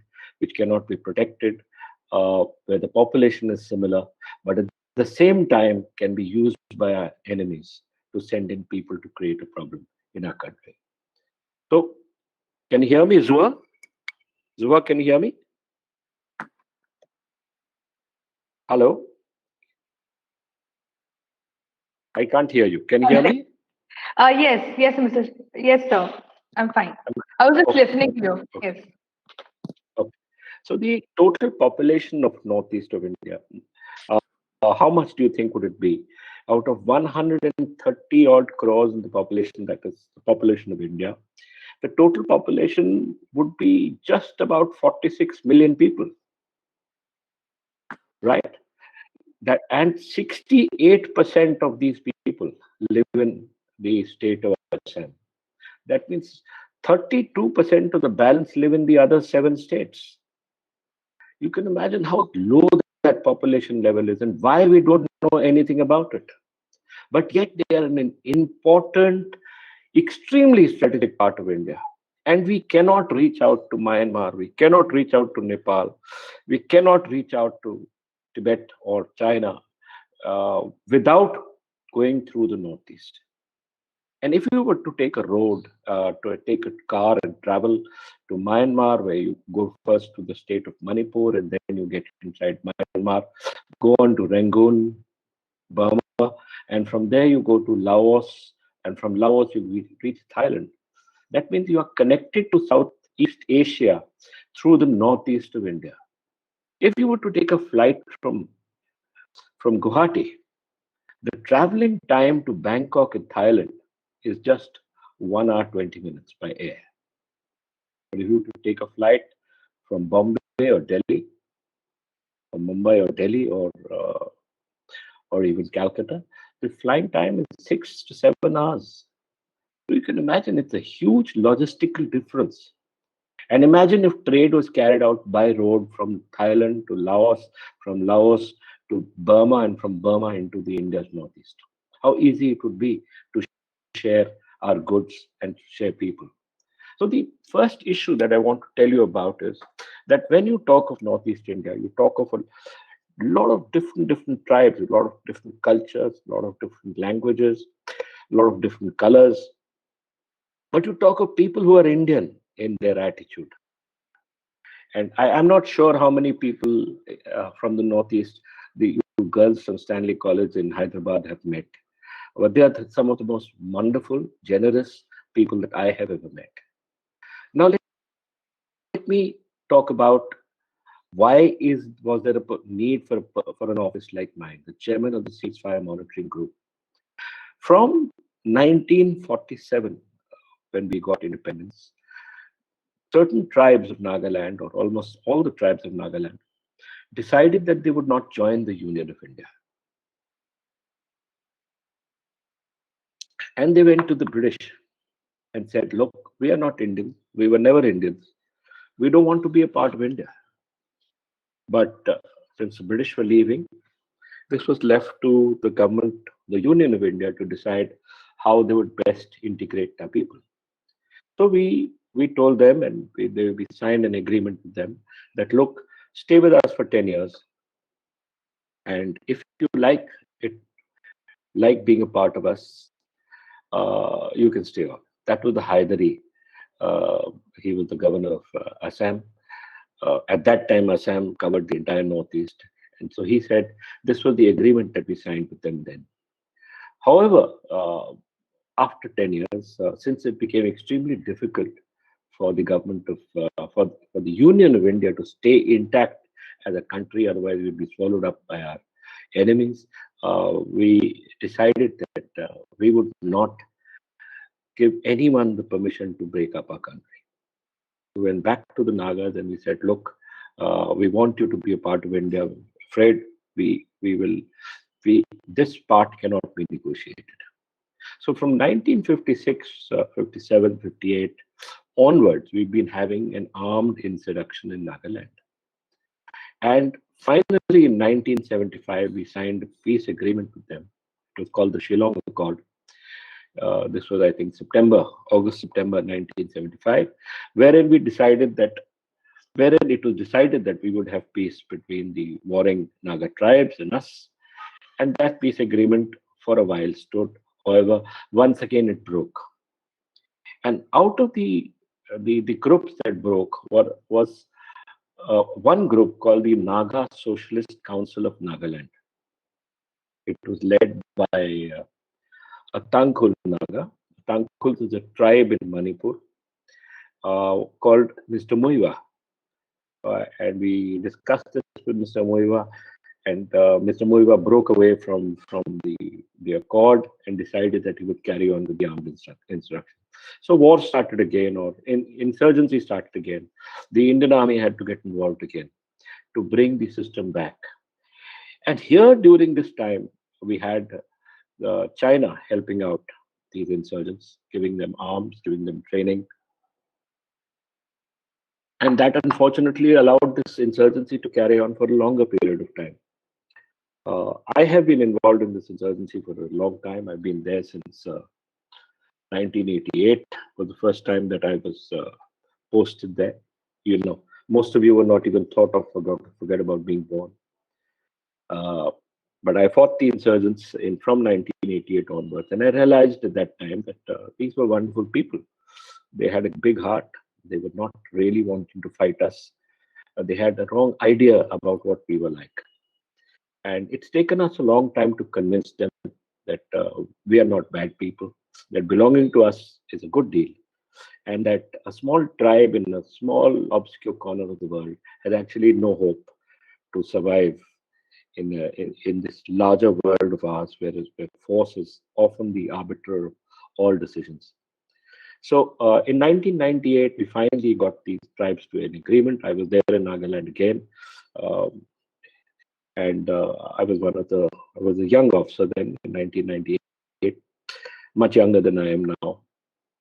And we were able to get them to agree to, to accept a ceasefire with us. And the ceasefire is held since 1998. So we have a senior general with whom they trust, who keeps them in peace and who assures that we don't go back to war. We've been talking peace since then. It's been 22 years. We are hoping to get an agreement. Mr. Modi is very serious about this agreement. There are certain issues that both of us are not agreeing with, but it's going to be a little bit of time wherein we'll get the agreement from them, and we will be a country where there is no war in the Northeast or no insurgency in the Northeast. So once that happens, once we get this insurgency down, we will have established a land bridge through Myanmar to Thailand, and through Thailand to the rest of Central Asia. And that would be a very advantageous thing to do. Many of you young girls are going to be engineers. You will need new jobs. You will need to look at new thoughts. Globalization is there to stay. And what is more clear, just as many of us think of going to America for a better standard of living, many of people of these countries that surround India look at coming to India for a better life. So at the end, we will be a country that must look after the people, not only just its own people, but also people around its periphery. And only once people around the periphery grow can there be actual peace, and can we actually have a system wherein there is no war. And when there is no war, you will have true security, and you will have actual economic benefit of peace, of trade, and to allow young people like you all to fully gain from your hard work and genius, which at times is sidelined due to the nation having to cover and protect itself from various different enemies that exist, unfortunately. So that in short is what the Northeast is. That is an idea of the Northeastern culture. 90%, or I would say less Assam, if you were to take out the 68% of Assam, the rest, and the state of Tripura, the states of Nagaland, Meghalaya, Mizoram, are almost 90-95% follow Christianity. The reason being that in the late 19th century, that 1890 onwards, when we were under the British allowed Christian missionaries to come into India, and these tribes were converted. But being Christian or being Hindu or being Muslim has absolutely no difference in the fact that they are Indian. And they're peaceful people, they're excellent people, large-hearted people. And I have truly enjoyed being with them, and I'm truly, I am amazed at their culture, how open and generous they are. So, like I said, Nagaland is almost 100% has a Christian, follows the Christian faith. Mizoram, almost 100% follows the Christian faith. Meghalaya would be, say, 75% are Christians.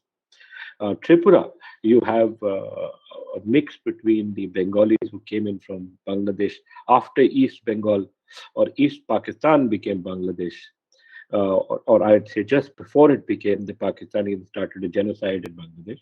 And that is where a large number of Bengalis had to come into India. Many of them are Bengalis, Hindu Bengalis. And it is because of them that there is this new citizenship law that had to be remade by the government so as to give them citizenship of our country. So you have Bengalis and you have Assamese, sons of the soil, Assamese. You have Bodos in Assam. In Nagaland, you have the Ao tribe, which is the major tribe. You have the Angamis, which is the next larger tribe.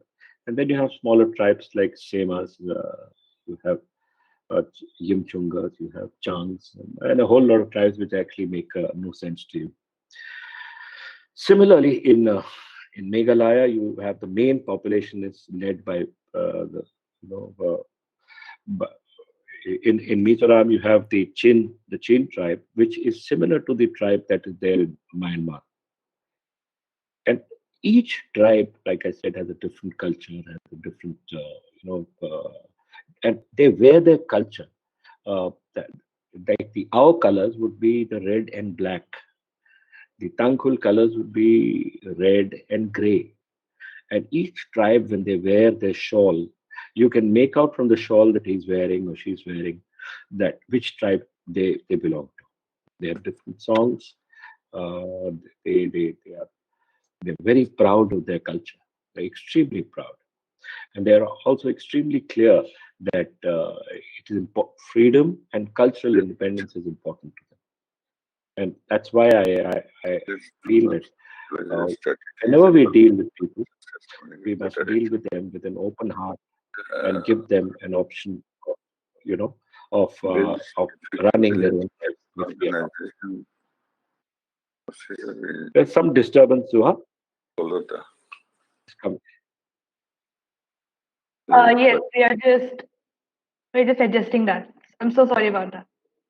Okay. Please continue, General. So, what are the Indo-Myanmar relations like? The Indo-Myanmar relations are rooted in shared historical, ethnic, cultural, and religious ties. As I told you earlier, we share a 1,643-kilometer long border with Myanmar.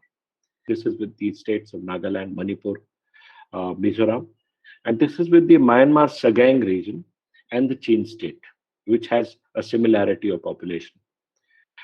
So when you talk of similarity of population, it basically means that at some time in the past, these tribes, when there was no international border, these tribes migrated from there. And it is, you'd be surprised. Like, for example, Myanmar follows Buddhism, right?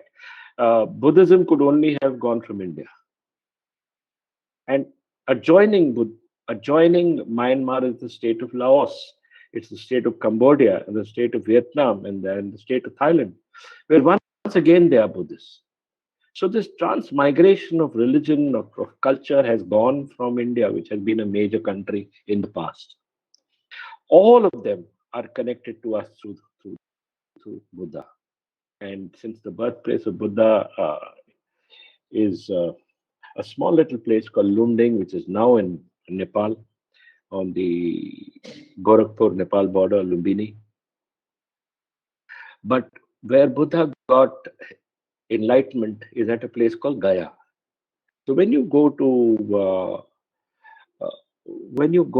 Myanmar, or you go to Laos, or you go to you go to Thailand, a lot of people will come up to you when you say you're an Indian, and they would say that, look, we want to go to Gaya because Gaya is the holy place for them. Similarly, the Chins are mainly Christians, but the large number of so what I want to say is that there is a similarity in culture. There's a similarity in culture between us and Myanmar or Burma. There's a similarity in culture between us and Bangladesh. There's a similarity in culture between us and Nepal. There's a similarity in culture between us and the Bhutanese. So this is important for you all to understand that India is not alone. We are a part of a larger tribal network, and these tribals of the Northeast are actually a part of that network. And it is extremely important for us that there is peace there, and the dividends of peace and dividends of trade. Once it's established, you can imagine the kind of trade that will go on between India and the Southeast Asian nations, many of whom are doing extremely well economically, but still have very, very fond memories of India and very a fond idea, that India is actually their mother nation. So this is what I want to tell you, that I've had a great time in my career. Zuha has spoken about Western Ladakh. Western Ladakh was actually Kargil. You must have heard of it during the war that we had with Pakistan in 1999. So I was there in Kargil. I've been there where China is right now, holding that position in Eastern Ladakh. And Shopia is a small district in South Kashmir, where there is active terrorism in Kashmir. And similarly, I have fought many battles in the Northeast. But in my mind, it's always been that the most important thing for me is the idea of India. And the important thing is that India must be strong enough to defend itself against its enemies. And unless we are strong, no one will respect us. So I'm open to questions, whatever you might want to ask about the region, about the army, or about the country. Do feel free to ask. Thank you for calling me. I hope I made this session happy and comfortable for you. Thank you all. Thank you so much, Mr. Lieutenant General Shokin Chauhan. Actually, as I was listening to your conversation, to your entire keynote address, our professor over here, Dr. P.R. Anisha, she showed great interest in your entire session, and she requested me from here that if she can take over this Q&A session. So I will hand it over to her. Please. Okay. Definitely. Yeah.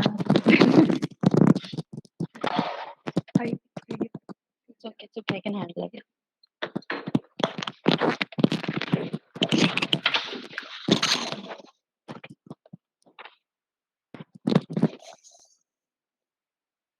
Hello, sir. Good afternoon. Good afternoon to you, Priya. How are you? I'm doing good, sir. How are you doing? Very well. Thank you so much. Yeah.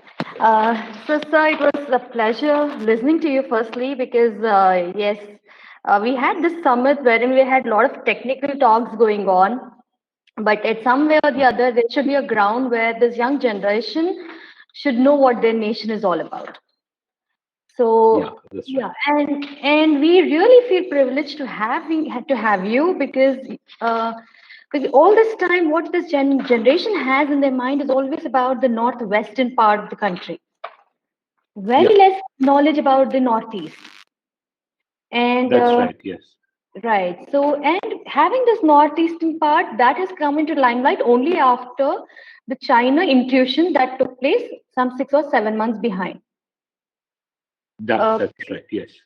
So the young generation has very less information or less knowledge, I must say. To be very honest, I would say they're skeptical about it, about what Northeast is all about.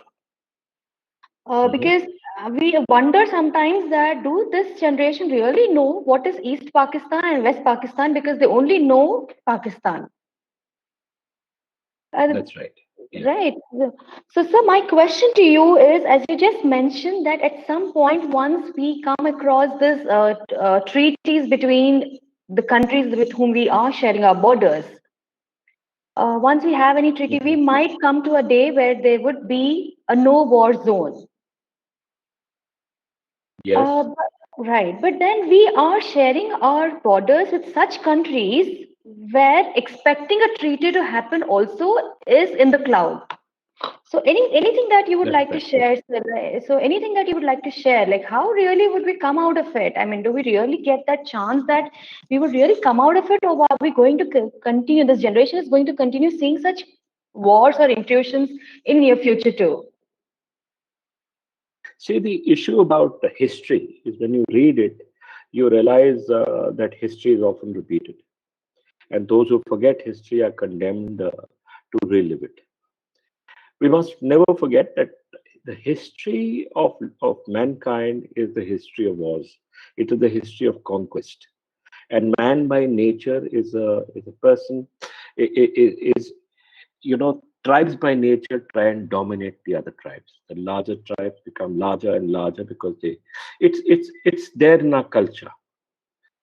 And we've also realized, keeping our history in mind, that it is very easy to become slaves, to lose your freedom, and to lose your ability to, to govern yourselves. So the first issue is it utopia that there will be no war sometime in the future? Given man's cultural and psychological makeup, and having spent 40 years of my life in the armed forces, 45 actually, 45 years now. I joined the National Defense Academy in January 1976, so it is 45 years. So what is more important and what is absolutely clear to me is that there will never be an absence of war. Secondly, that is clear to me is that we must always be strong enough to protect our freedom. And the moment we become weak, there's a chance we will lose our freedom. Exactly. Yeah. So to become strong means that we must have economic strength, we must have military strength, we must have academic strength, we must have moral strength, we basically must have the ability to speak, to stand, to govern for ourselves. That's most important. And while I pray that we have peace, and I hope that the next generation sees peace, I am still prepared to fight for it and to give my life for it. So that's the way I look at life. I am a student of international relations. I am doing my PhD in international relations. But what is more important to me is the fact that and I want to tell my younger generation, is that always be prepared to fight for your freedom. No one is going to give it to you. And if the day you sit down and say there's going to be no war, somebody's going to take it away. True, absolutely true. So with this, I would like to put another question here. Like, as said, the defense service. When we look at the tally that takes place with the defense service, we basically get to see a lot of Northeast joining the defense service. We basically, whenever we see any regiments, we get to see a lot of Northeast being involved in it. Hope I'm audible to you, sir, because I don't hear anything. Yeah. So apart from that, what we see is that though there is a complete mixture all over India, there's a complete mixture. But what we basically see, the basic root that we see, is this generation that they are. I don't find quite a number of people opting for getting into the defense services voluntarily, unless they have some family blood relations into the service. Then that family goes ahead towards it. The young generation is completely towards getting into technical jobs in the private sector. So what initiatives that can the defense service do? I mean, basically what we see is only through now we are getting to see that they are putting ads over the internet, over the web, social media about joining the army or the navy or the air force. But what basically can we do to butt this interest or butt this, I must say, getting into that interest and or create that zeal that yes, my goal is to get into the service now. How? Because Russia, they have made this rule. Like Russia is one certain country where they have 1 year of any student's education in the armed forces for 1 year at least. They have that military training. But we, being a country holding the third biggest defense service, we are not doing it. Yeah, Pia, I agree with you. Why we don't do it is also there's a reason. Uh, the issue is that Pia can hear me. Yeah, I'm able to hear you, sir. Okay. Now the issue is that we have a lot of people. 1.3, 130 crores of people. So, and ours is 100% volunteer army. We've never had a problem of recruitment within the country. There is a quota for every state. Every state gives a certain number of people to the army. And at no state have I seen that there is a lack of volunteers. It's not just the north, not just the south, not just the east, not just the west. People are in the army from everywhere. But there are a lot more people. As you said, Hyderabad will probably not be giving us so many people. A lot of people want to go into technical education. A lot of people want to do jobs for two reasons. And I don't blame them. One is that they do get more money. There's no doubt about it. There's also the risk to your life is much, much less. That's also no doubt. Many parents don't want to send their children to a difficult career because we are a difficult career. It's physically different. It's physically difficult. It's mentally difficult. It's financially difficult. And then we don't stay in one place. So we are, continuously moving from one place to the other, protecting difficult borders. So that's the reason why parents don't encourage their children. I agree with you that not just Japan, not just Russia, but even Korea has has compulsory conscription. But then they are much smaller people, and they probably do that. But I would like to see a time when 100% of our population joins the armed forces for a short period of time, where they're trained, made to understand the kind of difficulties and challenges that the country faces. And based on that, once they move out from this 1 year that they spend, or 1 or 2 years that they spend with us, they would have a much better idea of the kind of security threats that our country faces, and also a much better idea of what our country comprises of. So I agree with you entirely. We must do something. We must, must tell the people of India, and I think the government is doing that by starting an odd system by which we can add some more people for a short while. I think they're doing that. Yeah. We get to see such initiatives going on, like comparative to some 5 years behind, I would say 5 or 7 years behind down the line, what difference we found then and what we find now. There's a tremendous difference that has been created. But again, this also raises my next doubt about it. Like, we have quite a number of ex-servicemen personals. So why aren't their strength used in general academics? We get to see, because it is, let me get connected to the Indian education system, basically. When we look into the Indian education system that we have currently, we find that a kind of qualification matters for a person to be into these institutions. But when it comes to giving their life experience about what hardship is, what life is, how to handle situations, there would be no better persons who have served the armed forces. So why can't the government take such initiatives wherein these personals who are in the ex-service sector, who are into the ex-serviceman zone, why don't these people be brought into such academics and have sessions by them so that they could make an impact rather than only government trying to make things for making things for people. Even exercisements can contribute towards creating this awareness among the young generation. Hmm. No, I agree with you, Priya. Absolutely agree with you. It's important that ex-servicemen are, that the full utilization of ex-servicemen takes place.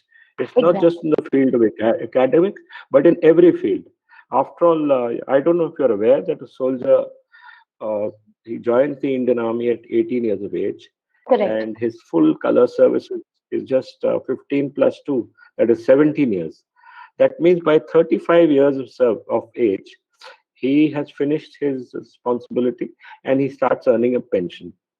So from 35 to 60 or 65 is, when you still have the ability to work, is the time when you should be actually utilizing this person's capabilities. He should be utilizing a fully trained person, And so I agree with you entirely. It is something that our previous pay commission also worked at. Unfortunately, it takes time for people to understand this, and they feel that by giving the ex-servicemen jobs, maybe we will take away these jobs from the younger generation. I don't feel that's right, but it's an issue of education. It's an issue of telling people that they won't suffer if the ex-servicemen are also utilized, because they're here as a resource which is very patriotic, very pro-government, very pro the nation, and very educated and aware of the difficulties that our nation faces. So I agree with you entirely, Pierre. Very relevant point. Yeah. Thank you so much, sir. As said, because I am a daughter of an defense personnel, basically, so I get connected to these very faster. So that's how wherein I jumped in when Zuha was carrying out this session. I was like, no, let me get in now. Wonderful, very nice, nice of you. Thank you so much, sir. So this is all about this is one part that we expect the Indian, the education system basically change and have certain things like where ex-servicemen strength is basically used. So this is one part of the coin. Now, when we talk about another part of the coin, as we were focusing on the Northeast sector, what I would like to ask now is, as you just mentioned during your talk, that the people over there are very generous. Yes, they are indeed. But I happened to be at Sikkim for a month, and when we spoke over there, when I was talking to the localites over there, they say that it is easy to have connection with China than with India. Because when I ask them, why do you think so? They say that whatever our resources are there, that is easier to get from China, far back where from we get it from India. So that local mindset there is a bit confusing. So, how would you throw light on it, sir? When that was my personal experience, I must say, probably I might have got very less information, but whenever I listened to this, and that made it skeptical towards Northeast people completely when they come towards the other parts of the country, they consider them to be Chinese totally. So how can this? I know. So how does See, this yeah, it's like that. Let me just explain this to you. When I was telling you about the Northeast, I was telling you of the similarity of the population on both sides of the border, right? Yeah. For example, I'll once again go back to Nagaland. The tribes on both sides, the people living on both sides of the border belong to the same tribe, or maybe belong to the same village, or maybe are related, because the borders of India have only come in 73, 74 years ago, right? Before this, for 5,000 years, they were living together in places where there was no international border that was demarcated. 200 years ago, before this, when the colonial power came in, Myanmar was a part of the British colonial empire. From 1834 onwards, Myanmar was a part of the British colonial empire, so more than 250 years ago. So they were living as one people. Now, between India and Myanmar, we have something known as the free move regime, wherein people living 16 kilometers from the border on both sides are permitted to trade with each other using headloads. There is similarity in population. They're related to each other. They marry between each other. So these border hearts that have been established were established for them, for their convenience. Okay. So what did China do? They flooded Myanmar, they flooded Tibet with cheap Chinese goods. They, they brought them to a place where it was easier for them to get these goods. And because these are people with similarity of population, these goods were available to the people living on the border. But whether they say the goods are available or not, one thing you can't take away from this from them is that they're Indians. And it is up to us, the people living in mainland India, to convince them that they are safe with us. It is not for them to convince you, but for you to convince them, because you are the larger population. You are the mainland of India. And they are our younger children, or younger brothers, or younger sisters. So it is for our business to tell them that we must safeguard them and we must look after them and that they are safe with us. So that's extremely important for us to understand. And we must not judge them. They may look Oriental, they may look Chinese, as you said, but they are Indians first. And it is for us to convince them that they are Indian. And Indians come in various different kinds of. I am from the state of Himachal Pradesh. The people of Himachal Pradesh look absolutely different from the people of Hyderabad. But we are all Indians, and that is what we must understand about each other. The sensitivity to each other's culture, the sensitivity to each other's looks, the sensitivity to each other's colors. It's all the same to them. Okay. So I would request each one of you and each one of the students of the Stanley College that whenever you see someone from the Northeast, call them home, give them food, teach them about our culture, and you will find a reciprocal agreement from them. And that's the best way to integrate them into our own country. We must take the initiative and the step first. Absolutely, absolutely.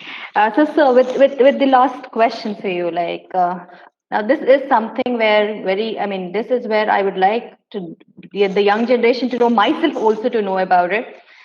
How ready is India to face the coming challenges? Because we have not just Northwest challenge, we have Northeast challenge.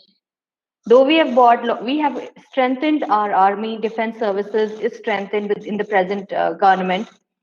But then again, how far are we ready to take up this challenge? Because we are trying to get into the United Nations, but we know it is China, the only country that is stopping us to be a permanent member in the United Nations. So that is one part where we are going behind. Coming to the second part, though we are trying our best to safeguard our northern part, I must say, but then again we have hurdles because of the two. Though we have made a bridge, a roadway between India and Afghanistan on a security purpose or trade purpose, we must say, we still have a hazard. So how far is India going to take up these challenges, and how ready are we towards it?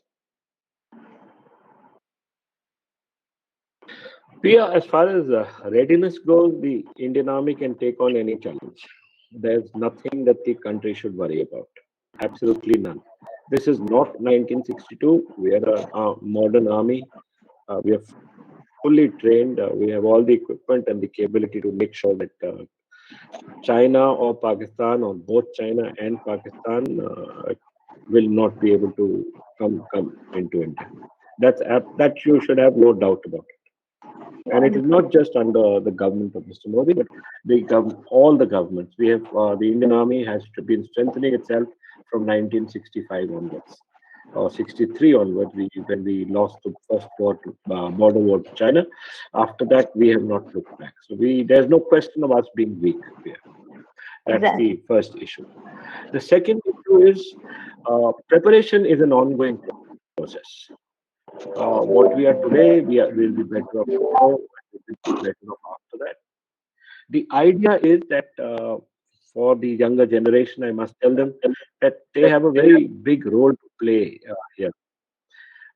They must always be prepared to develop things for India. You are all engineers. You must have industry that makes stuff for India. You must run into defense industries where we make the latest technologies available for us. I have spent some time in Israel as a senior officer. I led an Indian delegation to Israel. I've led an Indian delegation to Turkey. I have gone to the US. I have gone to Nepal, as you're aware. I have gone to Burma. And I'm convinced that our people are no less than anybody else. But the only thing, unfortunately, is that we have not been able to produce world-class tech defense equipment. And that's the reason why we have to buy from outside. But it's on all of you to ensure that whatever you're doing is world class, and that we are not coolies for the world, but we are also innovators, and we are also master builders, and we are also people who create things. So that's most important, yeah. And that's what the girls must understand, is that when they go into the world, they must look at innovating and making something that is useful to us. Israel's a small country, really, really small. It is smaller than the state of Hyderabad. It has less population, but it has a world-class Israel military industries, where we as Indians buy a lot of stuff from Israel, and the kind of innovations that they have are huge. And the way they look at us, the Israelis look at India as people who are great friends to them. We have a lot to learn from them, and many of you girls must go and find out how we can best get the best technologies to India and give the defense services the latest technologies, so that we are not left weakened by the fact that we may not be buying technologies from outside. Thank you so much. Thank you, sir. Thank you so much, sir. There's a lot that we all have to learn from the well experienced. But yes, this 1 hour probably would not be sufficient. But we should, since we are running out of time, we might need to go ahead with the further sessions. But yes, as per your convenience, whenever there is time, it would be great if we could have many such sessions where you get to talk to our young generation kids, wherein yes, your service to us could help us in some way or the other. So speaking to our students and this generation might encourage many of us to think about innovations in whatever field we are for a better nation. So thank you so much, sir. It was a pleasure having you with us.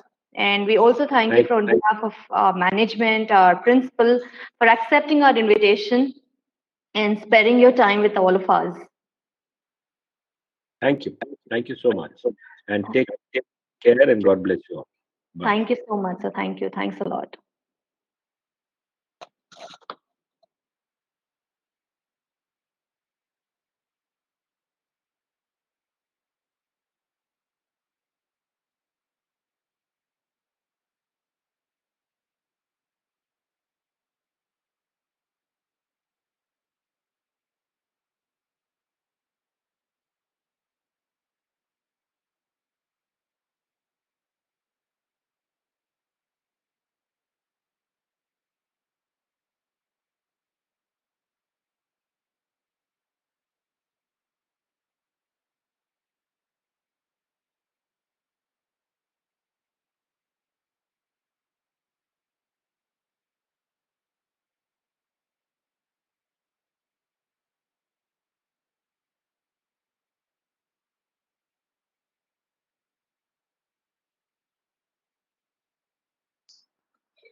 Good afternoon to everyone. And Good afternoon. Good afternoon. thank you for joining with us for this panel. What makes a leader? Pleasure. How are you all? Good, thank you, Zuha. I'm great too. I hope everyone can turn their cameras on. Mr. Ashish Kakre.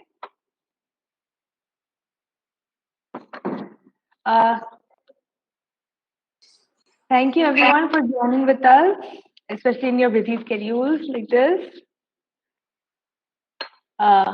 You just have one more person to join, so just waiting maybe for like 2 more minutes, please.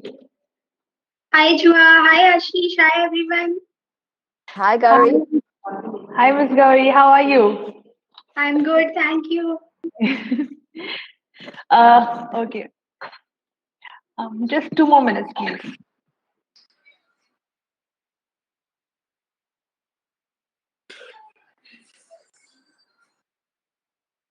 Great to see such a wonderful panel of experts.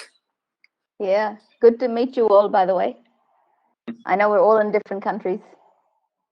Yeah. Gauri, are you in India too? Yeah. I'm with Ashish, Mumbai. Sorry? Mumbai. I'm with Ashish, Mumbai. Yeah. Oh, you're the Ashish, okay. you're not audible. You're on mute, I think, Ashish. You can hear me now? Yeah. Yeah. So we are myself and Gauri from Mumbai. Not the same organization, right? Just same city? Yeah, same city. Only same city, not same company. What about you, Maria? I'm in Sydney, Australia. Yeah. It's actually night time for us. Yes, sorry? Yes, Mr. BK. I am Bridge, in short, Bridge. Bridge. Oh, wonderful. Yeah. Yeah, very short name. Very short name. Yeah. And where are you, Bridge? Which city? I am Where from. are you? I am from Gurgaon, Delhi. Delhi. So got Delhi, Mumbai, Sydney. And where is Babatunde? Did I pronounce your name correctly? I don't want to butcher it. Yes, you did. I'm from Lagos, Nigeria. Nigeria. Wow. I had some experts traveling to Delhi from Nigeria some time back, and they were my friends. Had a very good time with them. That's nice. In Babatunde, I have lot of friends in Nigeria. My HR community is very well present there. So lot of almost more than 500 HR people in my network in Nigeria, Lagos especially. That's right. Great. There's no lockdown here. A lot of precautions. I love the dynamic between all the speakers right now in this panel. It's lovely to see you guys network together. So yes. Yeah, that would be good. Yeah. Okay, so let us just start the Changemakers Summit 2021, which is organized by About Those Big Dreams, and we are a student body at Stanley College of Engineering and Technology for Women. So let me just give you all a glimpse of what our college is all about. Stanley College is a leading institution established in the year 2008, a temple of learning at the heart of the city of Pearls, and it provides easy access to quality technical education to girl students. Stanley is affiliated to the prestigious Osmania University of Hyderabad, and it provides all eligible engineering courses which are accredited by both NBA and NAAC with a grade A. Stanley is also an ISO certified institution. We rank at 105th among the best engineering institutions of India and second best women's engineering college in all of South India. Stanley is currently expecting an autonomous status which shall raise the honor of this institution. Stanley has a strong belief to empower women and impact the world. It aims to empower girl students through professional education integrated with values and character to make an impact in this world. And we, about those big dreams, we are a student body at this college. We were actually formed in April 2020 in the midst when this pandemic just began, and just to start conversations before any spirit in the students die off. This is chance that is presented by ATPD in these difficult times to learn more about the working world from people who are willing to share their story. And we are a team of 8 people, from third years to fourth years, that is the age of 20 and 21. So we all come together to organize this Changemakers Summit to just celebrate this new year. And we are just lucky to have such great people who consented to join us for panels, like you guys. So thank you so much. This panel is What Makes a Leader. And we are joined by 5 panelists now. Let me start off by introducing all our panelists then. Shall I? Ashish Gakre is joining us, and he's the founder of HR Shapers. He's a well-known HR leader, global speaker, and globally connected social media influencer, blogger, and Gen Z expert, mentor, coach, and techie. He is HR Shapers globally reach out HR association bodies for knowledge sharing and networking. It has HR 25,000 members present in 5 regions, 25 countries, and 50 locations worldwide. He has 2 decades of corporate diversified exposure from IT, ITES, telecom industries, and having rich experiences of organizations like Capgemini, Teleperformance, Loop Mobile, Zycus Infotech, Grid Consultants, Graces, and MaxSurge. He's also the founder of MTHR Global 18 years old HR Association. And now he is also past of president of HRIA, HR Infotech Association's only for IT, ITES industries, and executive committee member of NHRD Mumbai Chapter 2 times in a row. He was recently awarded ETHR World as one of the top 10 HR influencers and was also awarded by SHRM India as an HR influencer in top 50 for 2 years, 2018 and 2019. We also have with us Mr. Bridge, Vijendra Kumar Dhoop. He's a BE and MTech, IIT Delhi, has been a corporate director, tech strategy, HR, and L&D. A leader in the corporate sector with 38 plus years of experience, a professor of human resource management in some of the leading institutions like Ford, MDI, NDIM, and others.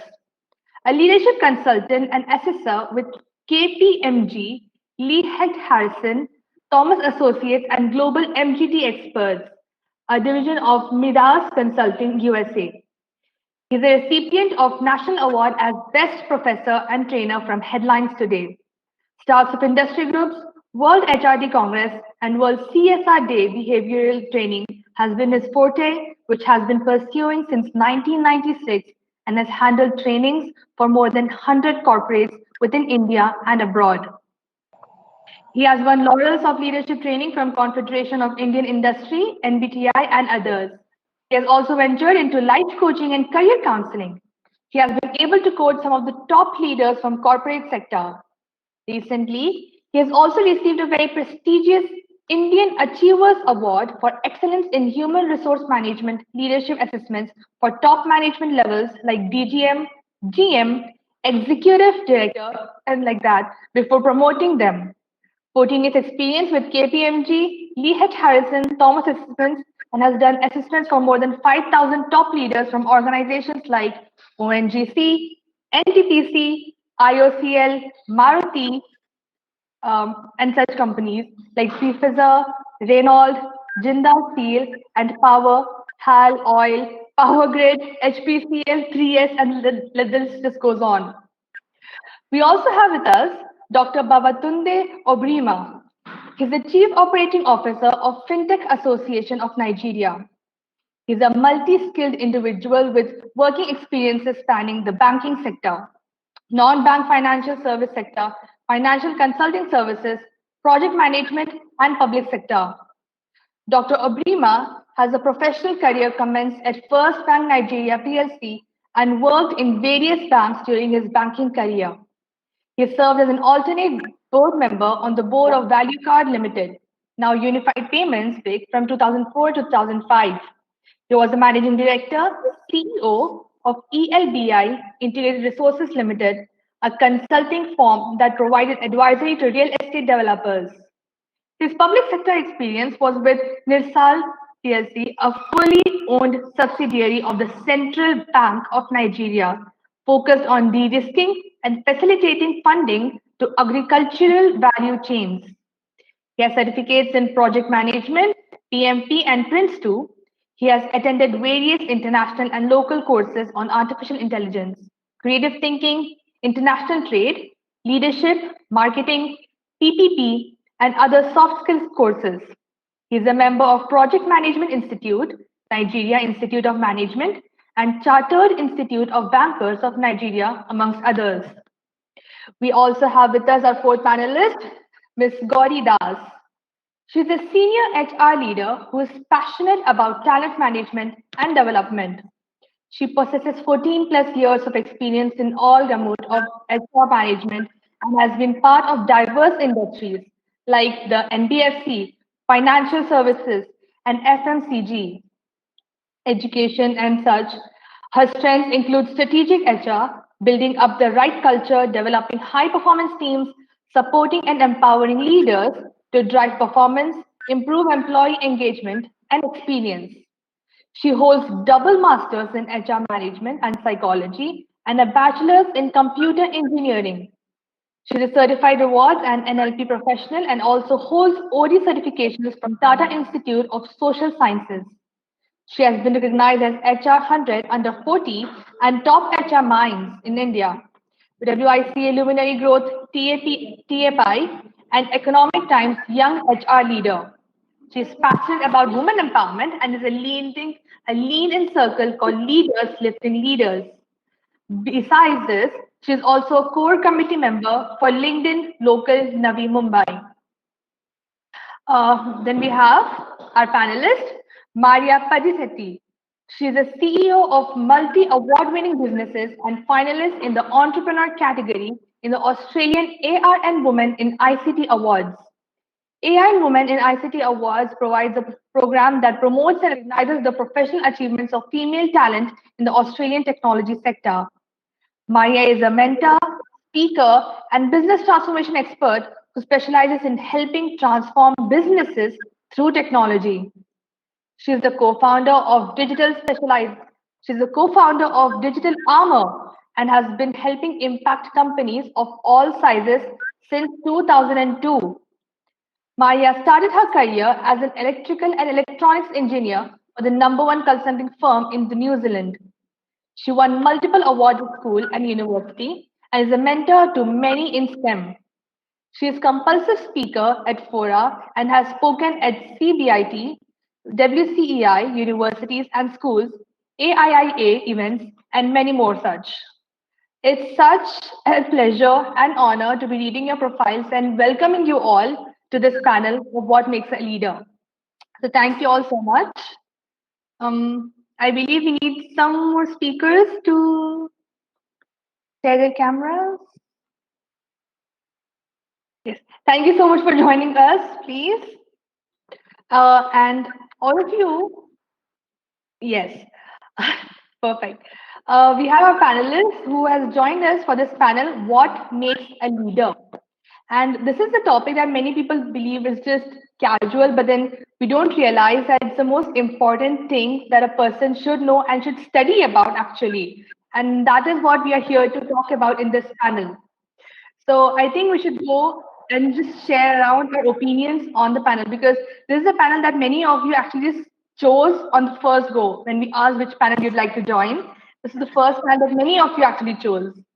So I will start with Mr. Ashish Kakre. If you could share your opinion on the panel. Yeah. Thanks, Joa. So I just wanted to do audio check first. Okay. Hope I'm audible. Yes. Okay. So yeah, topic is what makes a leader. I would extend by saying what makes a good and bad leader. That's more important because that is the main thing which is very important, that what role you are playing. You're playing the role of a leader. You are playing the role of good leader, bad leader, and all. In every sense, we are leader. Okay, we are leader in our personal life, professional life, social life, and civic life and all. If I talk about the good leader, there are various characteristics, we can talk about, how the leader should be. But I think in today's world, and I'm sure most of the panel will also share, same opinion, that it is more of situational leadership which play important role today. Okay, you may be leader at one point of time, but you cannot be leader at another point of time, because there are so many different situations where it's very difficult for you to come out as a leader, because there are many things you may be knowing, you may not be knowing at particular time, and somebody else, like most of the time we have seen, it's common scenario when there is some accident and you are just sitting in a car, even if you are a vice president, very well known leader appointed by the organization, or organization is given you the leadership role, but you can't do anything, you don't do anything, perhaps your mind doesn't work over there, but somebody just come out from somewhere else and just try to control entire situation, so that person became a leader, and we don't know what that person will be in actually real life. So likewise, there are many more examples what makes a leader, or I call it good leader and bad leader. Situational leadership play a very important role.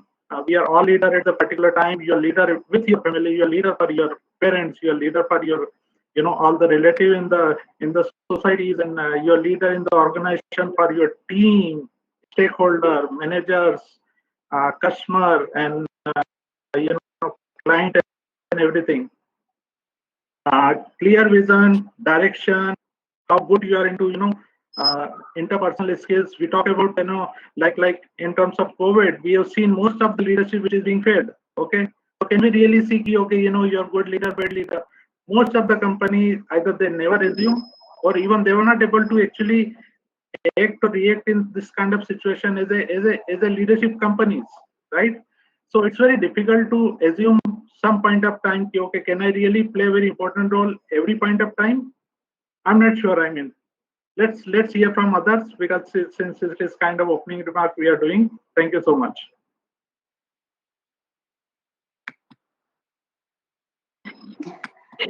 That's wonderful, Mr. Ashish, and that's a good point that you raised. What kind of a leader are you? Good leader or a bad leader? Next time, I would ask Dr. Babatunde Obrima if you can share your opinion on the panel. Okay, so for me, I define a good leader as someone who is able to be humble enough to hire people smarter than him, to coordinate them, support them, and achieve results.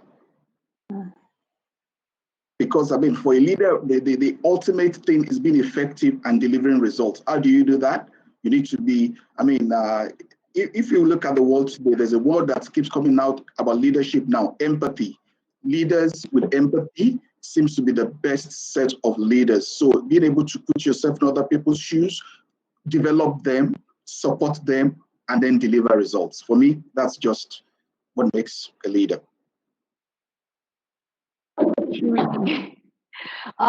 Next, I would ask Ms. Gauri Das to please share your opinion on the panel. Thank you, Zuha. And it is great to listen to Ashish and the other speaker. I'll take it forward from there. Dr. Obrima. Obrima, okay, thank you. So I'll take it forward from where Ashish left, that is it a leader or is it a good leader, bad leader? What are we looking at? We saw what happened yesterday in US. That is a leadership, right? So what kind of leadership we are looking at? And I think the positive intent is a difference that differentiates a bad leader from a good leader. So we saw a leader as Hitler and we also saw Mahatma Gandhi. What was the difference? Both of them were leaders. They had a huge following and people would do anything and everything that they were asking them to do. But the only difference was positive intent. So do you have a vision? Yes, both of them had a vision, but the difference was in terms of positive intent, positive impact that they created on their followership. And definitely was what Mr. Obrema said, that empathy. So today we are looking at servant leadership. It is all about serving your people. Are you looking at authority, power, or you are looking at people?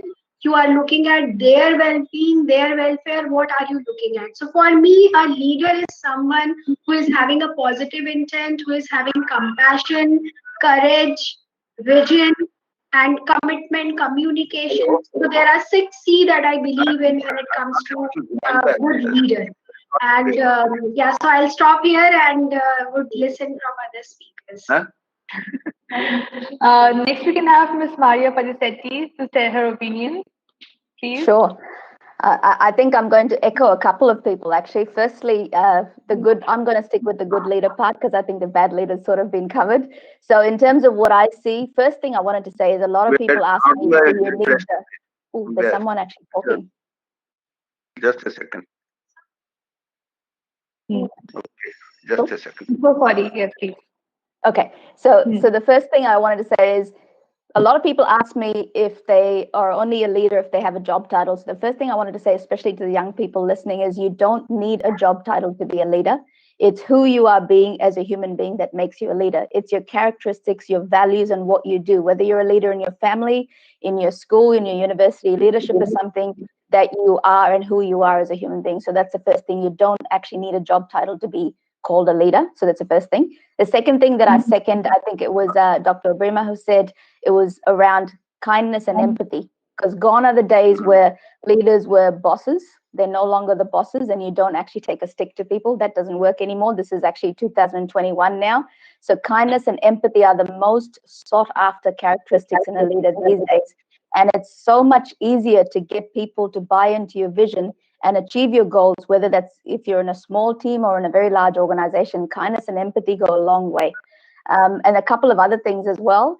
Listening, I'll come to that and probably a couple of other things, but being a really good listener is so important. Being a leader doesn't mean that you're the only one who gets the stage. You need to give the opportunity to everybody to speak and give everybody an equal opportunity. The other two more things, final things, otherwise I'll keep talking, Zuha, is anticipation. One of the things that a lot of my own mentors and coaches have taught me is if you're a good leader, you anticipate what's going to happen. Again, whether you're in a family environment or a business or a leader in a small team, if you can anticipate the problems that are going to happen as well as the good things that are happening, that's a skill that's fantastic to be a really, really good leader. The other one that's happened over the last 12 months is something that I've learned to become really good with, especially as an entrepreneur, is to deal with uncertainty with absolute certainty.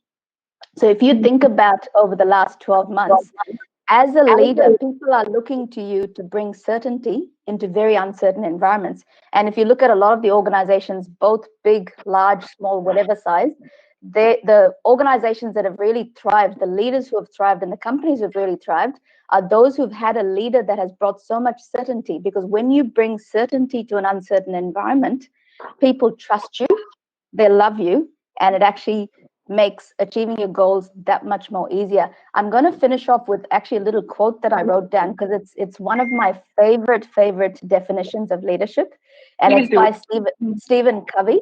And if you haven't read the 7 Habits of Highly Effective People, please read it. It's a Bible for a lot of young people. It's been around for a very long time, way before most of you were born.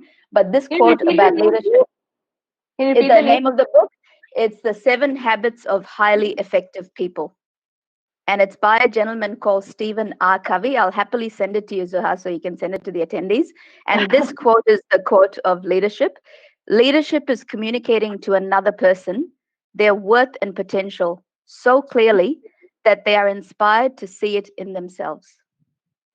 So being a leader is not about you taking the stage all the time, but giving the people you are leading the stage and the opportunity to become leaders.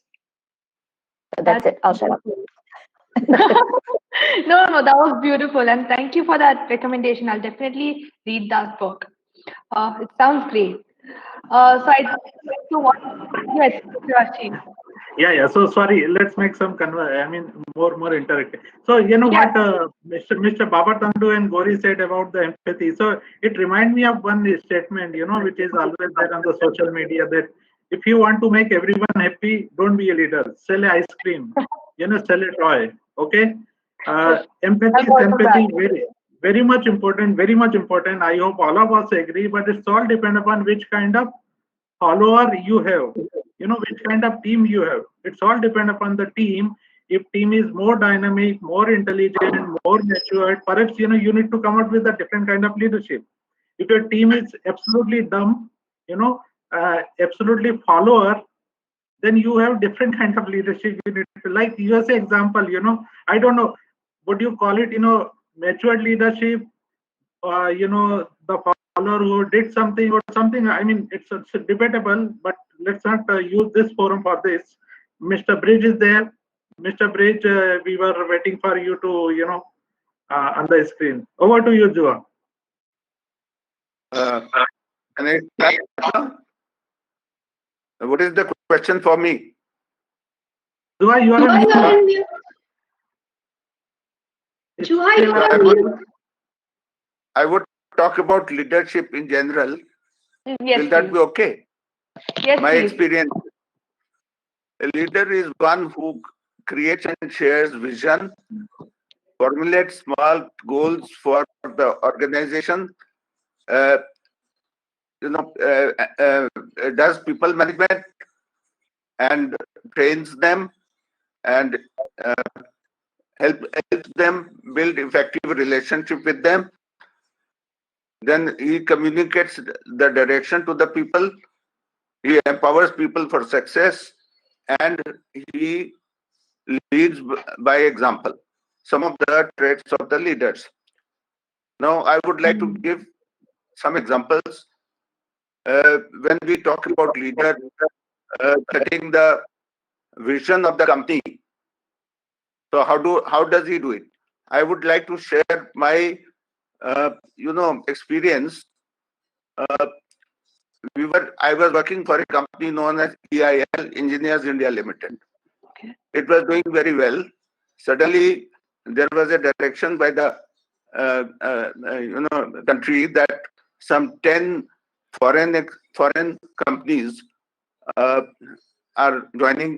coming to India, because EIL was having a monopoly. So we had a lot of worry as to how we are going to, because our market share, having a monopoly means 100% market share, and suddenly the market share would go down to I don't know how much. So we spent days and weeks in devising a new vision and mission. We created a new vision and mission, and after that, all those companies came into the country, and they started working. But eventually, it so happened that they couldn't garner even 1% of the market share. So after some time, they left. So that is the example that gives volume, that speaks volumes about creating a vision, and that is the job of leader. Then, if we talk of setting very good relations with in the teamwork, having good teamwork and relations, I would like to give another example. In 3 AD, there was a kingdom where Tao was the king of and ruler, and Tai was his son, 15-year-old son. And Tao, the king, wanted his son to take over, and so he wanted him to learn how to rule the country and all that, to become a leader. So he sent Tai to the guru who was living close by in an ashram. So the son Tai went to Panku, the guru, and the guru sent him to the forest nearby for 1 year. He said, "You'll go and learn everything up there, start living like a common man, and learn whatever is there. And as a special assignment, you will be required to hear all kinds of sounds that are herd in the forest, and come after 1 year and tell me what all you have observed, how you have lived, and especially what kind of sounds you heard there. So the person comes after 1 year and he tells him all kinds of sounds, the wind blowing, the trees swinging, they are making leaves making sounds, the birds, the animals moving around, their sounds, everything he told. The guru was not happy. He said, no, this is not enough. I want you to hear those sounds which are normally not heard, unheard sounds. But if you pay attention to that, then you will hear them. So he sends him back. So the Thai goes to the jungle again, and he was very much sad that Guru did not like what he did. So he was in he stayed there for a number of days. Nothing happened. The same sounds he was hearing. Then one fine morning, he was sitting in deep thought with eyes closed. Suddenly, he heard very dim sound, very faint sound. He's heard sound of flower opening. He's heard on another day. He's heard sound of grass eating or drinking the dew, morning dew. Third day, he heard sound of the trees waking up, and all those sounds were so faint. He suddenly realized that Guru must be talking about these sounds. So he went back and told Guru. Guru was very happy. He said, yes, this is what I wanted you to learn. So what it tells us that a leader must know his people so closely. He must know what kind of worries, tensions, grievances they have, and go and find out and synergize with them so that he can help them. That actually is really cool, because we were also discussing earlier about how leaders should have empathy and understand the worries of the people who are they leading. So that's actually a wonderful story that you shared with us, Mr. Bridge. The thing is, how do you lead by example? That is very important. Leader has to give example, create an example before the people so that they follow him. I've got a very personal experience in this. I would like to share this. I was handling. Actually, we were discussing earlier also that how the leaders and they're like perfect leaders over here. That the leaders should be like this. Leaders should understand everyone and all.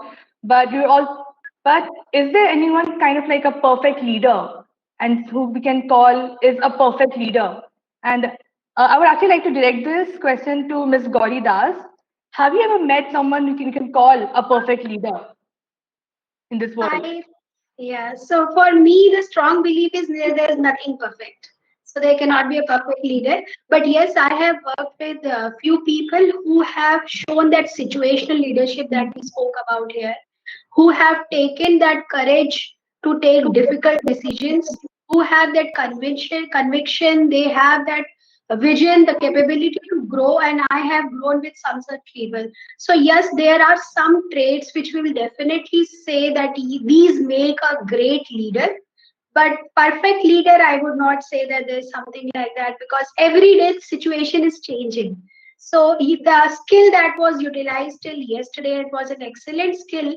Say for example, I come from banking industry, and in banking it is very different. I mean, you would not even ask your colleague how's your wife or how's your son or anything, because personal life and professional life is kept totally separately. So no questions asked for them. Even in the interview, you would not be asking. Now, with COVID, you have to change yourself, because it is the time when you have to show that empathy, that compassion to your people. So every meeting will start with how's everybody at home. I'm sure everybody has done it here. So the boundaries have broken now. Now there can be someone who is very rigid as a leader and would think that I would not go beyond this professional boundary and I would not be stepping into this. But today, need of the hour is different. So somebody who is having that agility, that adaptability, and why I'm saying agility, because even for leader, every day they need to learn something new. Though it's a myth that leaders should know everything, that is not required, it's not possible also. But they need to keep learning in their own areas, be it technical skills or be it soft skills, because we have 4 generations working today together. So skills need to be really updated. So I would say adaptability and agility is something that every leader needs to learn. And most importantly today, vulnerability. Can you come out in open and say that ye mujhse nahi hua, I am not able to do that, or I need help? Can you do that? Because that's the most important thing that most of the leaders are scared of. They think that if we seek out help, then people would think we are weak, but it is a sign of strength. So if leaders are having this, then I would say, yeah, near perfect. That's beautiful, actually. Yes, Mr. Ashish. I love that. Thank you. I just want to relate to one example. You, all of us except the Baba Tandu from Nigeria. We all know Saurav Ganguly, right? Oh, Yeah. Saurav Ganguly. Yeah, Saurav Ganguly. He's known as a good leader. He was known as a good leader.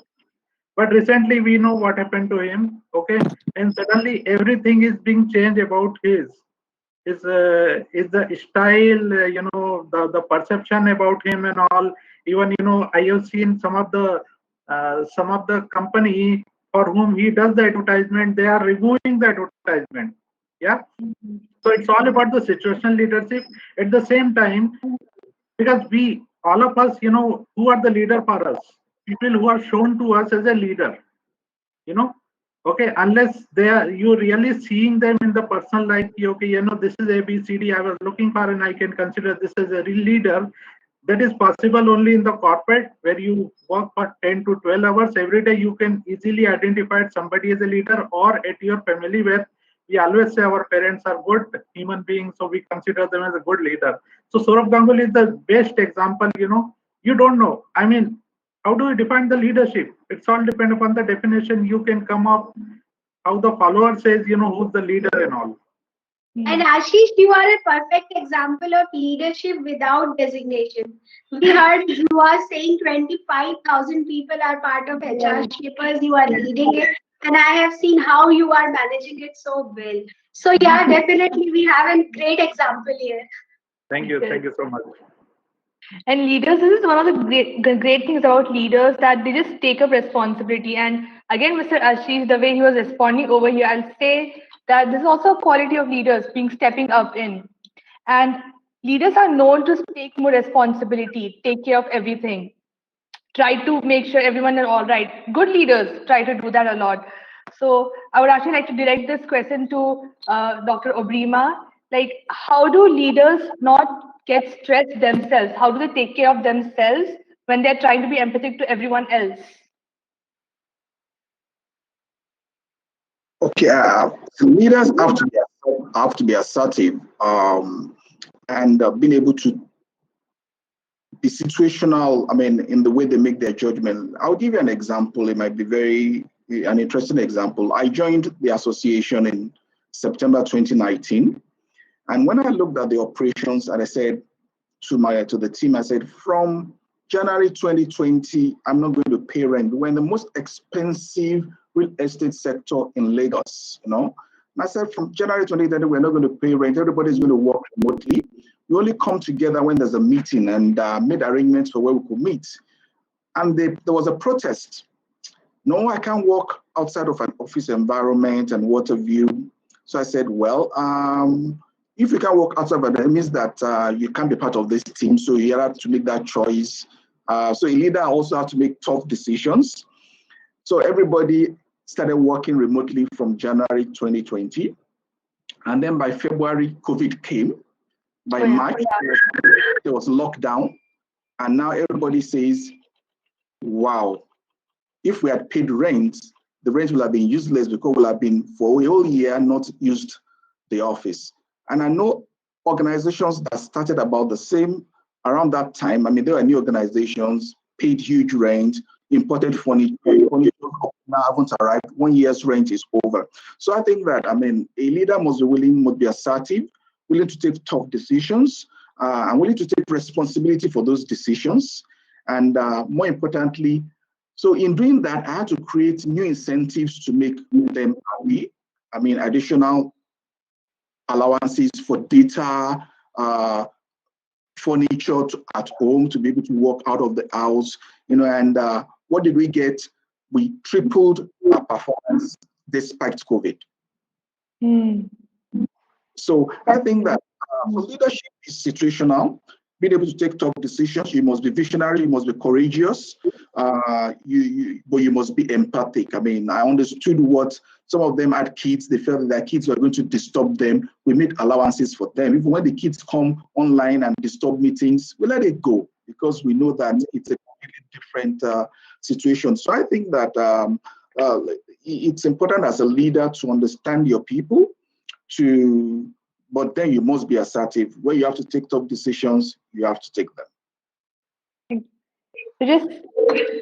You still have to take care of yourself, and then still just do those work because it has to be done and nobody else can do it except you. Now, our audience that are watching us on our YouTube live at Stanley Women's College YouTube channel, generally our students are young women. They are young women who are trying to step in and do something, and it be as employees, as maybe starting as entrepreneurs or whatever. As Ms. Mari Patisetti was also saying earlier that you don't need to be a leader with designation to be a leader. So can you give some insights or advice to the young women who are watching this live right now? Gosh, there's so much advice. I think I'm just trying to see what to narrow it down to. I think for me, as a young woman who started, especially in engineering, it's quite tough. I don't know what the statistics are today, but when I did engineering, there was only 10% female in our engineering school. So I don't know what it's like in India, and I don't know worldwide. We've still, and even now, that many years later, it's exactly the same percentage. So the first thing I feel that is quite unique to women is to actually be a lot more courageous. That's the one thing that I see is a tough one, being a young woman. Say yes a lot more than you say no. I think it's Richard Branson who said one of the things that he always does is he says yes and then works out how to do something. So as a woman, let alone young woman, one of the biggest hesitations I see is we tend to want to be really perfect before we say yes. So my advice to young women out there listening is please say yes and please be courageous, because when you're courageous, it's actually quite contagious. So when you're full of courage, the people around you start looking at you going, wow, if she can do it, I can do it. So if you don't want to do it for yourself, do it for the other people who are actually following you. Or even if you want to be a great example for your siblings, just practice being courageous and just practice saying yes. And the other thing is, because we're such perfectionists, typically female, I'm not saying that the men aren't, but women more so, because we just want to tick all of the boxes before we say, yes, I can do that job. Please just jump in and do it. Don't be a perfectionist. Just do it and fail. Be okay to fail. That's one of the biggest pitfalls, again, of being a young woman at times. You just don't want to fail because you're really scared that your parents are going to tell you off or your teacher's going to be upset with you. I'd rather you fail, learn from it, and then do it again. And I'm sure if you've read books about entrepreneurs or heard speeches from entrepreneurs, that's what they say. They talk about failing fast. So my really absolute advice is to be courageous, to say yes more than you normally would, and absolutely fail. Be okay to fail and create an environment to fail. And please tell your parents that it's okay to fail. Yes, sure. Yes, Mr. Rashinish, please. So since you talk about the women, so I would like to add two things. First is, by birth, by nature, they're leaders. Let's understand this. All the women at home, they do multitasking job. That is the first job of the leader. We all know. They manage so many things at home, and beyond that, if they are working, so you can assume that leadership quality is anyway there. What is the if we talk about the India, and if we talk about the country like India, where it is kind of nuclear family. Families depend upon the woman. Women cannot work. It's always debatable and all. What women need to take care of this and think about that, how they can create an ecosystem at home or anywhere, so that they can focus on the corporate career. They can focus on what they're looking for. That is most important thing. Yeah, because if you're going out working for 10 to 12 hours, and if you're working in if you're there in nuclear family, you need to ensure that everything is taken care, right? Nowadays, I'm sure all the spouse, they are also very cooperative, that they also say, okay, fine, I can take care, or let's do it in this way and that way. So people are very cooperative, they are understandable all. But if those situations not available, not exist, one is to ensure that ecosystem should be developed. And there are a lot of things. Ecosystem, it doesn't mean, it's not a rocket science. There are many things somebody can really go for it and go for it.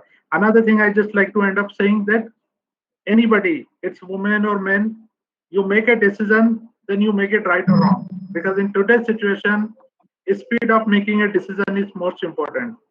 The more you delay, because so many things moving so fast, you'll be absolutely behind. Zua, if I can add something here, loads of information for our young leaders.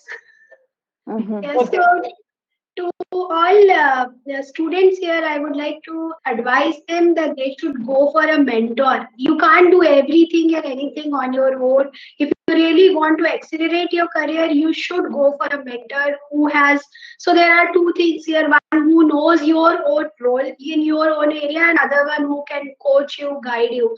So go for your professors, your family members who are having this kind of thought process, coaches, anybody. You can connect with them on LinkedIn, but do that because that's critical. And another thing which comes from my own experience is, do not take each and every feedback on face value, because people will tell you 1,000 things, and as a woman you would even listen much more. Do not go by somebody's certification. You don't need anybody's certification. You are enough. You are able to do things, and that confidence should come from within. You don't need to hear it from others. Definitely external validations are good, and it is good to be there and try to find out how you are. But in each day-to-day activity or day-to-day life, you need not rely on others' opinion. Don't try to please others, because you would never be able to. As a woman, it's impossible. That's what I have learned from my experience. And I've taken some feedback on face value and thought that I'm not good enough, I would not be able to do it. But later on, I realized that people have their limited capability to come out with feedback. But at times, they are not able to articulate it so well that you understand it. So don't go by whatever they are saying. Whenever you receive a feedback, filter it, validate it thoroughly with the data, whatever information you have, and then only act upon it. Mr. Dhoop, yes, please.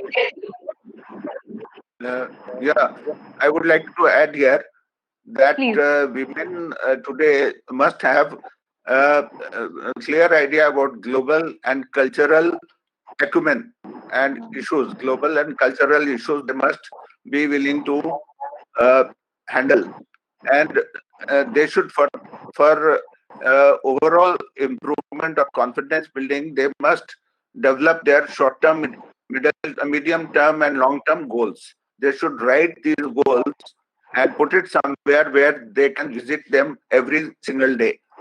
Having a goal, it was found, the statistic says, those people who develop their goals very early in life, they could do 83% better than those people who didn't have any goals. So setting goals is very important.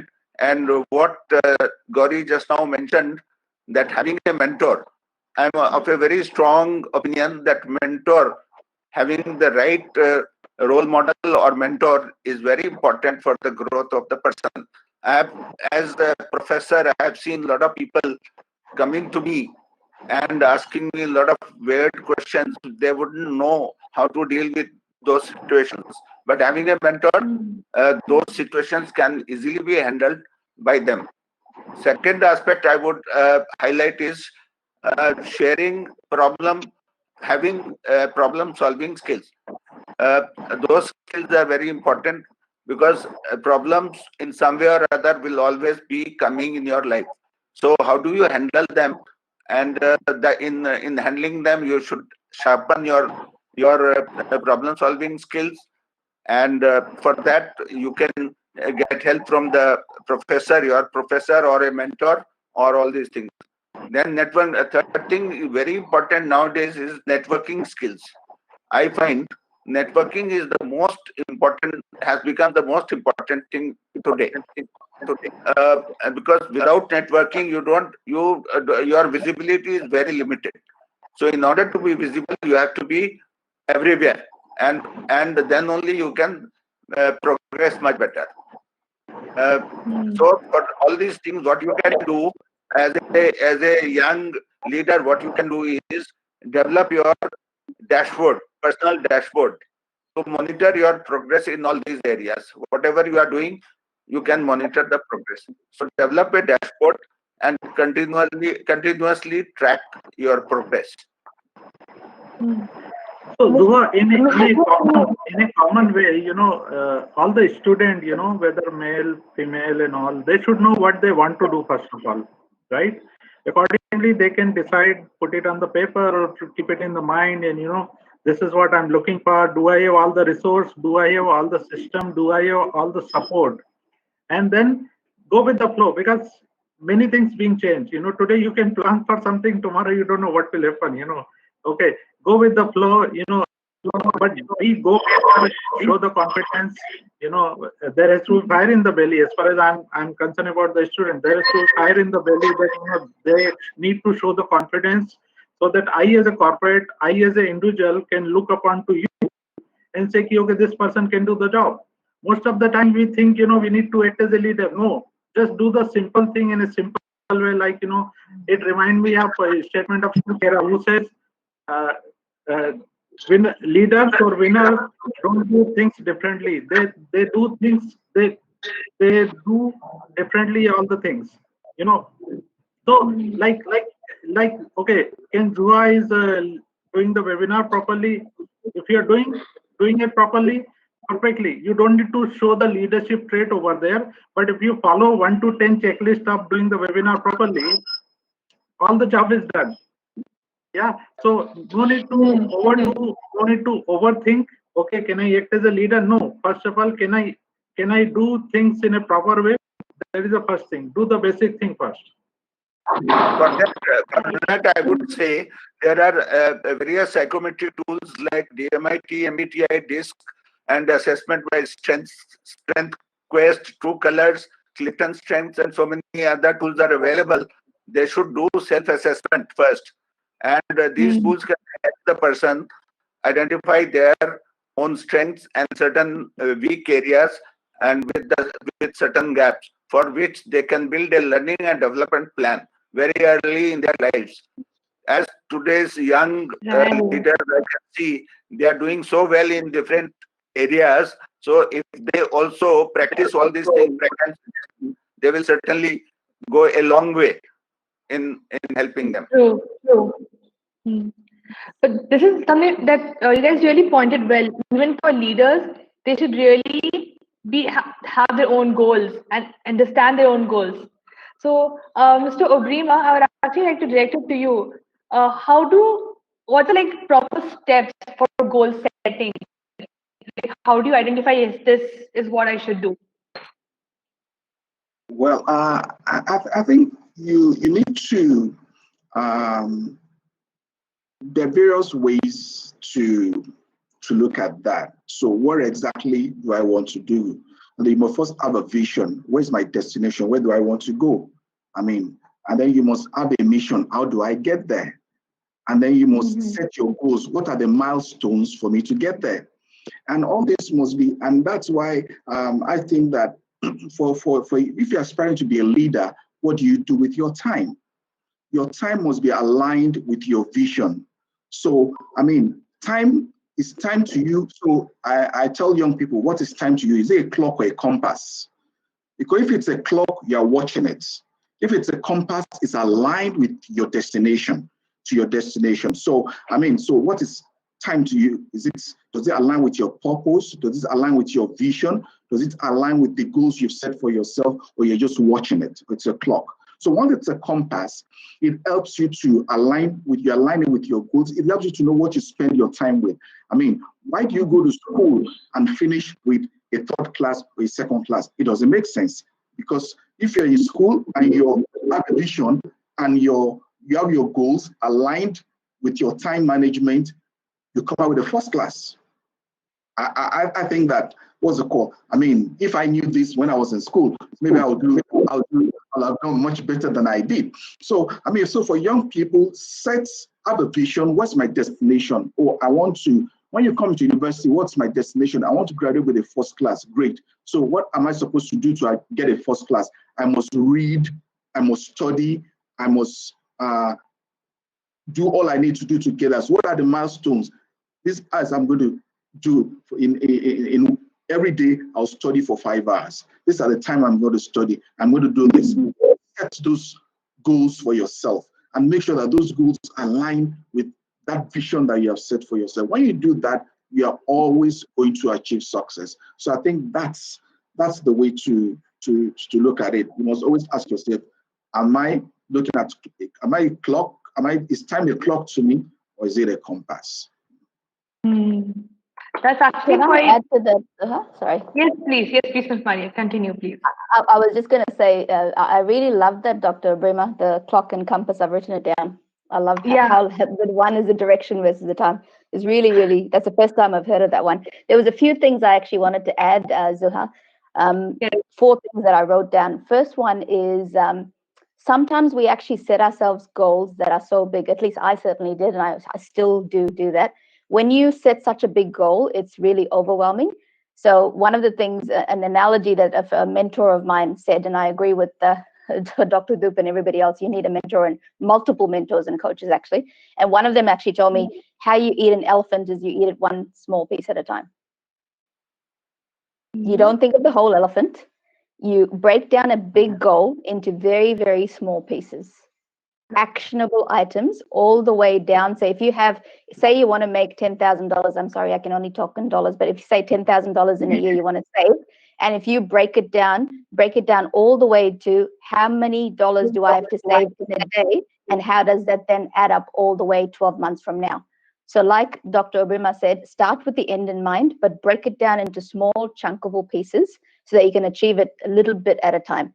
And then the other thing that, again, another mentor of mine said to me was people always underestimate or overestimate what they can achieve in 1 year, but underestimate what they can achieve in 10 years. Hello? You are all very young. Can you hear me? So don't kill yourselves over that 1 year. Remember that 10 years, you can actually get a lot further. So always, always never underestimate how much you can achieve in 10 years. And for you at 20 and 21, 10 years is still, you'll still be very, very young at the end of it. So don't push yourself so much. And the other one is for the goals to be very, very specific. I actually just today on my LinkedIn profile posted my goals for the first time. It took a lot of courage. I actually posted my health goals, and each one of them is very, very specific and very, very measurable. So for example, I said, I want to work out 3 times a week. I want to meditate 10 minutes a day minimum. It's how many times a day and how long. So be very, very specific and measurable the goal so that you feel really good so that you can tick each goal off.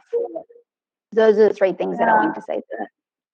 That is great, but then it also takes a lot of commitment, because I have made a lot of, even the short-term goals that you said, I tried doing that once, and I failed miserably because I just don't, maybe like, and something that many youngsters have an issue with. You just follow it for a few days and then you just miss it.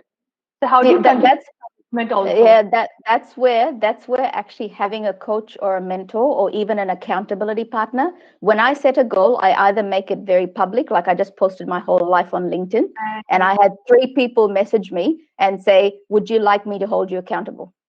I said, yes, by all means. So I now have 3 people, because I just published it publicly, who are going to hold me accountable. So having an accountability partner, but also having a mentor. At your young age, you might have an unpaid mentor. I actually have paid coaches who I catch up with every single month, and I report on my goals. So I'm not going to turn up to that call without achieving my goals. Yes. I agree 100% with Maria. And it reminds me, Maria, about the SMART. You know, what you're talking about is specific, measurable, attainable, time-bound, relevant. You know, so those are the points, somebody need to take care of goal. Other thing, it reminds me of SWOT analysis. If you are aware about the SWOT, strength, weakness, opportunity, and so while you are working on any kind of goal, for example, it may be very simple thing. Okay, if I want to Goa, how do I prepare my destination? What are the things I need to take care? Okay, while our goals, life goals are bigger than going to Goa, but the process remains the same. The people, system, the process is the same. You need to take care of each and every step, and always ensure while making a goal, celebrate a small goals, celebrate failure. Okay, once you start celebrating, short-term goal, you get over there actually. So that's how you are then more motivated to go to bigger goal. Your goal should be very flexible in today's scenario. You may decide something in the morning, you will be flexible to change by evening even. How the things are moving. Yeah, and Zuha, what you said that young people, they come up with their goals and in few days time or months time it would be over. It's not only for young people, it's for everybody. And why it happens? Because we are discouraged by we are not able to being achieved. If we are not able to achieve that, psychologically we are tired and we think we are not able to do this. So even the small win, if you celebrate it, definitely it will add up to overall whatever you are trying to achieve. I think this has worked very well for me, even if I'm not able to achieve 100%. Because what Maria said makes a lot of sense that at times we take very big goal and then eating an elephant is very difficult. So even if it is very small and I can do only 70% of it, I would not get discouraged. Because in beginning I used to do this and every time my goal would keep changing and I will never achieve anything. But then I realized, okay, I reached 70%. Let me try some more. Next time I might reach 60 or I might reach 80. If it is 60, then I have to push myself more. Again, accountability plays an important role. But it happens with everybody. This is how the human psychology is. And celebrating small wins, patting our back, all these things really help in achieving those goals. I actually love the concept of accountability that you all mentioned. Ms. Maya started the conversation, and Mr. Ashish and Ms. Gari. Thank you for actually expanding and elaborating on that too further. That's a very good factor, and I'll definitely try that. But there's also one more factor that I'd like to highlight is there's also the social relatability that comes. Yes, and so in social media relatability, there are a lot of memes who are almost encouraging laziness. So, is there anybody who would, from among the panelists, would like to elaborate on that, maybe? Maria, you are on mute. I was just going to say, Zuha, you actually froze for a second, so I didn't hear the full question. Can you please repeat it? I was saying that, first of all, I really appreciated the accountability part that you mentioned, and Mr. Ashish and Ms. Gauri also elaborated on that further. I actually gonna maybe go for something like that. But I was saying that further on, there's also this thing called on media, on social media, there's a huge factor of relatability that is going around, which is almost promoting laziness. So would anybody of the panelists would like to elaborate on that, maybe? I'm unfortunately still not very clear on the question. Are you saying there's some meme going around on relatability? Can you please just expand on that a little bit? Sorry. Maybe I can help her out. So, I mean, there's the general problem with social media, and really, it's really what do you want to get out of social media? Is it positive to you, and is it negative to you? And it still comes to what I said earlier: clock or compass. So when you go on social media, what are you going to do on social media? What you're doing on social, does it align with your vision? Once it does not align with your vision, you just get rubbish out of it. But if it aligns with your vision, you know the sites to go to because it aligns with your goals. You know that you need that information will help you achieve your goals. So, I mean, with social media, you must have a plan. So, I mean, Facebook. How much time do I want to spend on Facebook? I don't want to spend more than 15 minutes. So, I mean, you set your time, because really, what value is it going to add to what I am doing? I must make those decisions. How much time am I going to spend on LinkedIn? Well, I'll probably spend 30 minutes, because I'm meeting people that's going to help my career, that's going to help, what I do. So as young people, you must set those targets for yourself. What am I going to do on social media? Does it align with? So once you don't have goals, anything goes for you on social media. If you have goals, you're going on social media for things that align with your goals.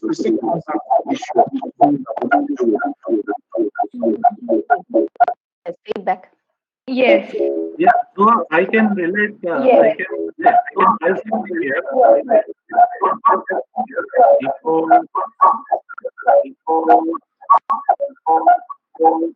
Is it okay now?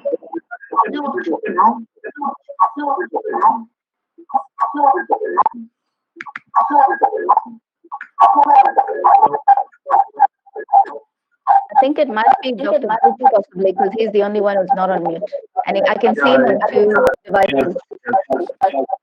Mr. Bridge, if you're there, can you go on mute? You are now muted.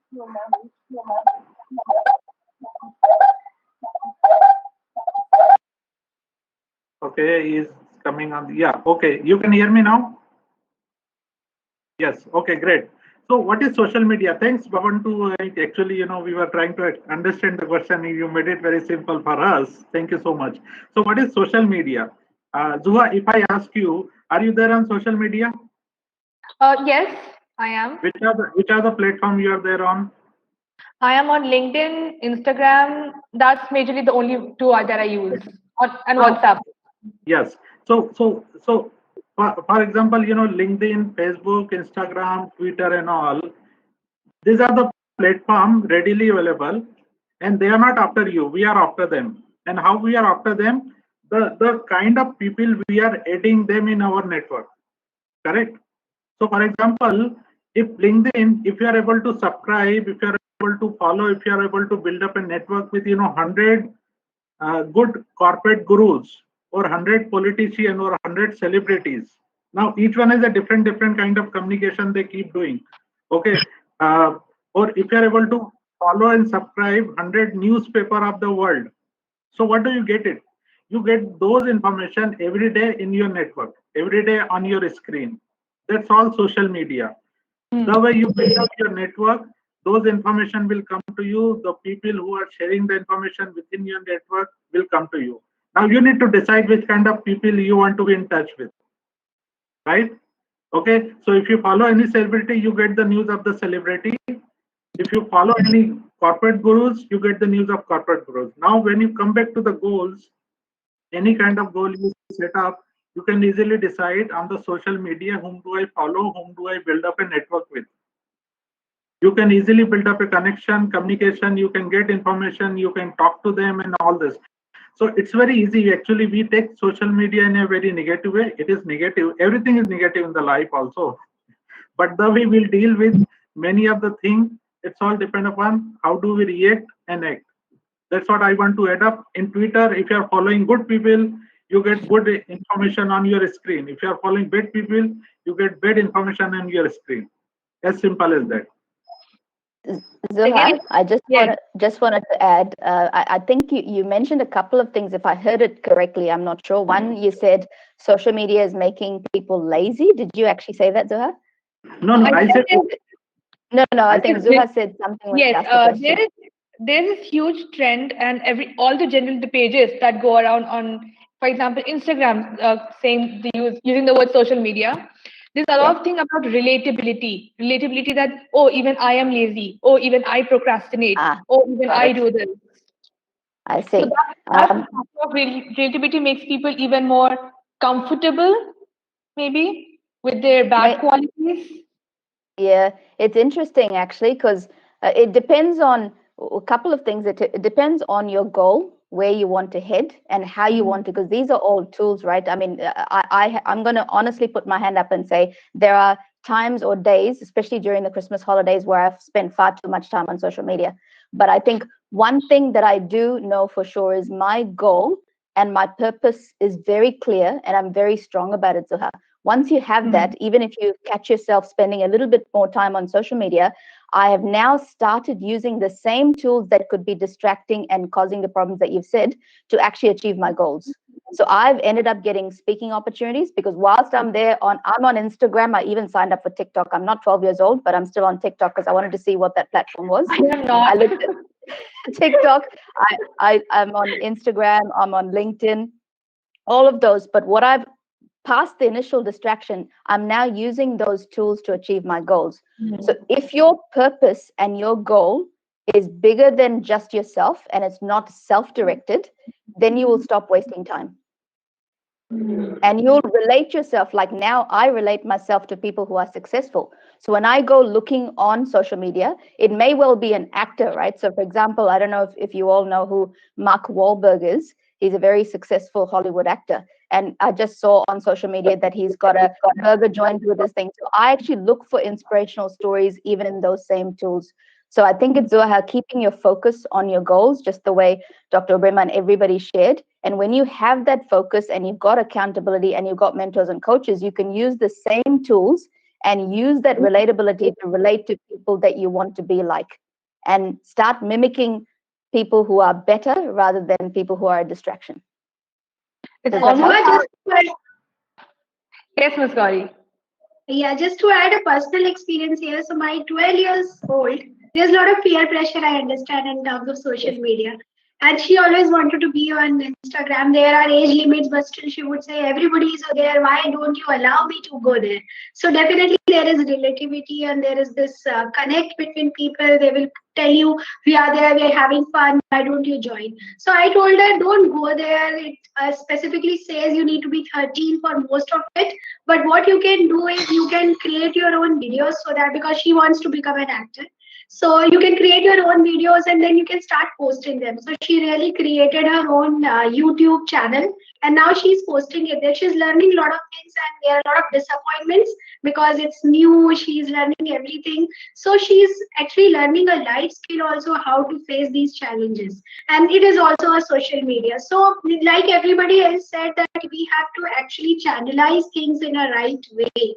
You are there and she now wants to take a step forward to share it with all of her friends on Instagram, Facebook, but right now she's not allowed. But once she is established, it would become easy for her to take it to that level of personal branding. And like Maria said, she has got benefited a lot from social media because it really helps. So this is how we can channelize things and we can utilize social media to our advantage.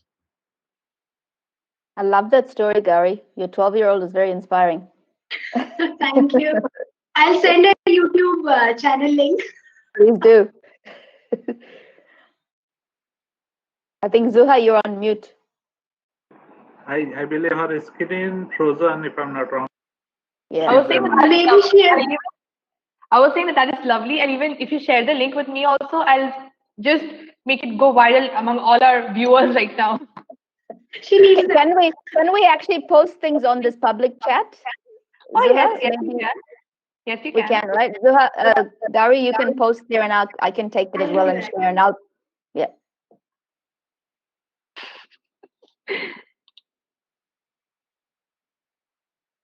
Great. Okay, so I think all of these factors that we just discussed are very important and huge factors of leadership skills. So coming back to just being leaders or being just leading somebody in any factor, not even just as the designation itself, how do we now master these categories? That is what we just discussed. But let's say in a corporate sector, as maybe when you're trying to prove yourself, how do you go about it? I would like to get into. Yes. Yeah, so I can add something. Juha couldn't get your question. Kindly repeat. I was saying in the corporate sector, when you're trying to prove yourself to an HR, let's just coming back to the entire main heading, leadership. So how do you prove yourself as a leader in maybe a corporate sector or maybe during an interview? Could I answer that? Yes, please. Yes. See, in today's business is fraught with challenges due to changing demographics and employee expectations of diverse workforce. Am I audible? Yes, yes, you are. Please continue. We listen. So because of these situations, the leader has to be very much purposeful. He has to be sure what he wants. He should be very clear what he wants, and he should be purposeful. He should be empathetic. He should be very close to the people he is working with. He should develop synergies with them. Then he should be in situations where the crisis is there. He should be calm, clear, and confident, and he should show to his people that his confidence level, so that they also become confident. His leader should be action oriented and reflective both. At times he should reflect and decide what is to be done, and once he decides, he should be prone to action, take action immediately. He should be inspiring. The leader should be inspiring at all times his people, so that they draw strength from him. And leader should be resilient. That means like a spring. If the leader is under pressure, he should work on that pressure, and immediately as soon as the pressure is released, he springs back into action. He should be proactive and not reactive. Leader should not be reactive, he should be proactive. And in times of crisis, he should move from fixed or fear mindset to growth mindset. Even if there is some fear or some fixed, it should be changed over to growth mindset. He should be able to build trust in his people through his teaching, grooming, and sharing ideas and all that. And most of all, I think leaders should always try to learn from new technology available, because a lot of things are available. As we can see, most of the things can be done online, and even if people are working from home, there is nothing lost. And most of the many companies have already decided that they will be working from home. Like IT sector, a lot of companies have decided that their employees will work from home for next 2 years, and that has put employees at great ease, and they can connect with the leader at any time. So I think all these things are very important for leader of today. And another last thing I would say, we can compare the present coronavirus thing with VUCA environment. That is volatility, uncertainty, complexity, and ambiguity. So all the signs of these four things are available in coronavirus. So a best leader is one who can deal with all these situations. And for that, the leader has to be agile leader.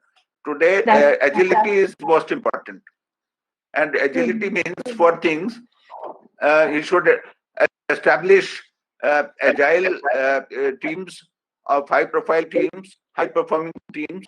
He should shape the environment for success.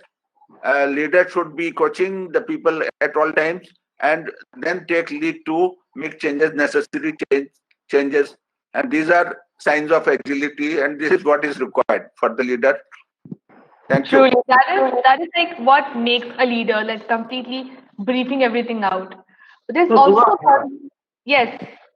So, in corporate, things work in that way that, okay, if I'm taking a lot of tasks, if I'm taking a lot of responsibility, I may be considered as a leader.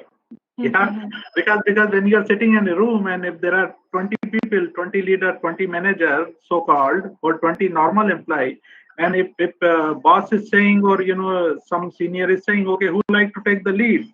We have seen most of the people don't raise the hand, but the guy who raised the hand, he may be considered as a kind of, in a word, as a leader. That's one thing, that if you're taking more and more on you, you become a leader. Now, the next thing you need to learn is how to get the work done. Do I have all the ecosystems, process, policies, people, resources who can really support me, or or I do need to know that, I can get the work done with A for Y, B for C, X, Y, Z. So those kind of vision should be there. It has to be very ensure that, okay, whatever vision is given by the leadership, by the CEO, by the boss, and you should be able to achieve regular communication, not the communication actually, I would call it, because in India, communication, when you say communication, which means you should know English very well. No, I would call it interpersonal skills. Whether you talk in Hindi, whether you talk in English, whether you talk in regional language, are you able to connect with the people at the ground level? That's very much important. Regular communication, regular reviews, where we are on the task, what we have defined, what we want to achieve. Those things very important. Today, one of the biggest thing is communication gap in most of the company. When I say communication gap, in the sense interpersonal skills gap. Leader decide most of the time everything with the seniors, and that directly communicate to the down the level team without understanding that what are the strength and weakness of the individual team, whether they can do it or not. People commit the deadline, but team is not able to do it. So there are various failure also happen. Zuha, can I'll just add to that. You asked the question around how to, I suppose, when you get into a corporate role, how do you get to the leadership role and get the visibility? The first thing, some of these have actually been mentioned in the past. The first thing you need to do is, when you start in an organization, work at where you want to go. Like, do you want to become a general manager? You want to become a sales manager? Whatever your goal is, first write that down, what it is you want to achieve, and then find somebody within the organization who's at that level already, and go and seek them out to be your mentor. Because if you want that particular person's title, say 5 years from now, it's good if you actually go to that particular person, that particular general manager whose job you really want in 5 years' time, go and actually ask them to be your mentor and map out a plan with them. Because most people in corporate world want to see young people succeed, no matter what you think, Zuha. If somebody came and asked me, I mentor a lot of people, not formally, but informally. So when you go and ask for help and you go with a plan and that level of enthusiasm, someone will help and pull you up to that role. And then the other one, as Dr. Dupe said earlier, is network. You have to, in the corporate world, your education, your, I suppose, your marks, your whatever, how well you do your job is not the only thing you get measured by. In fact, sometimes that doesn't even matter. What matters is who you know. So if you can network your way all the way to the top, I know it'll be very scary as a 20 or 21-year-old, but if you can find that one mentor and then network with all of the people, if you understand the organizational structure and you start networking, it's a fantastic way. Get yourself visibility. You have to get yourself visibility to climb the ladder. Otherwise, no matter how good a job you do, it's not always the people who do the job well who get to the top. It's the people who know people well. Excellent. And Excellent. just to add, Yes, yeah, yes. Mr. Dupe. Yeah. Okay, so I'll go on. Yes. This elevator pitch that I've seen most of the students are fully ready with, that comes very handy when you meet a senior executive in lift or anywhere. And most importantly, in case of town halls, in case of meetings where you are invited and there are senior dignitaries present, you need to ask right questions so that your visibility is created. Because you will not get that opportunity every now and then. Only few times you will be having that opportunity. As the organization grow, and likewise the opportunity reduces, because you will not have that many touch points. There will be hierarchies, levels. So be ready with your elevator pitch and be ready with the right set of questions, because it will always be remembered who asked the right question in town hall. I've seen CEOs asking later on who this girl is or who this guy is and what is he doing here, and you can do something and whatever, because it is remembered very well. When people are asking question, it indicates that they are engaged, they have that smartness, that level. That's actually really cool. Actually really cool what we were even discussing. The elevator pitch can, many people actually do not even know the term elevator pitch. That you need to show yourself in just like within 20 seconds, the span that it takes you to reach from ground floor to the top floor. So that's something we really mentioned really well over there. Yeah, and as engineer, I have always seen that engineers are not good at these things. So branding does not come easy to engineers. You have to really work hard for that. Yeah. So Zua, there is a story on the elevator pitch, if I'm not wrong. You know that this is as per the media news and all the internet, that Ratan Tata was going in the lift, okay, on the ground floor, and he was going on the, I think, 7th or 8th floor, okay, and he entered in the pitch in the lift, and then the executive who was supposed to meet him, okay, he also went inside the lift, and then while from the ground floor till the 7th floor, the time was only, if I'm not wrong, it was considered 90 to 120 second. Okay, so that person considered that time, okay, I only this much time to impress Mr. Ratan Tata, and then he started conversation, and then the time went on, and within that time, within that 120 second, he was able to communicate whether it was successful or not. But that's how the story started actually. Yeah. Thanks for sharing, Ashish. There's also one quote that floats around a lot, and that is, once you are a leader, you'll always be a leader. So, as a concluding question, I would like to direct it to Dr. Babatunde Obrima. If you can just, maybe elaborate on this quote. Once a leader, always a leader.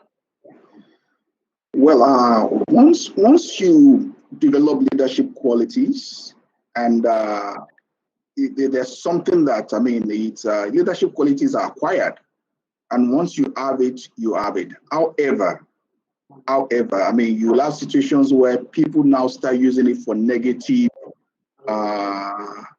purposes. I mean, I'm sorry, but what we see in America today is a disaster. And that's because leadership has been used for negative purposes. So, I mean, so you can, and that comes to the first question, whether you're a good leader or a bad leader. But once you have leadership qualities, it's something that you keep building upon and get better and better and better. So, I mean, I would just say that, I mean, there are 4 Ds of a leader. A leader must be a doer, being able to do what's they call right things, not just doing things right, do all the things you need to do. The leader must be able to delegate, that is, have the right people, empower them. Then a leader must know when to delay things. I mean, that's being able to make assertive decisions, and also when to delete some things. So, I mean, 4 things that the leader must do, delegate, delay, and delete.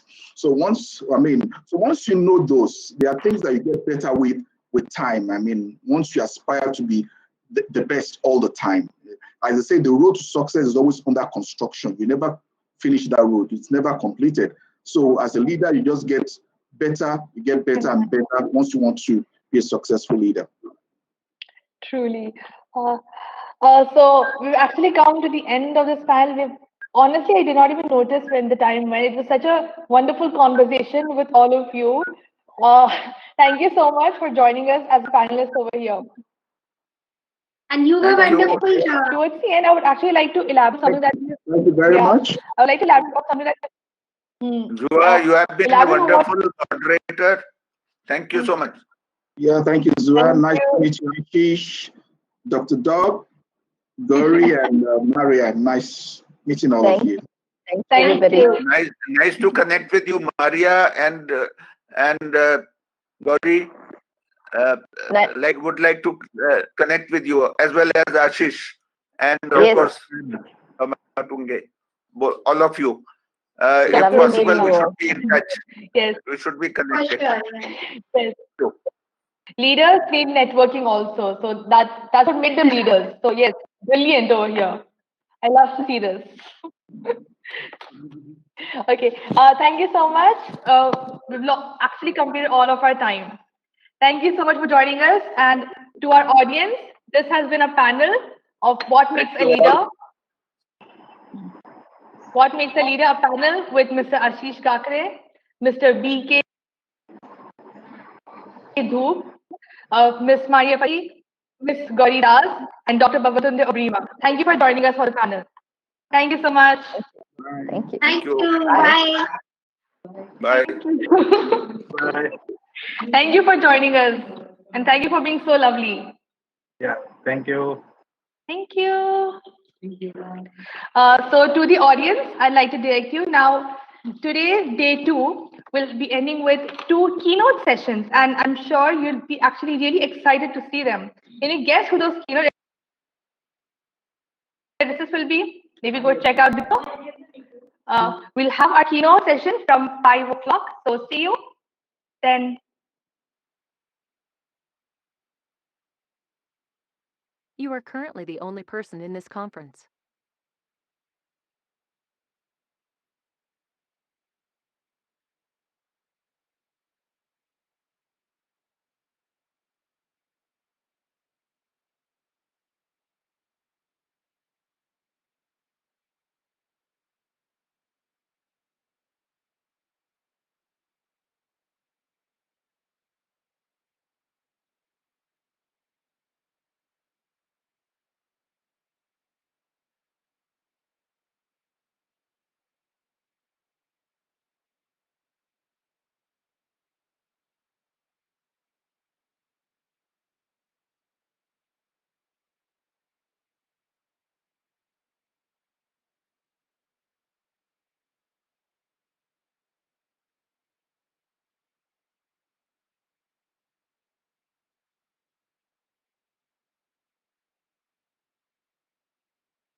You are currently the only person in this conference.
Hello? Hi, can you hear me? Yes, sir. You're Okay, audible. great. Then we are good. Okay, then I'll join back another 5 minutes. Okay, I'll be in this only, but I'll come back again.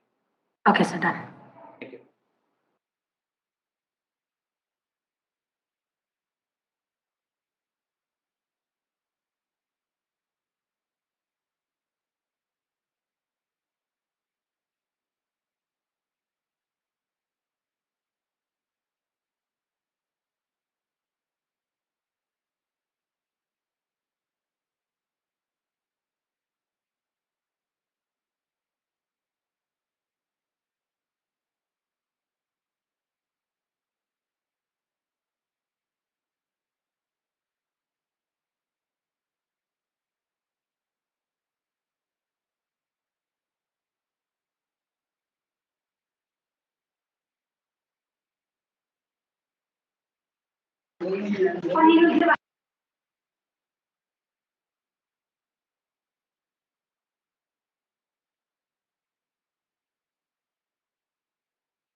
Hey, Zuha. Good evening, Mr. Girish. Good evening. Good evening. How are you? I hope I find you good. Well, Yeah. Everything is okay. Audio, everything is okay? yes, your audio is perfect and even we can see you well. Totally all right. Very good. Very good. Yes. What do you do, Zuha? What are you doing at the university? I am a student at Stanley College, CSE third year. I'm a third year student. Very good. Yes. So And how many member, for this? you're talking about those big dreams student initiative team. No, how many people are expected as an audience to listen to this today? I'm so sorry, I could not. There was some. Can you come again? Okay. I was saying, how many students are expected to listen to this conversation today? Right now on YouTube Live, even though the event did not start yet, we have about how many people there? We have about 125 people listening to us, even though the live has not started yet. Okay, great. Thank you. Yeah. So what will you will do the introduction and then leave it to me, right? Yes, just the introduction and then you're the keynote address for us. Right. Thank you. Yeah. We'll be starting sharply in 2 minutes. Yeah, sure. Yeah. Thank you so much for joining with us and thank you for this cooperation. Just 2 minutes. Yeah, no problem. How has it been? This is the second day, right? Yes, this is the second day now with Changemakers Summit. Just had a lot of panels and discussions, and as we've been on the front line for a long time, we were just like we did not even know what was going on. But then at home, when you begin to process things, it's just going well, and it's just fun to organize things. I enjoy doing this event organization thing. Very good. Very. Do you do this every year, or is it the first time that you're doing it? No, we actually do this quite often. We started About Those Big Dreams in April 2020, right when the pandemic happened. So just we were one of the first ones who just started doing online sessions like every day for the students of Stanley. All right. And then we've just progressed to get bigger and bigger for, to keep going with things like this because we just saw that people liked it. Ah, very nice. Very nice. Yes. So that is how, and before that also, we just keep organizing. I was part of another council, so we just keep doing things like this a lot. So that's how I just realized I enjoy event organization. Very good. So next time I come to Hyderabad, should come and see you guys. That will be lovely. Welcome, please. I think we can start then. So welcome. I would like to welcome to you, Mr. Girish Ramachandran. Our audience who are listening to us right now, thank you so much for being with us. And we'll be starting our keynote address right now. So over here, we are joined by Mr. Girish Ramachandran. So first off, before I introduce you to others, we'll introduce ourselves to you. We are About Those Big Dreams from Stanley College of Engineering and Technology for Women. We are a leading institution and established in the year 2008. So it's been 12 years now. A temple of learning at the heart of the city of Pearls provides easy access to quality technical education to girl students located in Hyderabad, India. Stanley is affiliated with the prestigious Osmania University of Hyderabad. It provides all eligible engineering courses which are accredited by both NBA and NAC with a grade A. Stanley is also an ISO certified institution, and we rank 105th among the best engineering institutes of India and second best women's engineering college in all of South India. Stanley is currently expecting an autonomous status which shall raise the honor of this institution. Stanley has a strong belief to empower women and impact the world. It aims to empower girl students through professional education integrated with values and character to make an impact in this world. And we, About Those Big Dreams, are a student initiative under the banner of Stanley. We were formed in April 2020, as I just mentioned earlier, just to get all the students started. An initiative to help students, even in this pandemic, to keep moving towards achieving their big dreams. And through this ATBD, we are presenting a chance in these difficult times for all the people listening to us to learn them and introduce them to the working world and from people who are willing to share their story, like yourself, sir. We are a team of 8 strong, active, and passionate students from third years and fourth years at Stanley. So we are about 20 and 21 years old. And now, so thank you so much, Mr. Girish Ramachandran. And I should tell the audience that we should be very grateful and very honored that we are joined by Mr. Girish Ramachandran. He is the president of Tata Consultancy Services, Asia Pacific. He is responsible for the strategy, growth, and business operations in Australia, New Zealand, and ASEAN, Greater China, and South Korea. Mr. Girish, he joined TCS in 1994 and has held multiple leadership positions across key parts of the business around the world. He has spent 9 years as the head of TCS Europe, where he developed strong client relationships with disciplined focus on operations and execution, enabling TCS Europe to achieve record growth in revenues and margins. Mr. Girish Ramachandran also headed TCS's Middle East, Africa, and the Mediterranean region, after which he was corporate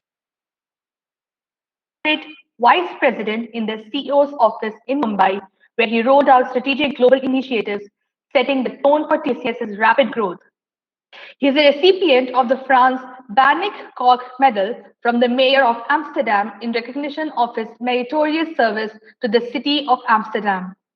He was appointed Business Champion for New Colombo Plan by the Australian government and was recognized with the leading CEO award by the Singapore Human Resource Institute in 2018.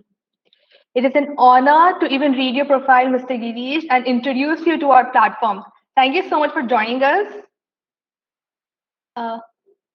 And Mr. Girish will be speaking his keynote address on a very interesting topic. And this is actually really amazing because this topic is right after our panel, What Makes a Leader, where Mr. Girish is going to highlight leadership in these COVID times.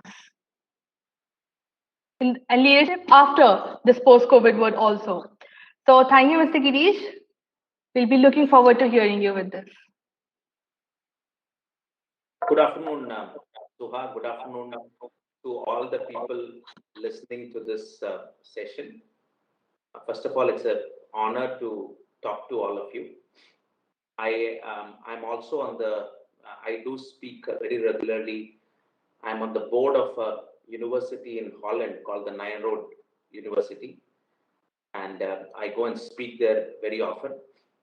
And I'm also, I also speak at the University of Auckland very regularly with students. So it's a pleasure to talk to students in India. Okay.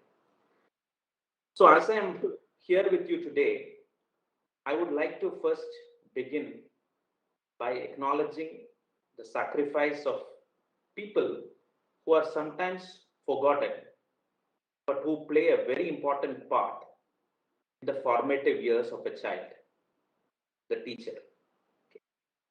Teaching is not just one of the noblest and the rewarding professions, but sadly, sometimes most unappreciated as well.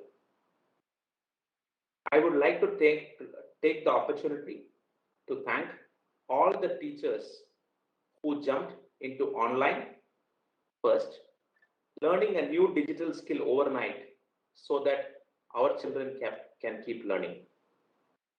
My mother herself, she was a teacher for over 35 years in a primary school.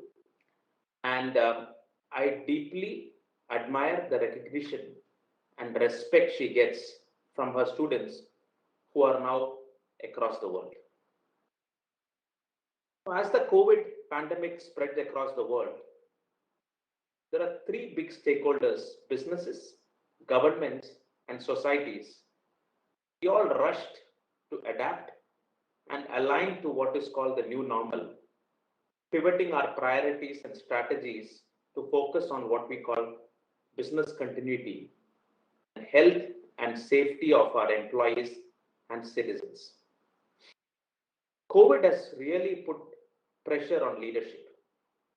And to come out stronger and more resilient requires rethinking what it means to lead in a post-COVID era.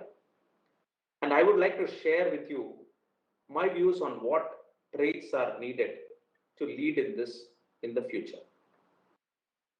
But before I do that, I would like to share my journey so far in the corporate world. This is my 26th year in the Tata Group. I joined TCS in 1994 after MBA, and I started as a software engineer, getting hands-on programming experience on projects. Now, a lot of people will ask, after an MBA, why did you go and get into software projects? I strongly advocate this because if you do not get first-hand experience on how you will do projects, so it is very important, I believe, for a manager to get your hands dirty. So that's my first lesson that I would like to tell you, that very important to get your hands dirty and essentially learn, go from the bottom up. It always helps. I went on and worked on many projects during this particular time and focused on going beyond the ask to delivering value to customers. During this time, I want to give an example of probably what we all in India like, which is cricket. Okay. There is always a time when we always think captain is very important, but there is also equally important is a person called the most valuable player. So, for example, a simple example could be when Sachin Tendulkar was playing, he was not the captain of the Indian team. Saurav Ganguly or Dhoni was the captain of the team. So, you don't have to captain to lead the team. Many times, it is important to understand that the most valuable player in the team need not be the captain. So, that's another big lesson that I've learned, that during projects, you don't have to always lead the team. You can be a part of the team, and if you believe that the contributions that you can make for that particular project is immense, you can do it well, and people will still recognize you. After a few years, I was asked to pack my bags and move to Amsterdam as the country head for TCS Netherlands. This meant moving into a very unfamiliar territory and taking on a bigger responsibility. I seized the opportunity with both hands. And I want to just mention about my first customer experience, which taught me a lot of things on leadership. If you have not known, the Dutch are known to be very straightforward. They tell you on your face what directly it means. So I went for my first customer meeting on the second day of my being in Amsterdam. And he started off by saying, Girish, let's go have a cup of coffee. Okay. So after we started having coffee, I mean, there is nothing great to talk about the weather in Holland, okay, because it's always gray, it's always raining. Okay. So he started talking, but he still started talking about weather. Okay. And then he started talking about soccer matches, because soccer is very popular in Holland. Okay. The discussion went on and on for some time. And then he said, Girish, can we go and pick up another coffee? And we went on, and we had a 1-hour meeting. And the first 30 minutes and 40 minutes, we were only talking about weather, coffee, and football. Okay. So by this time, I was a bit anxious. And I mustered the courage to ask him, can we, sir, now talk about business? And he looked at me and said, Girish, I have two options for you. Option number one, you slow down, learn this country's culture, and then automatically business will come to you. Or option number two, you can keep pushing me like what you have done right now. And then I'm pretty sure I'm going to call up your boss tomorrow and tell him to take you back to India. So that taught me one very fundamental thing, that it is very important to build customer relationships. And each relationship needs to be nurtured. And we should not look at transactions in any relationships. I went on and built some good customer relationship for TCS as the head of Europe. So initially I went in as the head of Holland. Then I became the head of Europe for TCS. And one of the large deals that we were working on at that particular time was ABN AMRO. Okay, this was outsourcing a large deal. Okay. And during this particular time, we had an opportunity to work with Ferrari as the technology partner for the Formula One team. So I decided to focus all my attention to get that particular. It was a very small deal, but the value of being a technology partner for Ferrari was so strong that we decided to win it at any cost, and we won it. But when the ABN AMRO deal started coming in, what I did was that outside Amsterdam airport, I put a huge billboard of TCS and Ferrari and saying that campaign around relationship about TCS and Ferrari. The idea was that TCS at that time in a country like Holland or in a country like Europe was pretty new, and using the brand of Ferrari, we were able to project ourselves as a partner who could be relied on. And the idea really paid off. We won India's largest technology deal at that time. So what I always tell my team is that branding and marketing is as important as relationships. And the key is to work on processes. Don't worry about results. Don't think that I want to, like, in your parlance, everybody would like to get a 96%. But you can't always say that I want 96%, I want 96%. But there is a process to get the 96%, which is attending all classes, ensuring that you work hard, and ensuring that every exam you pass, you do 96. So that in the final exam as well, you will do it. It can't be that, in the first semester, you get 70% and then you aspire to become a 96% by year 2. Okay. So always work on the process, and the results will automatically follow. So don't worry about the results. Results will automatically follow. From then on, I went on to head TCS Middle East and Africa. And then I was in Bombay for some time. And today I'm sitting in Singapore as the president of Asia Pacific. So I always believe for one to be successful, mobility or openness to move out of the country and hunger to take on challenging responsibilities in your career is absolutely important. And I always believe that learning, unlearning, and relearning are the keys to success. So it's very important to unlearn as well. So for example, when I moved from Holland to South Africa, in South Africa, people don't talk about football. South Africa, people talk about rugby. So it is important to forget football and start talking about rugby. Okay. Or in the Middle East, people don't talk about cricket, or people don't talk about rugby. So it's about horse racing, for example. Okay.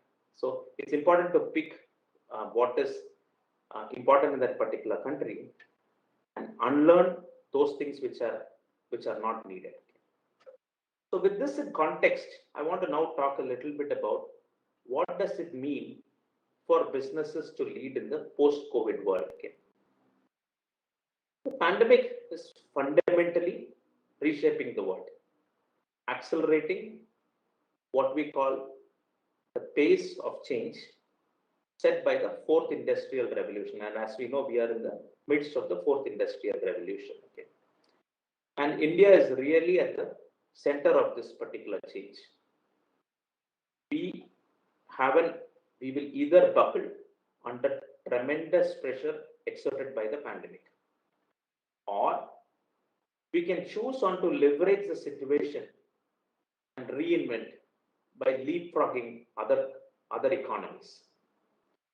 Either way, what probably the pandemic has taught us is that change is inevitable. Okay.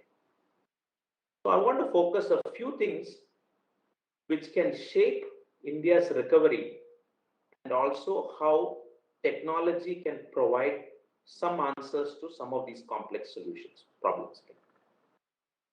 So the first and foremost thing is about advanced manufacturing hub.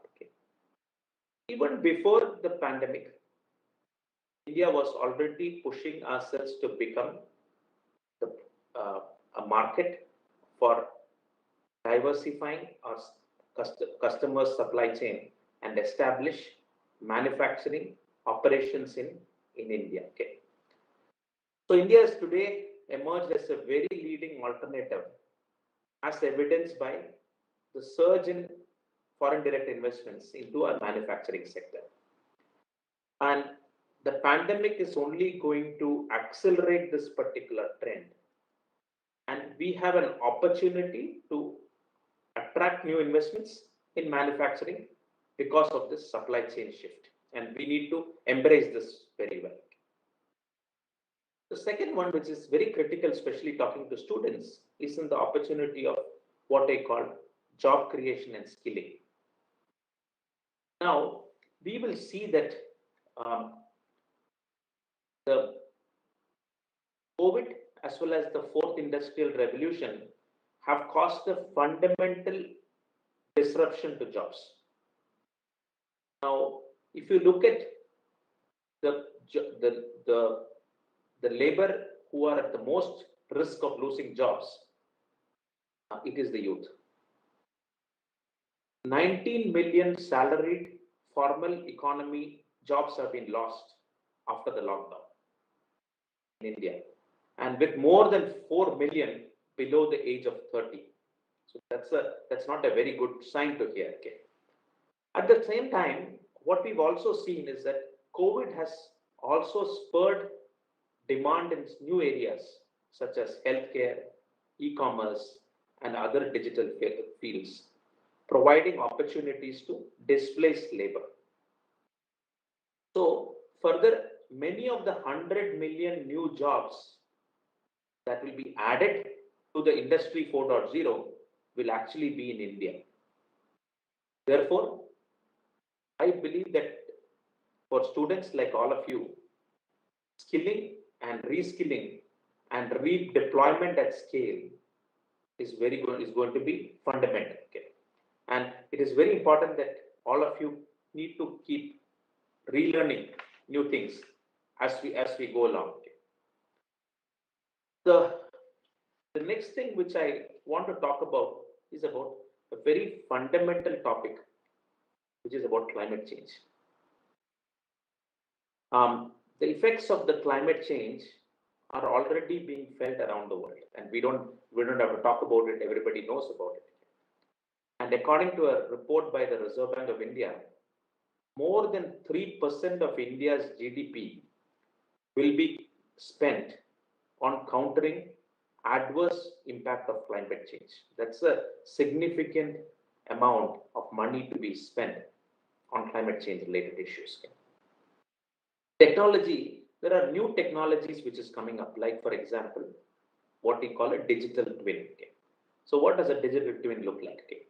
So for example, if you have a factory and it is very tough to go and keep changing the parameters in a particular factory which is already working, to see how I can get an output which is better with the lesser CO2 emissions.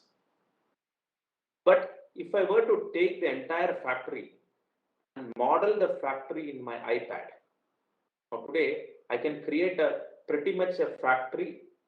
I can model it in an iPad, and then I can change parameters in my iPad or on a machine, and that can tell me what will be the best parameters by which I achieve the best results. This is what we call digital twin. A digital twin can also be made about your body as well. You can create a digital twin of your body as well. So using technology like digital twin, we can substantially reduce the carbon footprint in the manufacturing sector. And I think it is time for us to start embracing it. So we talked about manufacturing, we talked about job creation, we talked about climate change. The fourth thing which I want to talk about is about aging. Okay. Now, according to a report by the UN Population Fund, India is actually aging much faster than previously thought. And the proportion of elderly will increase from 8% in 2015 to almost 19% in 2050. So we will have 20% of the world's aged population by that time. And when you're talking about aging, we need to see how can we provide our elderly a good way to live in the community. It is very important that people who are 60 have a very strong way to live in the community. So there are a lot of these homes which are coming up, Nana Nani homes in all over India. Okay. But if there is a way by which we can put digitization to this, so for example, you can put what is called sensors in their homes, and then using data and data analytics, we can try to find patterns in their living. And using that and using something like telehealth, we can actually make living for them very peaceful during this aged years. So TCS, along with Singapore Management University here in Singapore, we created a pilot for doing this. And we created a very interesting solution now that around 150 homes in Singapore, all of them having sensors. And if an elderly walks out of a particular room, then we know that this particular person is moved from this room. Okay, we don't put cameras, but we just need what is called motion sensors. Yeah, and using motion sensors, we are able to capture a person's living patterns. And then using data analytics, I could find out, for example, if a person is getting up every day at 7 o'clock, and today by 7:30 I don't find any movement in the room, I could immediately call up the neighbor and say, please can you go and check whether this particular person is safe. So this is what technology can do in the area of elderly, okay, and living. And this is something which I think we should try and embrace when as India moves towards a more aged community. So we talked about manufacturing, we talked about job creation, we talked about climate change, we talked about aging. The last two things which I want to talk about is urbanization, okay, and food security. If you look at it, this urbanization has been a very key growth driver in India. And all of us have moved from our respective villages to cities like Hyderabad, okay, and transforming regional economies, societies and environments. But by 2050, 50% of the population of India will be living in urban areas versus 30% today. And this will put a lot of pressure on urban infrastructure and quality of life, as we have seen in the case of pollution that we are seeing in Delhi or Mumbai or other places. What probably COVID has taught us is that there is another way to live, which is by the way of what we call remote working. Okay. Remote working has become very popular, and we can still live and work for a company, and for especially, I believe it's opened up a whole lot of opportunities for women. And it will be a great thing that all of us are able to provide and do our work from, let's say, our own villages, which will put less pressure on urbanization. So technology can actually help the whole cause of the reduction in urbanization. The last one which I want to talk about is food security. Now, with around 60% of our population below the poverty line, and around 14% of the population estimated to be undernourished, food security is a big challenge as far as we are concerned. It's not only for India, but also for many other countries as well. Okay? And the pandemic has only heightened food security risk, because everybody thinks that if our borders are closed and if we have a war with a particular country, food will not come, so we want to be self-sufficient. Okay? Now, So this is completely putting pressure on supply chains as well. And loss of employment and income are also reducing food consumption, leaving really vulnerable groups at risk. This is where technologies can come to a very interesting thing. So I want to give you one or two examples of what I have seen. So in Australia, we did a very interesting project with one of the largest retailers. And Australia, as you know, is one of the largest strawberry manufacturers.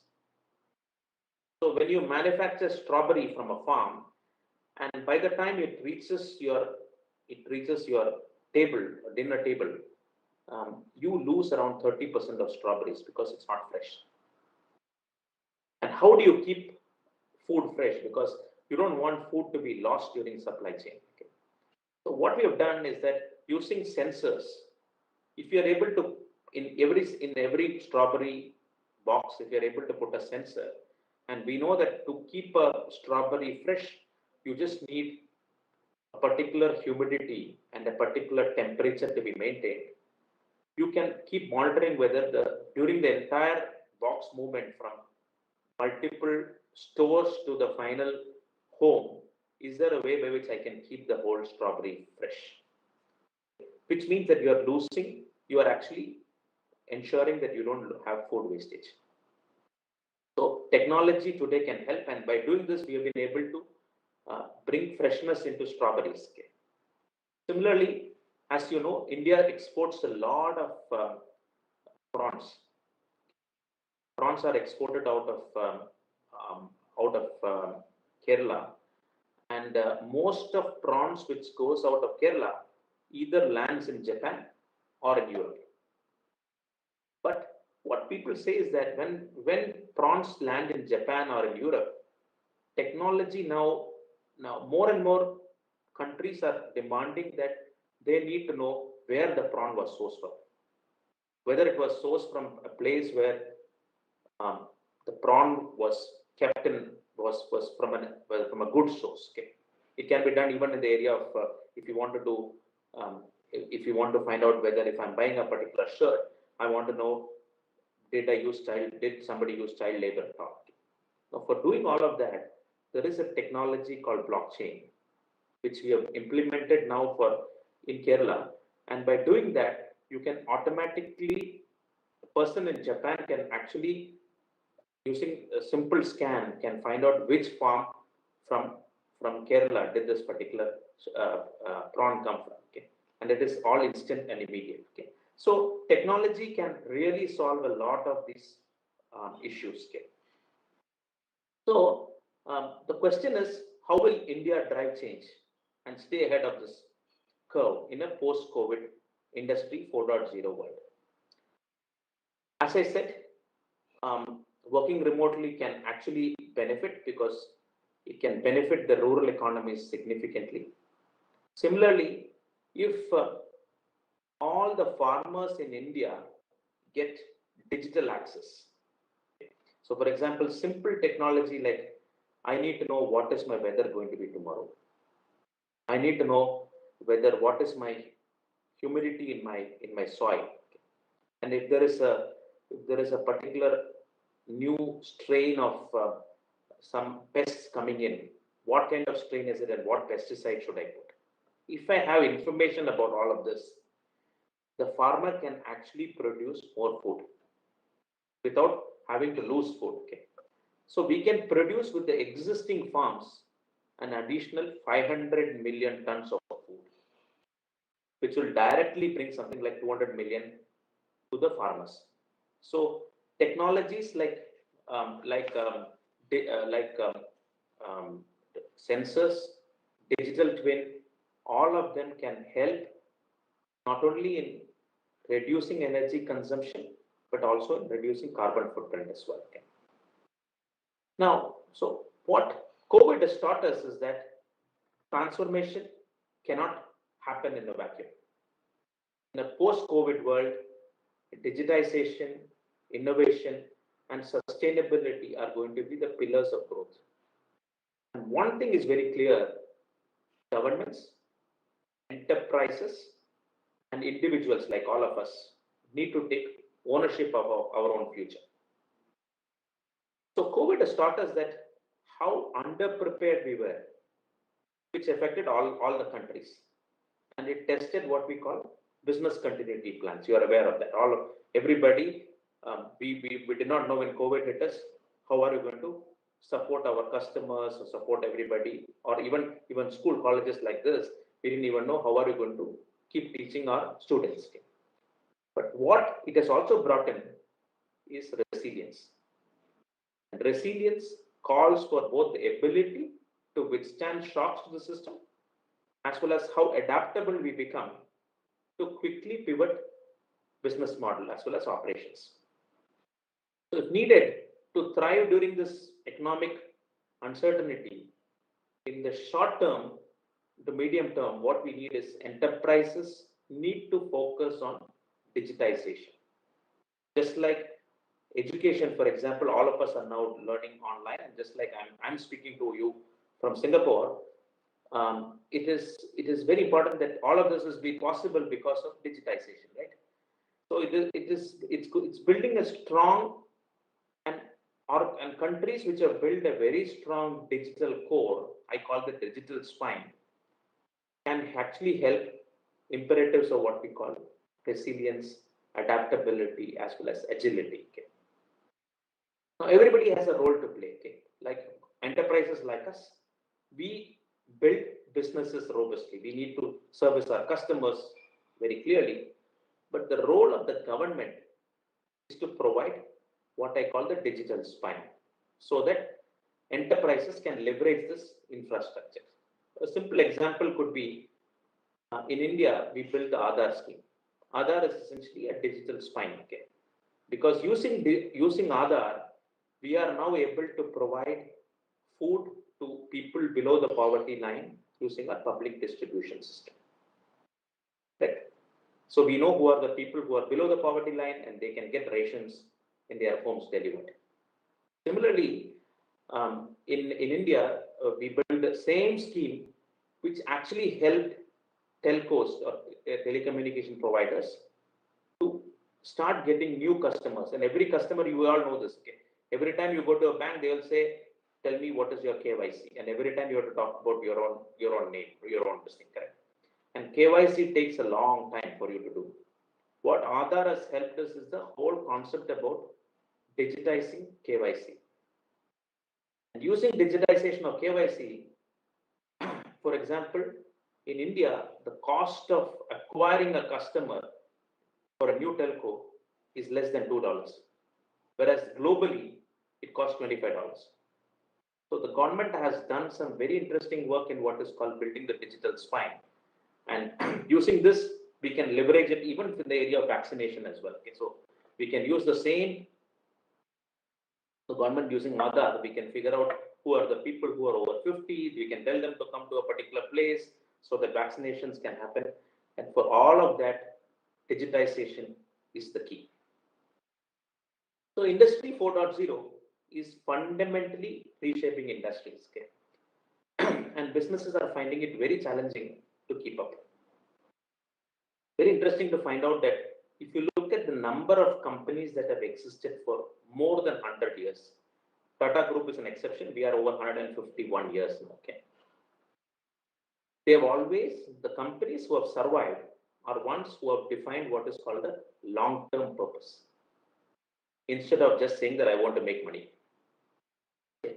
So, and it is only in last year in the US, a group of 100 top CEOs got together in the US and said that for all of us to survive. So for example, in the US, in NASDAQ, the average age of a company today is less than 15 years. So which means all of you are going to work, right? And we all work for something like 40 years.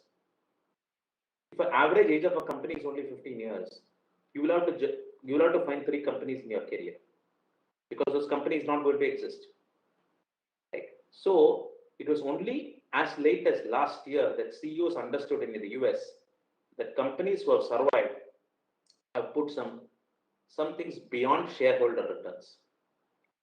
And what they have said is that they have put some 5 fundamental principles in the US.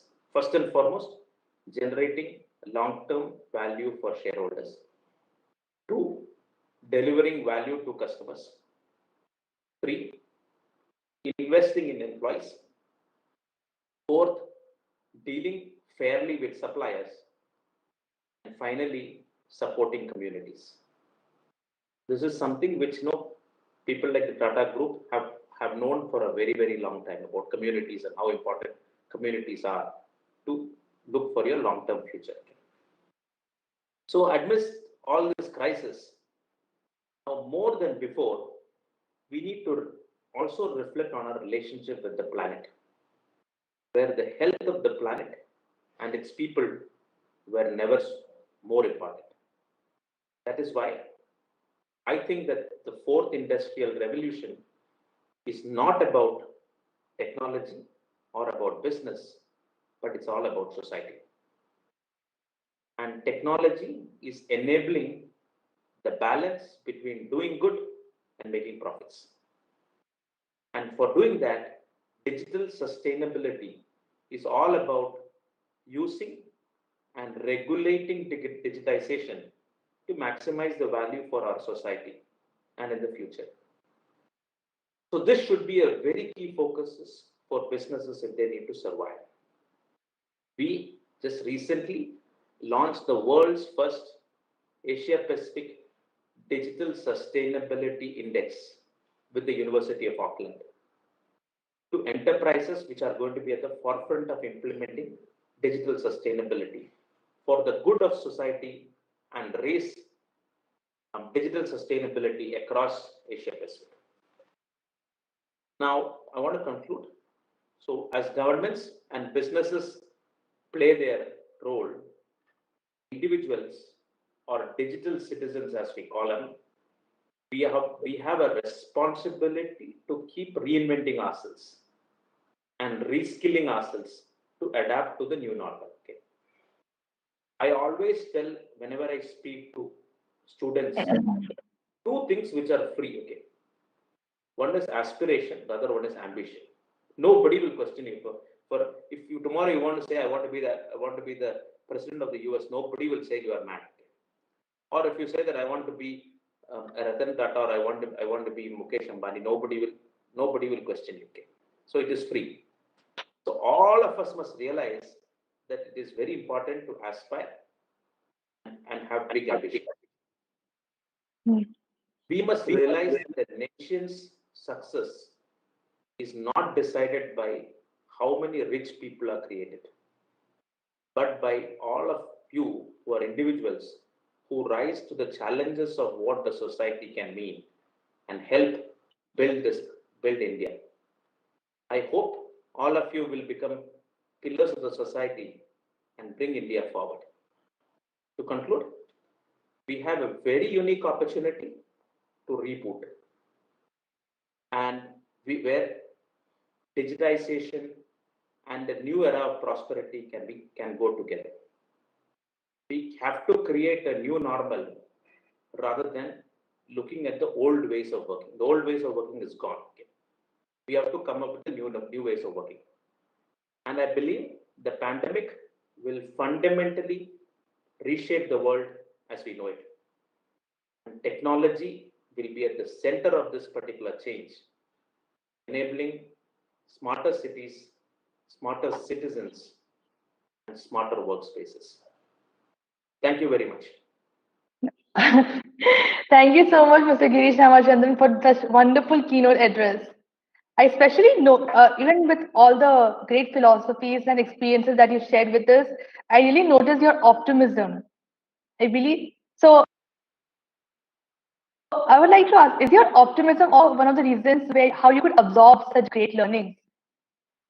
Like, get even about COVID, the way you say, you just are like taking it as an opportunity to learn and grow and adapt. It just would you like please elaborate on that? No, there is no better way to look at the world than being an optimist. So you also need to be realistic, but it is very important to not cry over spelt milk thing. Very important to know. So, for example, what we have realized in the pandemic that we have realized that we don't need so much of food. Our basic needs are very less. True. Our we can use technology and do whatever we are doing today. We can sit wherever else and do it, except for the fact that maybe we can't have the same amount of collaboration as what we are used to. But using technology like this, we are still collaborating with one another, right? So the pandemic has, as much as it has affected us very badly, it has also taught us a new way of working. And digitization has really spun off in a big way. So, and I used to travel 20 days a month. Okay. I used to be on a plane almost every other day. For the last 1 year, I've not traveled.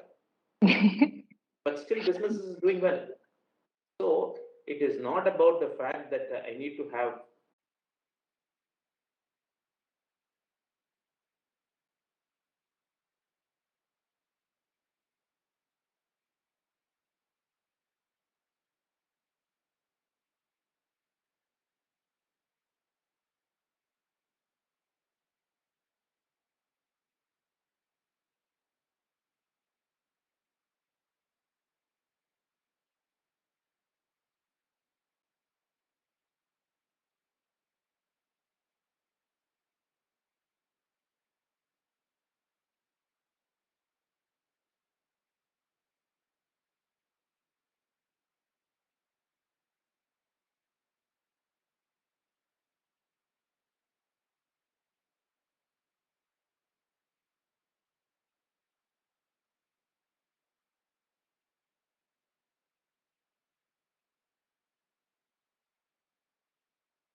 Looks great.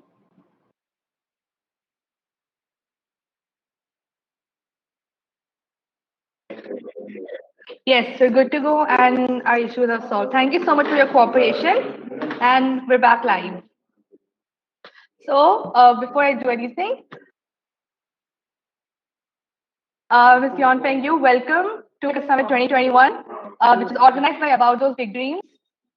We are student initiative at Stanley College of Engineering and Technology for Women. So before we continue this session, I would actually like to give you a glimpse of what our institution is. So Stanley College of Engineering and Technology for Women is a leading institution established in the year 2008. A temple of learning at the heart of the city of Pearls provides easy access to quality technical education to girl students. Stanley is affiliated to the prestigious Osmania University of Hyderabad. It provides all eligible engineering courses which are accredited by both NBA and NAC with a grade A. Stanley is also an ISO certified institution. Stanley ranks at 105th among the best engineering institutes of India and second best women's engineering college in all of South India. Stanley is currently expecting an autonomous status, which shall raise the honor of the institution. Stanley has long believed to empower women, impact the world. It aims to empower girl students through a professional education integrated with values and character to make an impact in this world. And we, about those big dreams, we are a student initiative at Stanley College of Engineering and Technology for Women, and we were formed last year in April 2020, midst of the early days of the pandemic. The reason that we began to do these sessions online, and we were one of the first to start these sessions in any college, it was because so that we can inspire the young students to actually move forward and not stop from achieving them big dreams. The chance by ATPD is presented in these difficult times to learn more about the working world from people who are willing to share their story, like yourself, Miss Young. We are a team of 8 strong, active, and passionate students from 3rd and 4th years of Stanley. So we are about 20 and 21 years of age in the team. And our college also, we are engineering education. And as I introduced them to you, now I should introduce you to them. So everyone, we have with us Ms. Yeon Feng Yu. She is currently the Asia Pacific leader spearheading IBM's global university programs, including the IBM Skills Academy program across Greater China, Korea, India, ASEAN, and Australia, New Zealand. Passionate about learning and skills development, especially in training the next generation to change the world with technology innovations, Yeon Feng currently works with academia, government, as well as enterprise clients across Asia Pacific to tailor technology learning roadmaps in building a workforce of the future. From a broader training perspective, Yeon Feng also had the experience of driving training and skills development programs internally for IBM Salesforce. A learning and marketing professional, Yeon Feng has 26 years of experience in the IT industry, of which 23 are with IBM. And she started her career as an analyst for the Gartner Group. Yeon Feng holds a Bachelor of Business Studies from Nanyang Technology University in Singapore and enjoys running in her leisure time. And today, Ms. Yeon Feng Yu is joining us for a keynote address on a very wonderful topic that maybe seems simple to all of you, but then it is one of the greatest and one of the most difficult things to do in life. And that is to take on the brave new world. And over to you, Ms. Yeon Feng. Thank you so much for being with us over here and for joining us for this wonderful and meaningful session, actually, the Changemakers Summit. Thank you. Thanks so much, Suha. Thanks for the nice welcome. And hello, everyone. I'm Yen-Fen, and I'm really glad to be here this evening. And first of all, I wish all of you are well, staying safe, and like what, the title of my sharing, a lot of us are saying it's the new normal. I think it's a brave new world that we need to embrace. Hence the title of, my sharing for this evening. All right. And as Zuha has shared, I'm the Asia Pacific leader, driving a number of education programs that are specially targeting students, especially in tertiary institutions, right, like Stanley. So without further ado, maybe Zuha, we can go to the next page, and maybe I'll just talk a little bit more about myself. Yeah, so a little bit more about myself. So 20 over years is a long time in the workforce. So I have been in a number of marketing roles for a long time. And it was 2 years ago when I actually stumbled upon education, right? Education and internal sales enablement. And that actually sparked something in me. And since then, I have been very passionate about learning, right? And to me, I feel that learning should never end, right? Whether we are 21 years old, whether we are 50 years old or whether we are 75 years old, the learning continues, right? Every day is a school day, right? That's how I feel it, right? Every day is a school day. We learn something new, right? Learning may stop sometimes and start again, but it never ends, right? And the third thing about me is I like to look for inspiration, right? I think we should be thankful for all we have.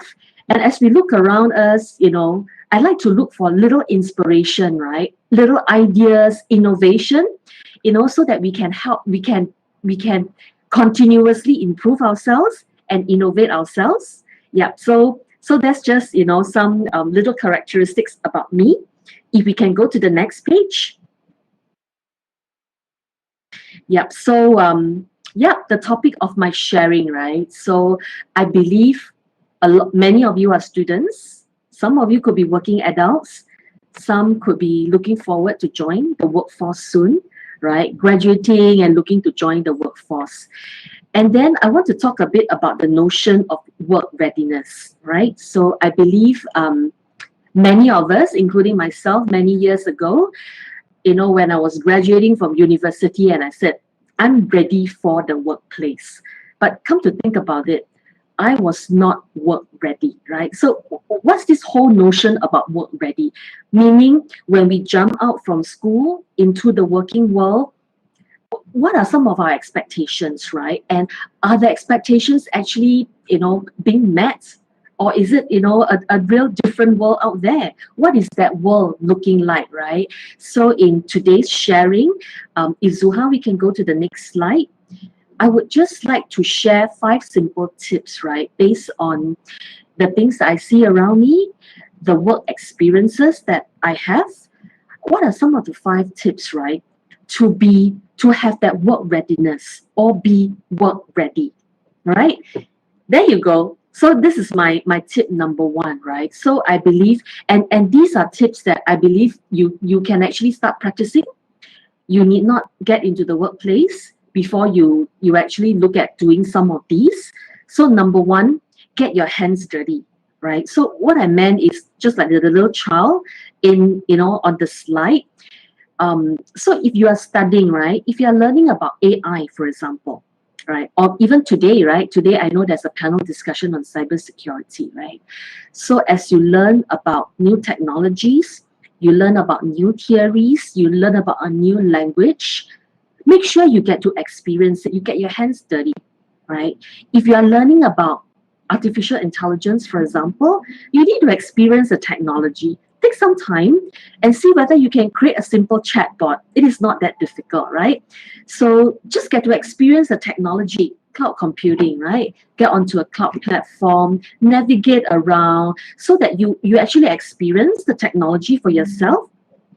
Another example could be design thinking, right? You can learn about the framework, the principles of design thinking. Think about putting it into good use, right? As you go through maybe, some of your case studies or project work, think about using design thinking, right? To kind of frame, your work and some of the project discussions that you may have, right? And the list goes on, but I guess you get the drift, right? So try to apply the theory, right? Because at work, that's what it's about. It's all about application, right? And you can actually start the journey on application even when you're studying, right? Just by getting your hands dirty so that at least you go beyond, right? Beyond the chasm of just looking at the theory, but trying to experience the technology, trying to apply some framework. Okay, so that's my my first tip for you. And if we go on to the next one, so this is the other tip that I have, right? And needless to say, when you get into the workplace, for example, you launch a marketing campaign, it doesn't mean that your first campaign, you're going to get fantastic results. It may not happen that way. And you need to adjust. You may not know why. There will be disappointments. There will be failures, all right?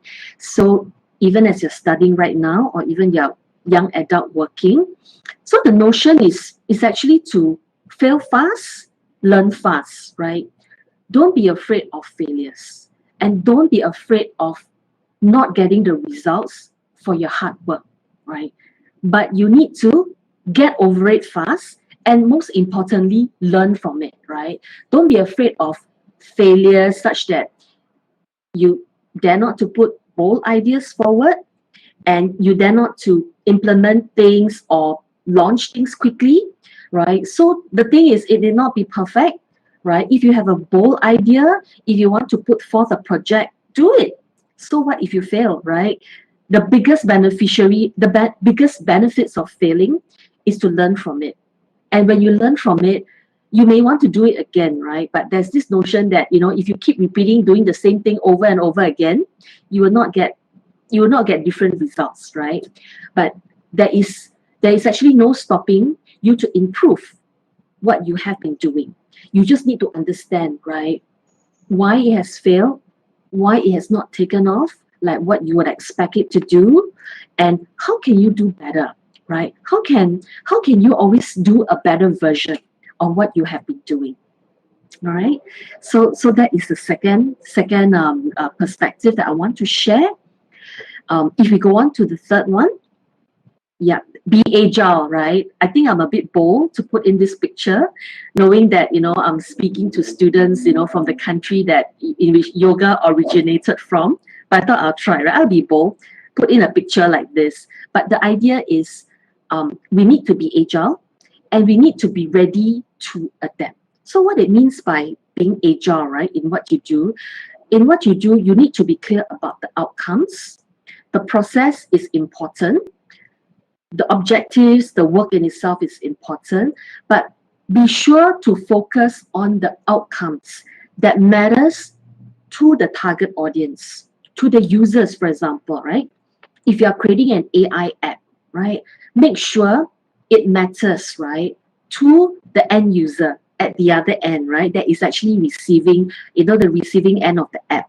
Be clear of the outcomes you want to drive, right? And based on that, you listen for inputs, listen for improvements, learn along the way, and course correct. So course correct is very important, right? I think there's very few of us that can actually succeed at the first instance, right? So there is always a lot of course correction. You do A/B testing, right? You do root cause analysis. You tweak things a bit here and a bit there, and you see how you can improve, right? And that is the real world, right? It's practical, right? Success may not come easy, but as long as you're willing to learn, to listen for opinions, to learn how to improve and to course correct. All right. And of course, the third point is you need to succeed as a team. All right. So I'm going to talk a bit more about this, but essentially think about driving success as a team of diverse individuals with different talents, but all focusing on the same outcome. All right. And face it, right? We all have different strengths, right? Some of us may be better in math. Some of us may be better in lateral thinking. Some of us are doer. Some of us tend to think and analyze, right? So as we drive projects and all that, right? Just think about how you can get together, maybe some friends, some of your schoolmates, your classmates, get together in a diverse, right, and dynamic team that will be able to succeed towards a common outcome. All right. And like what I said, right, always be ready to adapt. That is important. All right. Always self-correct and adapt along the way. Okay. Okay, that is about being agile. If we move on to the next one. Okay, so this one is a little expansion to what I mentioned earlier on. Don't walk alone, right? When you get to the workplace, or maybe right now you can practice as a student, some work could be done as a team, right? So don't walk alone. We are never alone in what we do. And one of the learnings that I have whenever I get into a new role, right? So I've been with my company for a long time, but what excites me is I get to try different roles. And when I get into new roles, I tend to be a bit hesitant, a bit fearful, and some of these roles are totally new to me. So what is one of the first things that I would do? I would call up people who have done that before. I would call up people with experiences and my colleagues, right? Anyone that is willing to offer their opinion, and you'll be surprised. All you need to do is to ask. And when you ask, you realize that, people will be so willingly to share, right? They will tell you the opinions. They will tell you what are some of the tested areas. And they will be telling you what are some of the ideas that they have in mind, but maybe they're not in the right situation to try it out. They're not in the role to try it out. But that's where you get all the ideas, right? And don't be afraid, right, to actually take ideas or take opinions from others, right? As long as you give, due credit to the person, right? But thrive on it, build on it, right? And that's what gives you the ideas as you get into new roles or new projects, okay? And of course, the other point, the power of communities, right? Communities are important.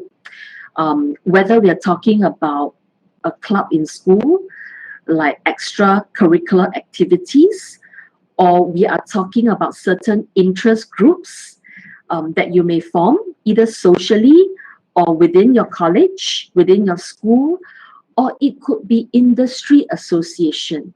It's basically gathering together people that are like-minded, right, that will share. And to me, I think the single most important power of communities is that it broadens our aperture of thinking.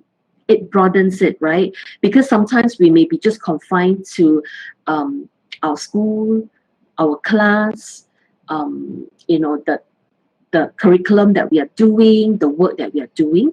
But as you get into different communities, that is where you see that the world is bigger. There are diverse opinions.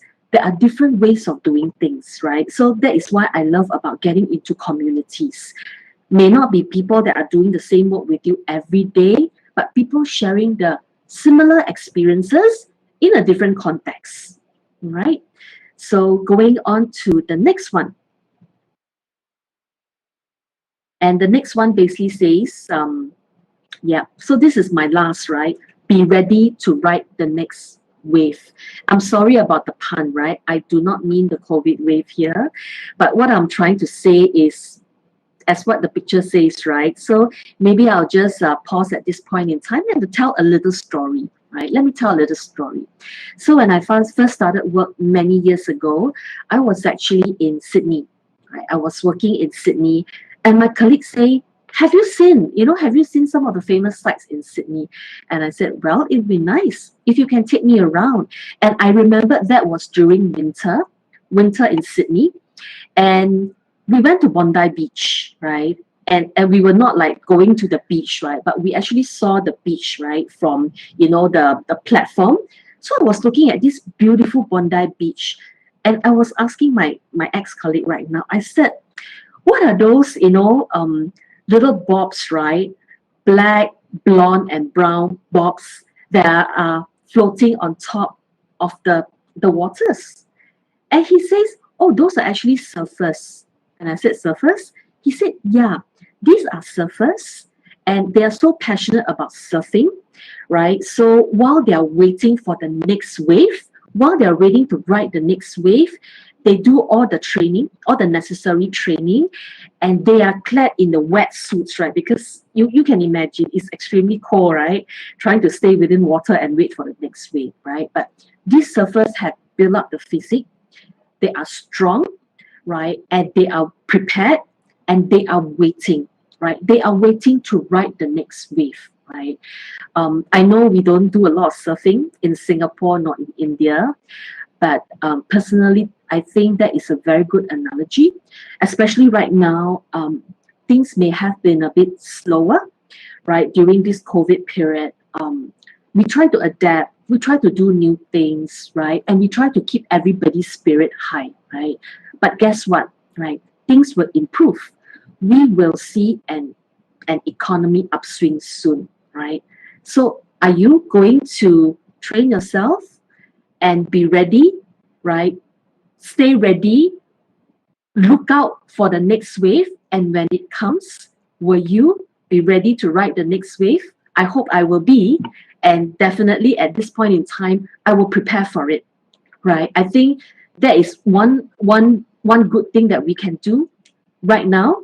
We know the wave will come. It's just how much preparedness we can do right now, so that when the wave comes, we will be the best surfer to ride on that wave.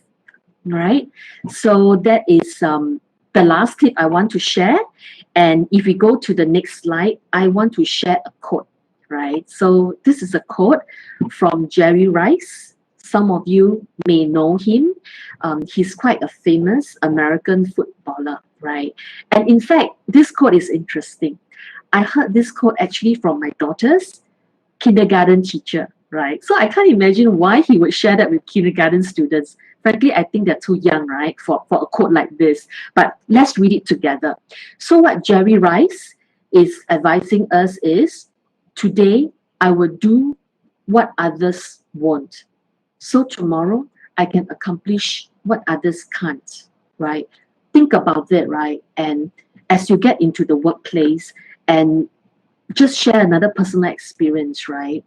It's only in the past few years that I learned to do some video editing on a professional software. And I did that by looking at YouTube's, right? And to me, I just want to be self-sufficient, right? So do that, especially when you are young, right? When you are young and when you are bold and the sky is your limit, right? Try out different things and do things that maybe others won't do because they think it's hard work, they think it's not necessary. But if you do not do that right now, and then when you get older into the corporate world, you realize that you are not self-sufficient, right? So I think it is good as we get into the working world. Is good, as I'm sure leadership, right, is one of the earlier topics. It's good when we get to become leaders, we get to lead a team, but that doesn't mean you can't be self-sufficient, right? And to me, self-sufficiency is very important, right? Especially in a world like today when everything moves fast, right? So I think we need to depend on ourselves and learn something new, right? Learn something new every quarter, every year. Think about doing something that others may not want to do, right? Either too hard, too far-fetched, take too much time whatsoever. Think about that one thing, right, that you would do that others won't. So when it comes to tomorrow, you will be able to accomplish so much more that other people can't do, right?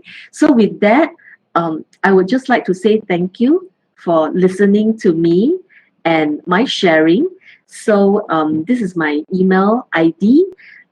You can find me on LinkedIn, right? I hope to be able to connect with all of you so that we can further these discussions and I can share more, right, about the IBM Global University programs with you as well. Yes. So thanks so much. I'll pass the time back to Zuha. Thank you so much for joining with us, and that's such a lovely address to the young adults who are listening to us right now. So that was completely lovely, that I would say. Especially, you were told that quote by a kindergarten teacher of your daughter, right? You said that's actually Yes, very exactly. Yes. That's quite funny, but it's really lovely that kids are being taught those like already, and being to given awareness to start early. Maybe that's why they also say that the kids today are very smart. I think so. Smarter than my generation. Oh, yeah. Okay. So I would actually, when you were ending, I immediately got this conversation in my head that you talked about how important to you, how very, very important to you it is to be self-sufficient. You mentioned, but there are many conversations about being interdependent also with each other. Like you should work together and you should just do things together, and things like that. So can you actually, maybe elaborate on the parallels about being self-sufficient and also being interdependent with each other? Sure. So I think there are flip side of the same coin, if I may use that, Zuha. Yes. Right. So, and it depends on the situation, right? Being self-sufficient doesn't mean that you have to do things on your own all the time, right? It means when the situation calls for it, you get it done and get going, right? That's it, right? But in certain situations when you feel that, hey, you can achieve much more as a team, right? And why do we form teams, right? When we form teams, I would say it's not so much about, getting people that are like us with the same capabilities. No, right?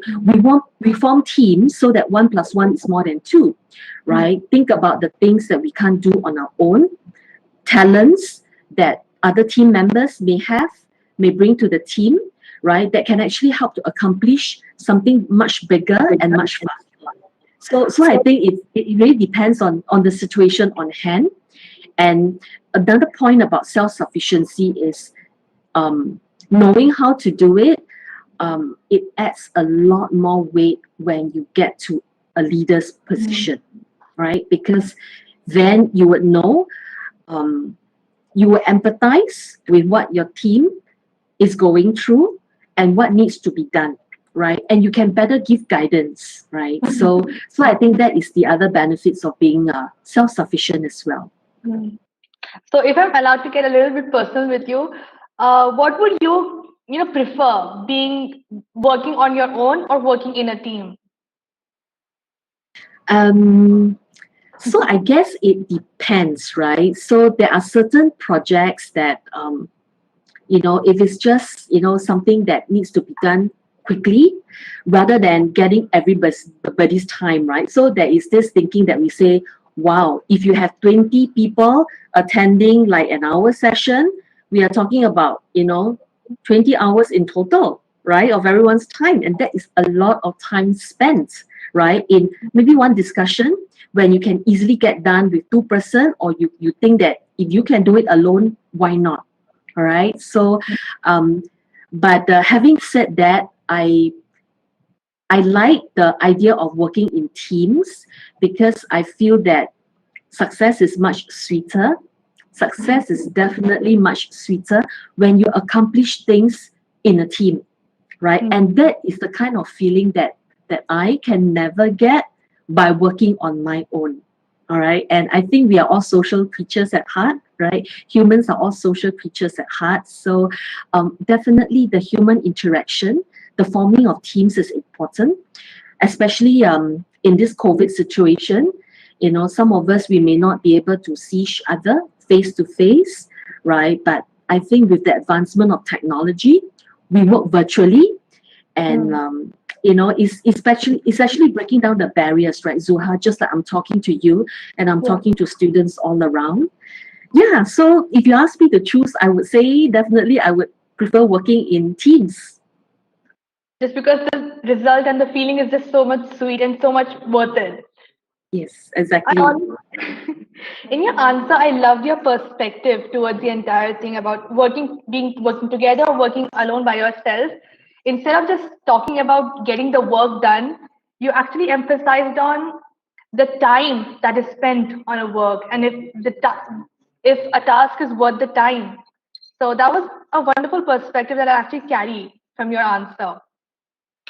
If moving on, if I'm actually allowed to talk about and brief out your speech or your keynote address, I would say it was also a lot about opportunities and looking for opportunities, grasping opportunities, just being ready for opportunities. So that was also really, really great. Yeah, I think there are still opportunities, right? I think COVID has brought different opportunities. If we open our minds, be bold, right, and think beyond the traditional, right? So I think that is, unfortunately to say it, right, COVID has actually brought about this thinking in all of us, I feel.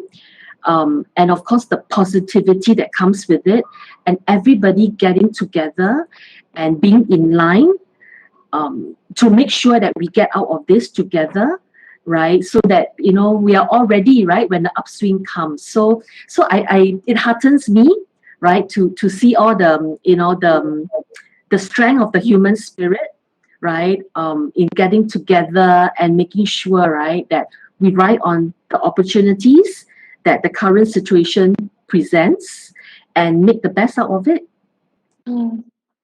So your topic, taking on the brave new world, it talks about just grasping those opportunities or maybe distracting yourself also in this situation. I think it's more about grasping the opportunity, and the brave new world is not just about COVID. I think it's also about students getting into the workforce, right? Oh, yeah. About the work readiness, right? So that's how I feel. It's really a brave new world out there, right? And which is why I want to share some of these tips, right? Because I think sometimes as students, we kind of we tend to be perfectionists. We tend to think, once I have done this, I get the results. But in the big world out there, you have to be brave because sometimes things are not as straightforward as it seems. You may have checked all the boxes, but you are like, why am I not succeeding, right? Why are not things happening the same way as I feel, right? And why do I get certain disappointments, right? And why don't I feel ready, given that all that I've studied, right? So, yeah, that is the brave new world. That's just what it is. Okay. Thank you so much for joining with us, Sion. It was wonderful to hear you and wonderful to hear your opinions on so many ways and so many tips that you actually shared with our audience today to actually step into the new world and step out of your comfort zone also, I must say. So thank you so much for joining with us. It was lovely hearing with you and lovely connecting with you today. And actually Thank you. Yeah, I guess I do learn, as I speak. So I love the sharing because I always feel that it's never a one-way sharing.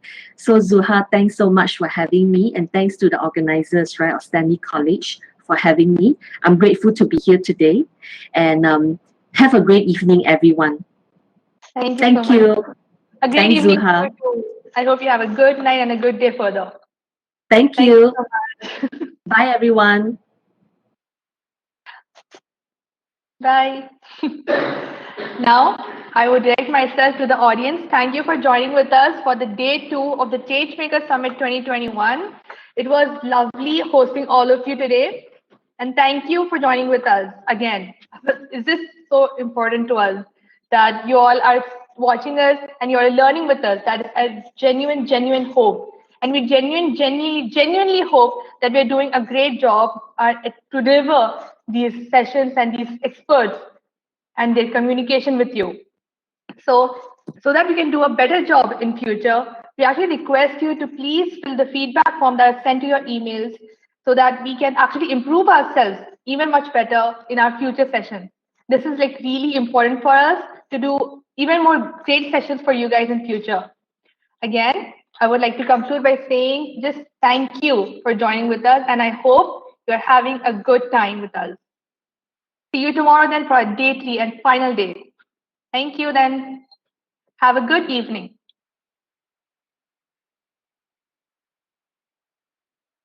You are currently the only person in this conference.